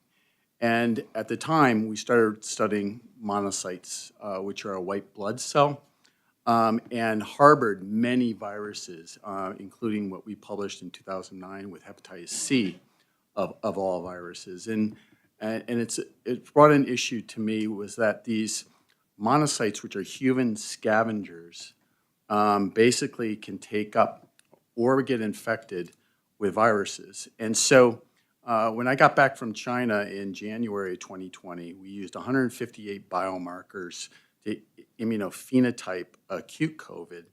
And we found that patients at 60 days and 90 days may have been better, but by no stretch of the imagination was their immune system normal. It was highly dysregulated, as Dr. Redfield had mentioned, and it was abnormal in a very different way in acute COVID. So we took these 500 patients at a time where there was only one variant, and we modeled using machine learning and AI the two algorithms that set apart acute COVID and this population of individuals who had symptoms at 90 days, now recognized as long COVID. So even then, we had the two algorithms that were a composite of cytokines and chemokines that were biomarkers that allowed us to separate long COVID. We then went on to model chronic Lyme, chronic fatigue syndrome, and now we're working on mold mycotoxins, as was mentioned in the previous meeting, where we can actually use the diagnostic to obtain a pure population of patients with long COVID, chronic Lyme, and other chronic inflammatory conditions. That is paramount to doing, obviously, very informed clinical trials where patients get enrolled properly. We also use that data in now 20,000 patients. We've treated 12,000 patients. We have a database of 20,000 patients where we used that information in a data analytics portal to develop a therapeutic that could address long COVID. And we're very excited to be on the precipice of launching our FDA trials in that combination drug that was approved to proceed 18 months ago. And it's, it's fortunate that we're sitting here because this trial could have been done, but I have spent the last 18 months trying to raise money to fund this trial. But long and short is we discovered a new mechanism through our data analytics that there can be viral persistence in the absence of replication. So there's fragments of virus, viral RNA in monocytes. There's fragments of viral protein in monocytes. We showed that in long COVID. We showed that in post-vaccination syndrome. So that's almost proof that you don't need replicating virus to basically have the same symptoms as long COVID. And the clincher was we just found the same mechanism in Lyme disease. In other words, retention of Borrelia protein in long-lived non-classical monocytes that their sole reason to live is to traverse to the blood vessels and cause vascular inflammation.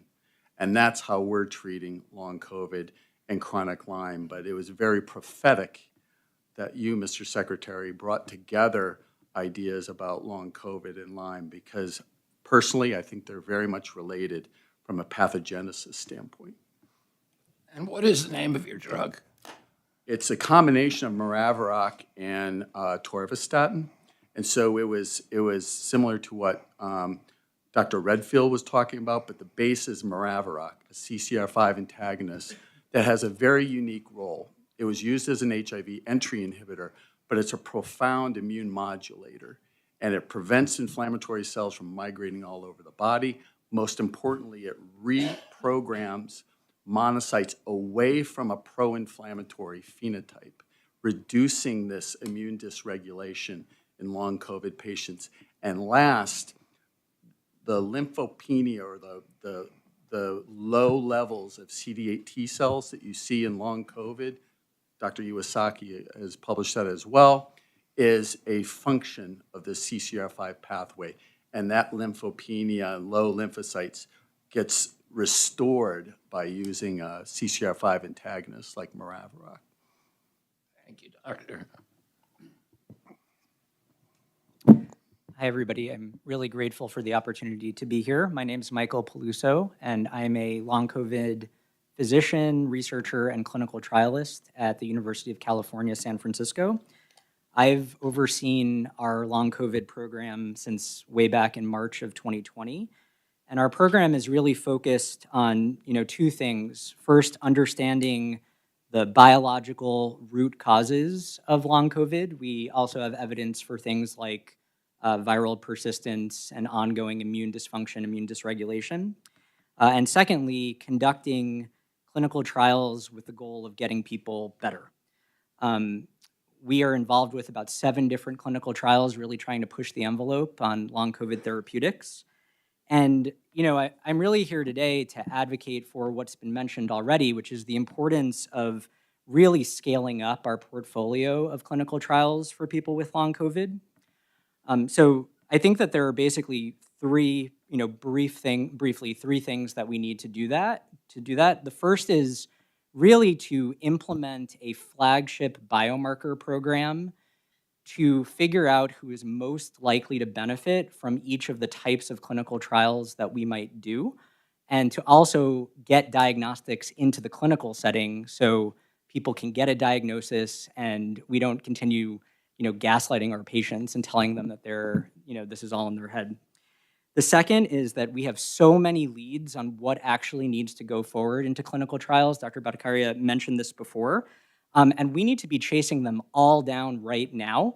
The pace of clinical trials has been too slow. We need to get more trials into the field like this year. To do that, I really think we need to invest in a bottom-up approach to clinical trial implementation, with a variety of different groups that are each running their own trials, but with shared enrollment criteria and outcome measures so that they can be directly compared when we have results. And then the third thing that we really need to do, which also came up this morning, is to promote industry investment and engagement in this problem. We saw for HIV how important it was in the 90s to have pharmaceutical partners on board with developing drugs and investing tremendously and getting people onto ART, figuring out what treatments would work. We need that level of commitment for long COVID. Thank you. Well, good afternoon, everyone. Oops, sorry. Go ahead. Go ahead. I know, I'm just introducing you. Well, good afternoon. I'm Jason Roos. I'm the acting director at the Advanced Research Projects Agency for Health. First, I want to thank everybody for taking the time to come here. The patients, the providers, in the previous session, all of our research colleagues here, and Senator Young, appreciate your support as well. ARPA-H was born in the model of DARPA with the goal of going after the hardest problems in the healthcare space. And our mandate is to really focus our investments on those high-risk, high-impact research areas that can really push the boundaries beyond those incremental improvements and really be transformative. And I can't think of any other problem right now we're dealing with than long COVID in terms of what fits into that bucket. But we are not in any way, shape, or form going to solve this problem on our own. My whole of government colleagues here, Jay and Marty and CDC and others, this is a problem we all have to tackle together. But importantly, as was brought out earlier in the earlier session, it's going to be very important to involve you all and public-private partnership, engaging with the community outside of the government as we try to tackle these problems. So I'm here today to listen to what you all think where we should be placing our investment. How do we maximize the use of our resources? Who do we need to be partnering with to really try to make some significant progress here? And I can say that we are committed to really trying to move the needle and being true to our model. And the output from today is going to help inform the investments that we're intending to make in the very near term on the long COVID problem. We were talking earlier there, we're already starting to look at this idea of repurposing, which came up before. We have some investments there on the rare disease space. How might that be applied in this world? And then certainly on the biomarker front, that's an area of great opportunity. So again, I just want to thank you all, and thank you, Mr. Secretary, for your strong interest and push in this area. I'm Jay Bhattacharya, the Director of the National Institute of Health. I already gave comments earlier, so I don't know how much I should repeat myself. But I'll say that the need of patients that I've heard from on this is just tremendous. Like it's the heart and soul of everything that we at the NIH are working on this. Bobby, your passion for this is I mean, truly inspiring. I think the key thing in my mind is that there's a lot to learn from patients, a lot to learn from from clinicians who manage patients, and it's the Recover TLC program, the NIH's program on clinical trials and long COVID. We did essentially a listening session where we got literally hundreds of possible agents, drug agents, a whole host of other therapies. There's a lot of expertise out there.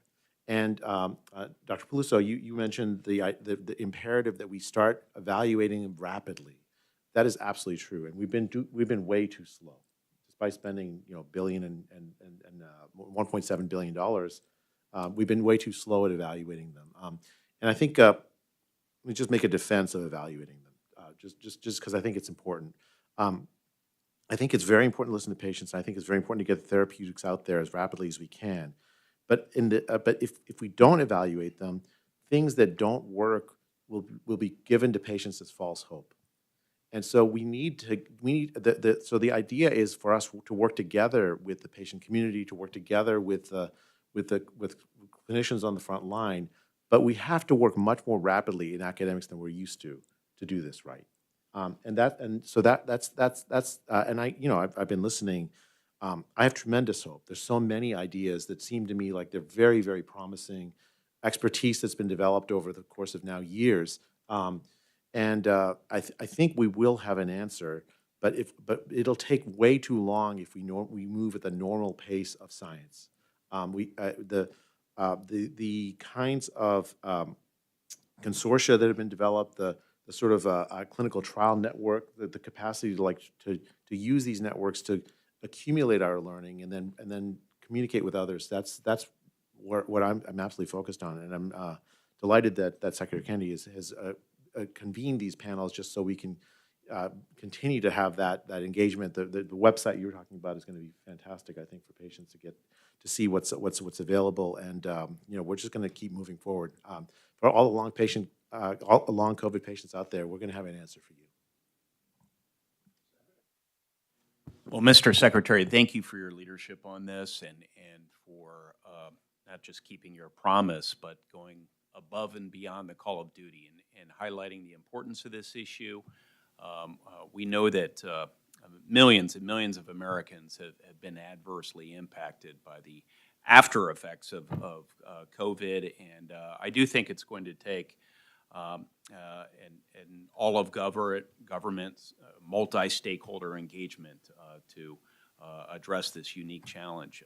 NIH, ARPA-H, our university research community, private sector, to have them all here and figuring out ways in a very transparent setting to cross-cut this issue, to tackle these challenges, is going to be essential. So I wanted to deliver my word of gratitude, Mr. Secretary, but also assure you that members of Congress are engaged in a bipartisan way on this issue, very interested in the development of therapeutics and other ways we can tackle this, prepared to resource evidence-based interventions where we can, and really eager to engage with our constituents, whether they be members of our family or the business community or rank-and-file Americans who just are at wit's end trying to make life work at the time that they've been debilitated by this condition. So thank you. Sign me and other members of Congress up to continue this positive progress.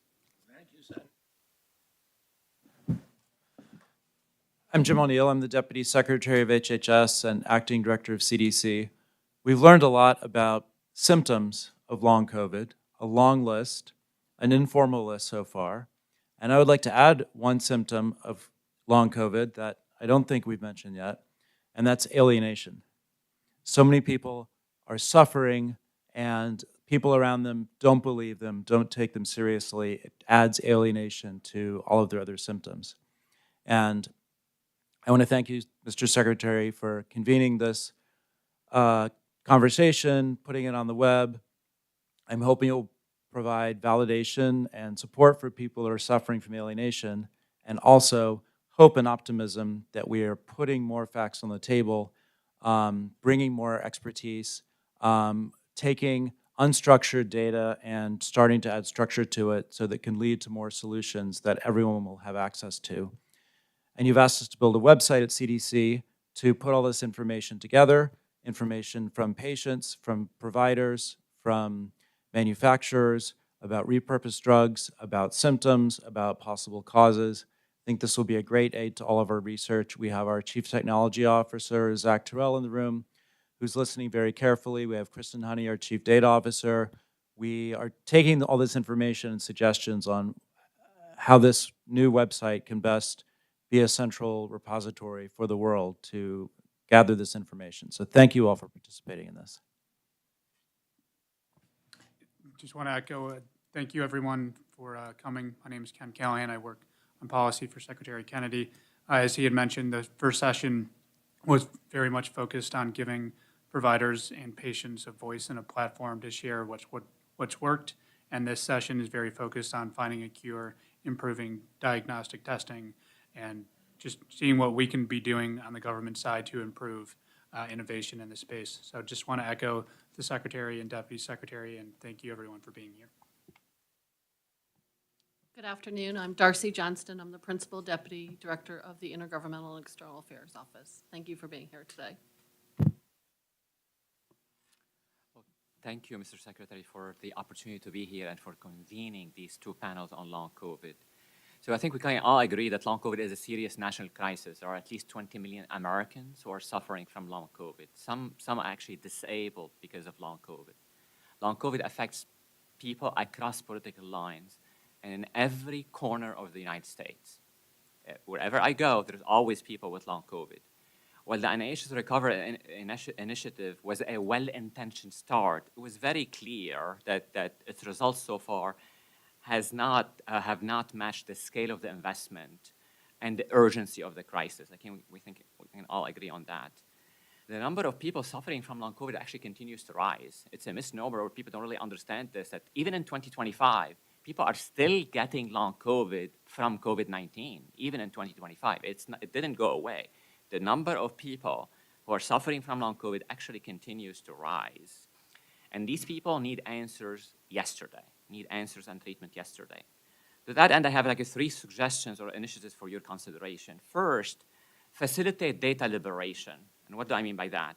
Create a national data commons for long COVID. A major roadblock to progress on long COVID is that the Recover's vast data set is literally locked for only Recover investigators. And that data was paid for by US taxpayers. I paid for that data. All US scientists should be able to access that data to help us solve the puzzle of long COVID. 2, fund a diverse portfolio of drug repurposing programs. This is really, really important. We've made a lot of progress on AI over the past several years. I don't see that leveraged to really help us solve the problem of long COVID. We can and should do it. It's not beyond us. It's not beyond the might of the United States to solve the problem of long COVID. It's not beyond us to solve it. And we can and must solve it. And how you can do that?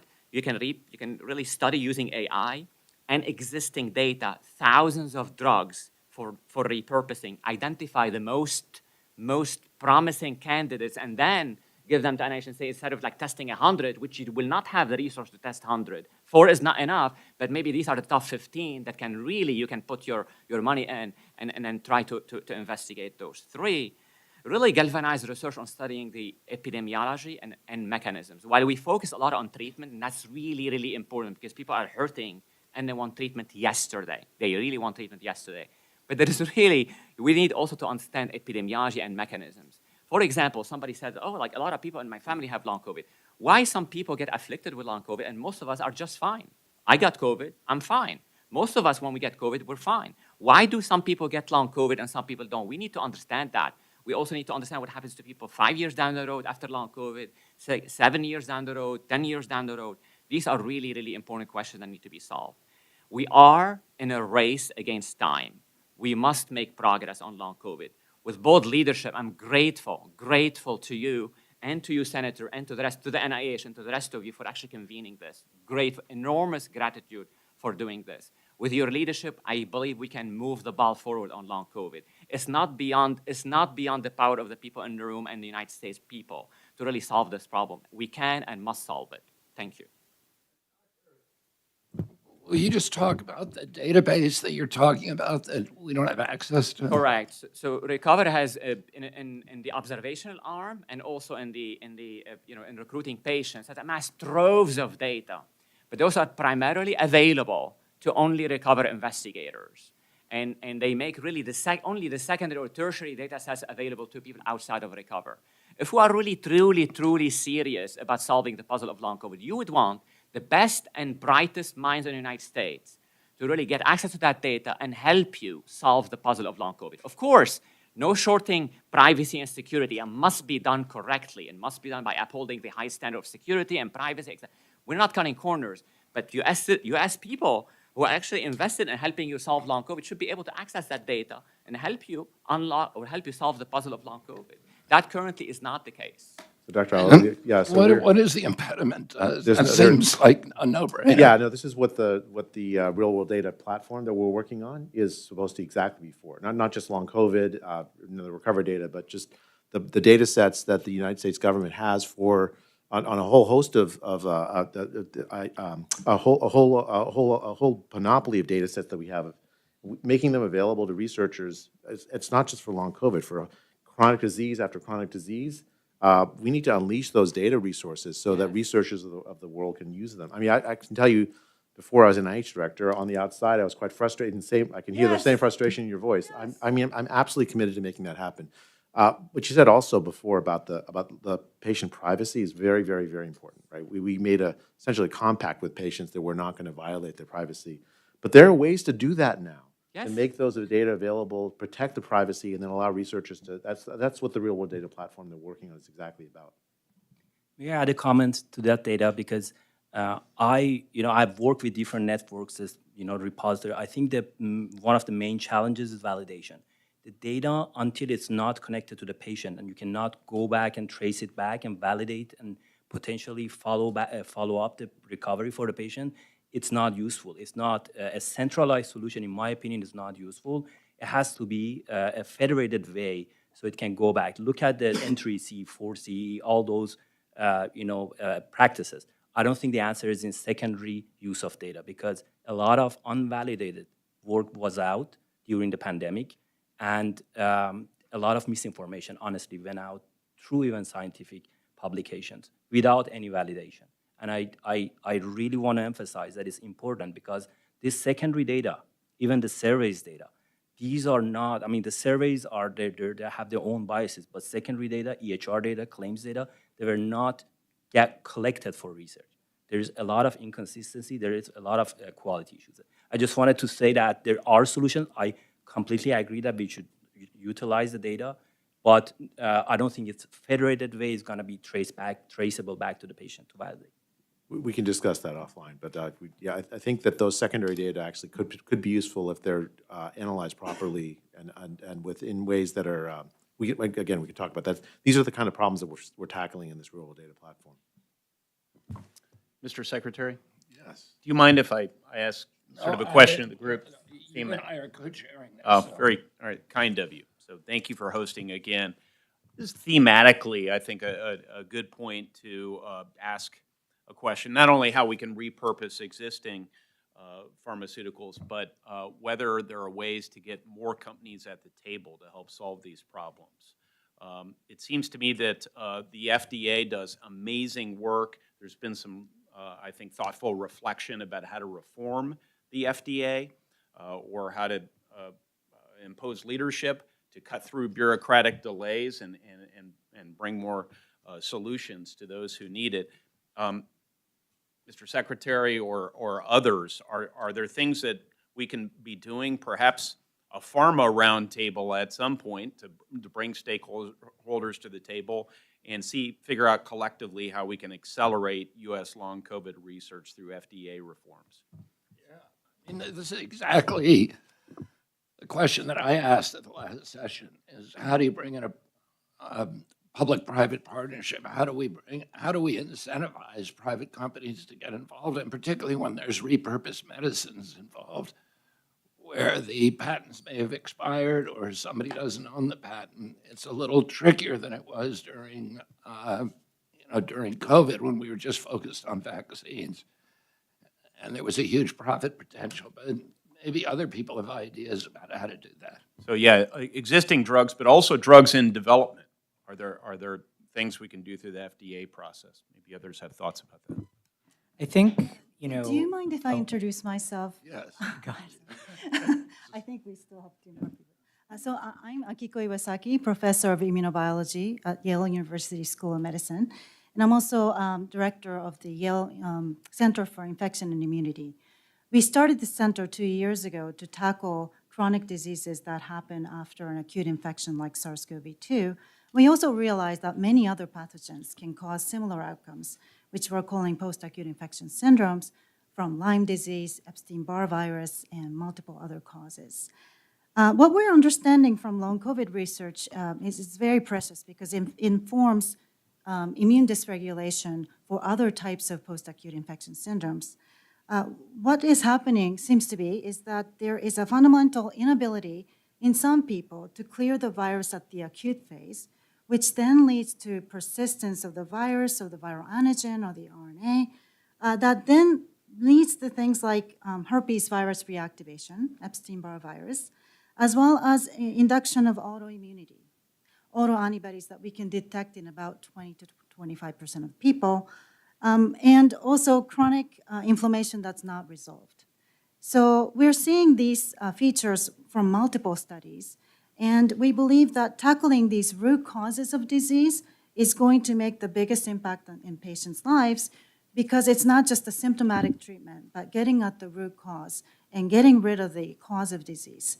So for instance, for viral persistence, we can deploy things like antivirals, monoclonal antibodies. We also heard about Invivyd, which makes Pemgarda, and they have a next generation monoclonal that's even more potent that we can trial in patients with long COVID. And for people who unfortunately already developed autoimmune diseases, there are many, many amazing drugs in the space of autoimmunity that we can retool and repurpose and to do a randomized clinical trial. And for herpes virus reactivation, we really need to develop better drugs and vaccines against these herpes viruses. For instance, investment into antivirals is key for preventing future pandemics and future occurrence of these post-acute infection syndrome, as well as developing better innate immune agonist, which allows your host cells to remove these pathogens on their own. Again, also using immunotherapeutics to remove the persistent virus, and whether it be SARS-CoV-2 or Epstein-Barr virus. We also, I believe that more support in basic research is needed. So from the NIH, we need to really look at root causes in a more rigorous fashion with much larger cohort of studies, in addition to doing randomized clinical trials and trying to do deep immune phenotyping so that we can identify people who benefit from a particular medication and who don't. So we won't be wasting people's resources and time and energy into giving a wrong treatment for patients. Just as an example, if somebody has an autoimmunity, you don't want to be giving that person antivirals. It may not be relevant, and vice versa.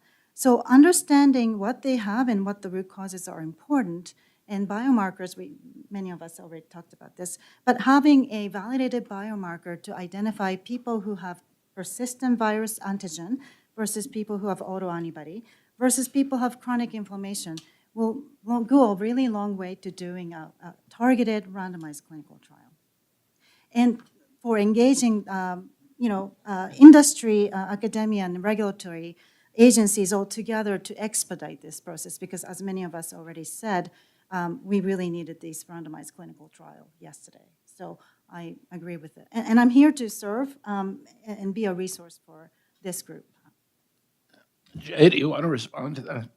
I mean, I agree with all of that. I've learned a lot from your work over the years, and I'm grateful for it. So thank you. I think we have to invest in all of the above. It really is a tragedy that we've spent so much money and time and not gotten those validated biomarkers.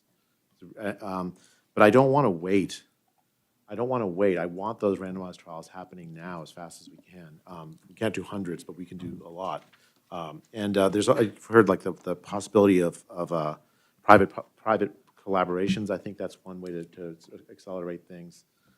We have to do all of the above. Dr. Peluso, you had a comment about how to bring in a private.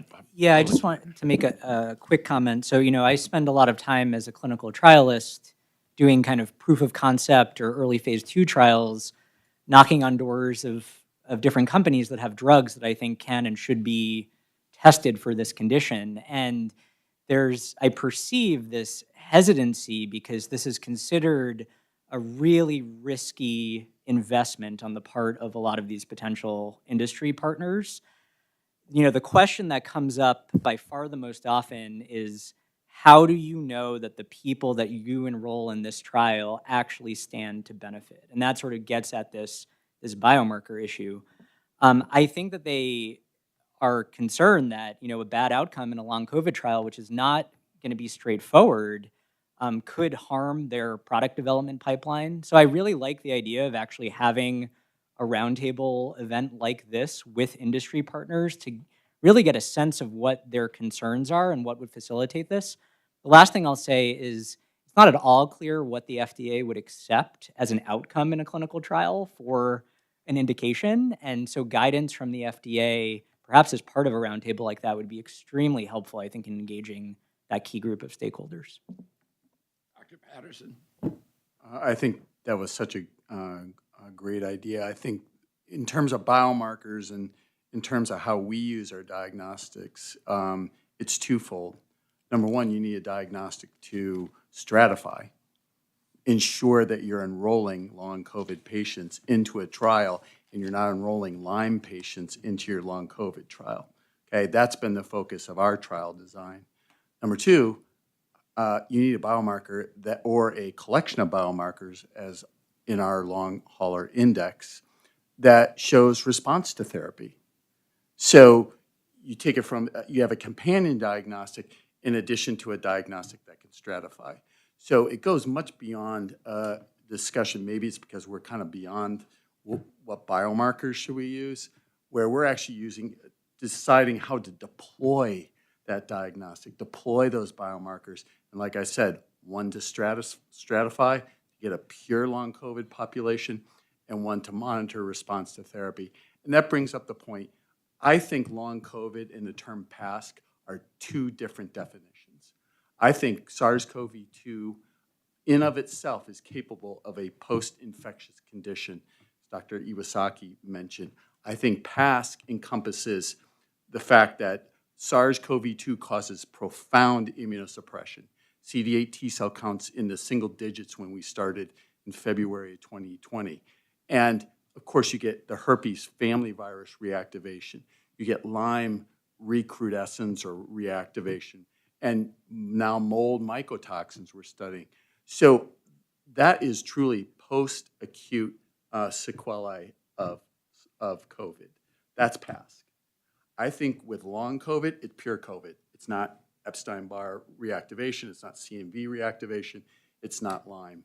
And I think that's how we've kind of framed our development of diagnostic to decide on that. So we get pure long COVID in our trial. And I would ask all of you, including Dr. Iwasaki, what is your confidence that you can distinguish between Lyme and long COVID and short COVID, for example? Well, we've published that already in 2 papers. So we're very confident. We've studied over 400 patients in each of those papers, and we have real world data on over 12,000 patients. So we have supreme confidence. If we had more bandwidth and more people, we would be submitting our drug trial and our diagnostic to the agency at the same time. Right now, we're just trying to get our drug trial started. So, but we're going to use the clinical data derived from our clinical trial for the drug as our clinical portion of our biomarker studies, because our biomarker is incorporated into our clinical trial design. And can you comment on that, Dr. Iwasaki, because you treat both Lyme and long COVID? Yes, so I'm a basic scientist, so I collaborate with clinicians who treat both long COVID and post-Lyme. And in terms of diagnosis for post-COVID, it's, it's still challenging. I wish there was a blood biomarker that says, okay, you have long COVID versus you have long Lyme, you have long EVB. But these things are fairly overlapping. So some people may have all of these things going at the same time, while others may only have one of these things. So I think we're not there yet, and maybe your diagnostics works well to dissociate these things, but often patients come with multiple of these pathogens. And the other thing is that people who have Lyme tend to be more susceptible to getting long COVID and other post-acute infection syndromes. So it's a little bit difficult to disentangle all this, but the root cause driver may be shared. For instance, persistent pathogen, whether it be Lyme bacteria or SARS-CoV-2 virus or EBV, if we can treat that root cause, it may still benefit these patients. We may have to use multiple antimicrobial to get rid of all this. Mr. Secretary, I just wanted to pull on a thread here. Dr. Peluso and Dr. Patterson both indicated they thought it would be helpful to convene a pharma roundtable. You and I can perhaps discuss that offline or work with your team on whether that makes sense. I can tell you I have an interest, regardless, of perhaps convening such a roundtable on Capitol Hill. So know that for all watching this, know that that strikes me as something that is worthy of doing. Dr. Willie Churban, do you want to introduce yourself and give us any comments? Sure, I'm Willie Churban. I work for the Secretary and the Deputy Secretary as a science advisor. I actually used to work in Senator Todd Young's office, where he was a champion of oversight on long COVID efforts. And I think the fact that this roundtable brings together the leadership from all parts of HHS shows that this HHS is really committed to solving hard problems, because everybody here, I think, probably agrees that long COVID, chronic Lyme, these are among the trickiest medical problems out there. And we're committed to doing it transparently. So I'm learning a lot from everybody, and feel free to follow up with me after on the concrete ideas that you've all come up with so far. Dr. Patterson, I know Senator Young has been open about his own struggles with, and I'd love to hear what your experience is and what your experience with your patients is. I'm running a pharmaceutical company myself, and people ask me, why do you still see patients? I can't tell you how valuable it's been over the last 5 years to see over 12,000 patients, sit in front of them, hear their stories of disability, how it affects their families. There is no doubt that this is something that is so pervasive in this country, and it goes well beyond the 20 to 30 million people who have it. And there's no doubt that it's more than $1 trillion cost to the healthcare, group. So, but the fact is, hearing their story, symptoms, and then seeing their biomarker data, and relating the two, and testing our basic science hypotheses and approaches in a real world case where we're seeing patients, we're using repurposed drugs, and we think it's been very successful to date, and we look forward to our trial. But that interconnection between the patient and the science is invaluable, and it's all captured in our data analytics portal, where we're doing a lot of the things that have been suggested here by ourselves. We have our data scientists who are digging into our 12,000 patients' laboratory symptom data and looking at the connections and response to therapy.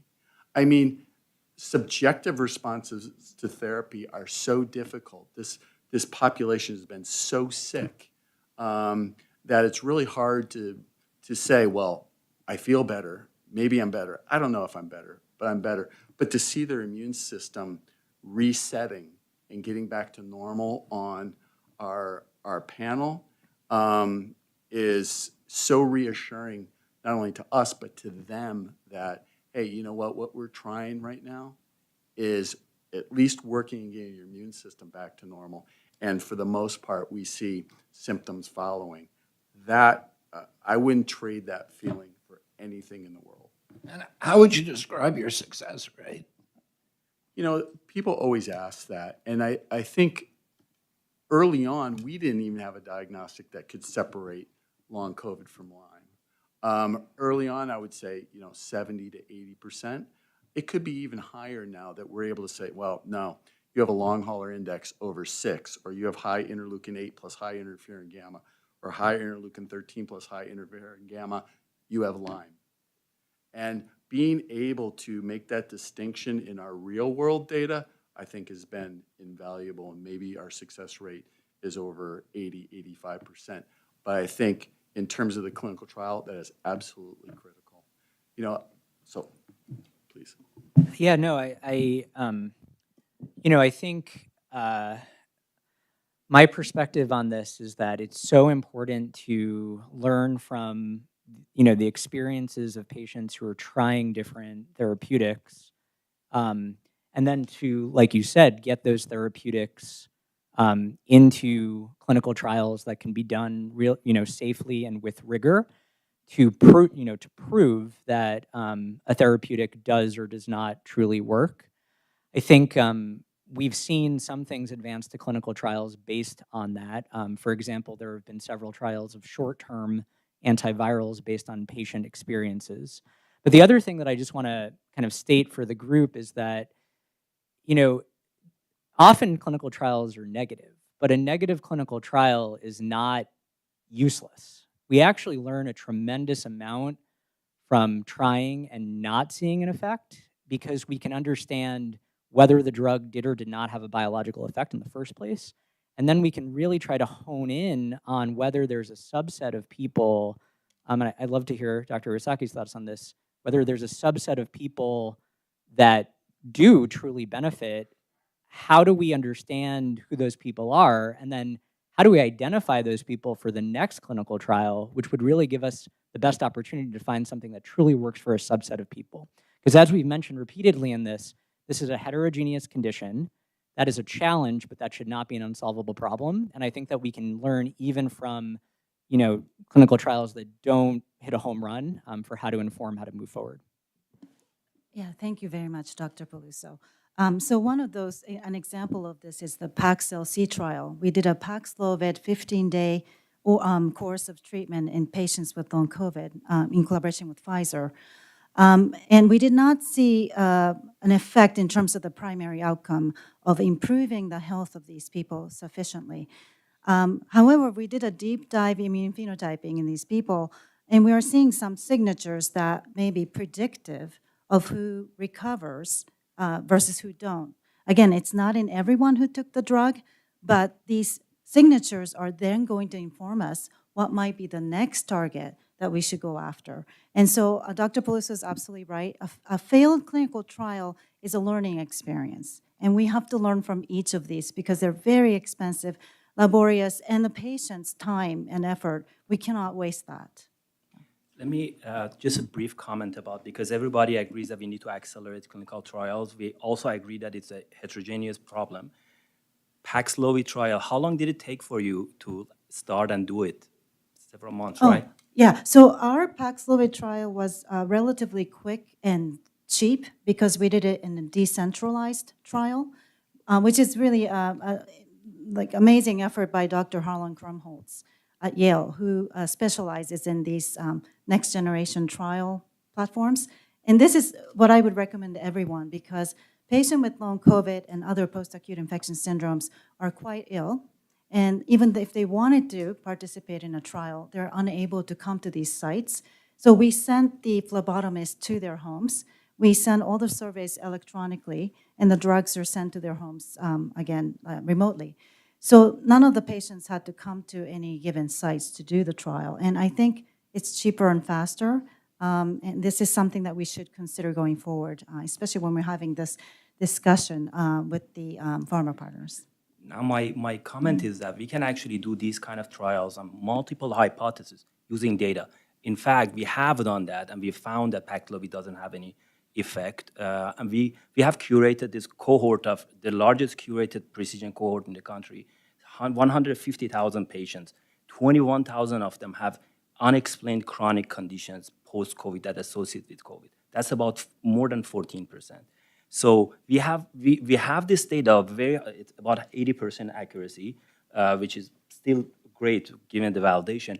We are testing hypotheses that takes several months to just test in the standard ways. I think with the power of data, with the data that is available in all academic medical centers, we can do things like PHIBOS type analysis and look at a lot of different things and accelerate the beginning part of the trials and have the hypothesis be driven by data, I think.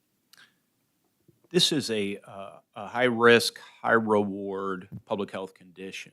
ARPA-H has a high-risk, high-reward model. This is why you were established, as I understand it. So, Dr. Roos, I wonder whether you have a timeline for initial planning to assist with this public health condition and whether you might be able to give us a sense of when you might potentially launch your long COVID work. So we've already begun this discussion in coordination with the Secretary's office and his counselors and the community of interest here. We felt that this forum, and as we were engaging with the Secretary, this forum was vital to help informing that. We don't want to just jump out and presume that we have the best path forward.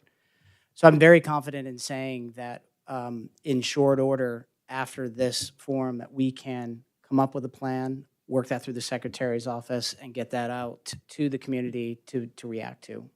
We're talking weeks, not months, years. Speed is our middle name. As you know, our job is to accelerate better health outcomes, and we are, as I said in the beginning, very committed to doing this quickly. To that point, one key question for me is, clearly money is required here. So I don't want to dismiss that, but what are the barriers right now? Like, why can't we be sitting in this room next year and have have that validated panel of biomarkers, or have the mechanisms of action well articulated so we can move to the next step in the game? That's the thing that we're interested in, because again, we know it's going to take money, but what are those things that are going to really give us that exponential gain? Yeah, so, obviously I do think that this can be solved with resources. I think that one of the challenges that we've had is just the timelines for reviews of proposals, to kind of get them from, proposal stage to actually in action. It often takes a year or longer to get through peer review. These processes are meant to be deliberate and thoughtful, but that timeline doesn't really work for what we're talking about. And so, what I'd like to see are things like dedicated review panels with expertise in these conditions, so that we're not kind of starting from scratch explaining to someone in a different field why they should care about long COVID or these related conditions. And then I'd like to see an accelerated sort of timeline for grants in these agencies. Programs like that have existed historically for other conditions that are a priority, like HIV. But 18 months from proposal stage to funding at best is not really the speed that we need to be going at. Those are structural problems that I think could be addressed. And just to add to that, because it's such a great point, is it dissuaded us from applying for grants 2 years ago. We figured that we could raise the money privately quicker than we would write a grant, have it reviewed. The 18 months, I think, is very accurate. I realized that when we were submitting R01s back in the day.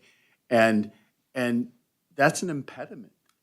That to us, that was like, we're going to go at it alone and try and raise this money. And that became a slog. So, you know what? I think that is a critical point to really expedite the review process and get the money moving. So CDER at FDA has a biomarker validation process program. And obviously, this is a priority for this administration. So when you have biomarkers that are well characterized, let's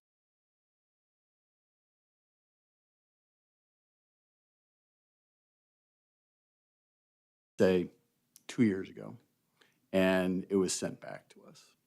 So I hope that's true, and I would love to resubmit it. I'll follow up on that. Thank you for bringing it to our attention.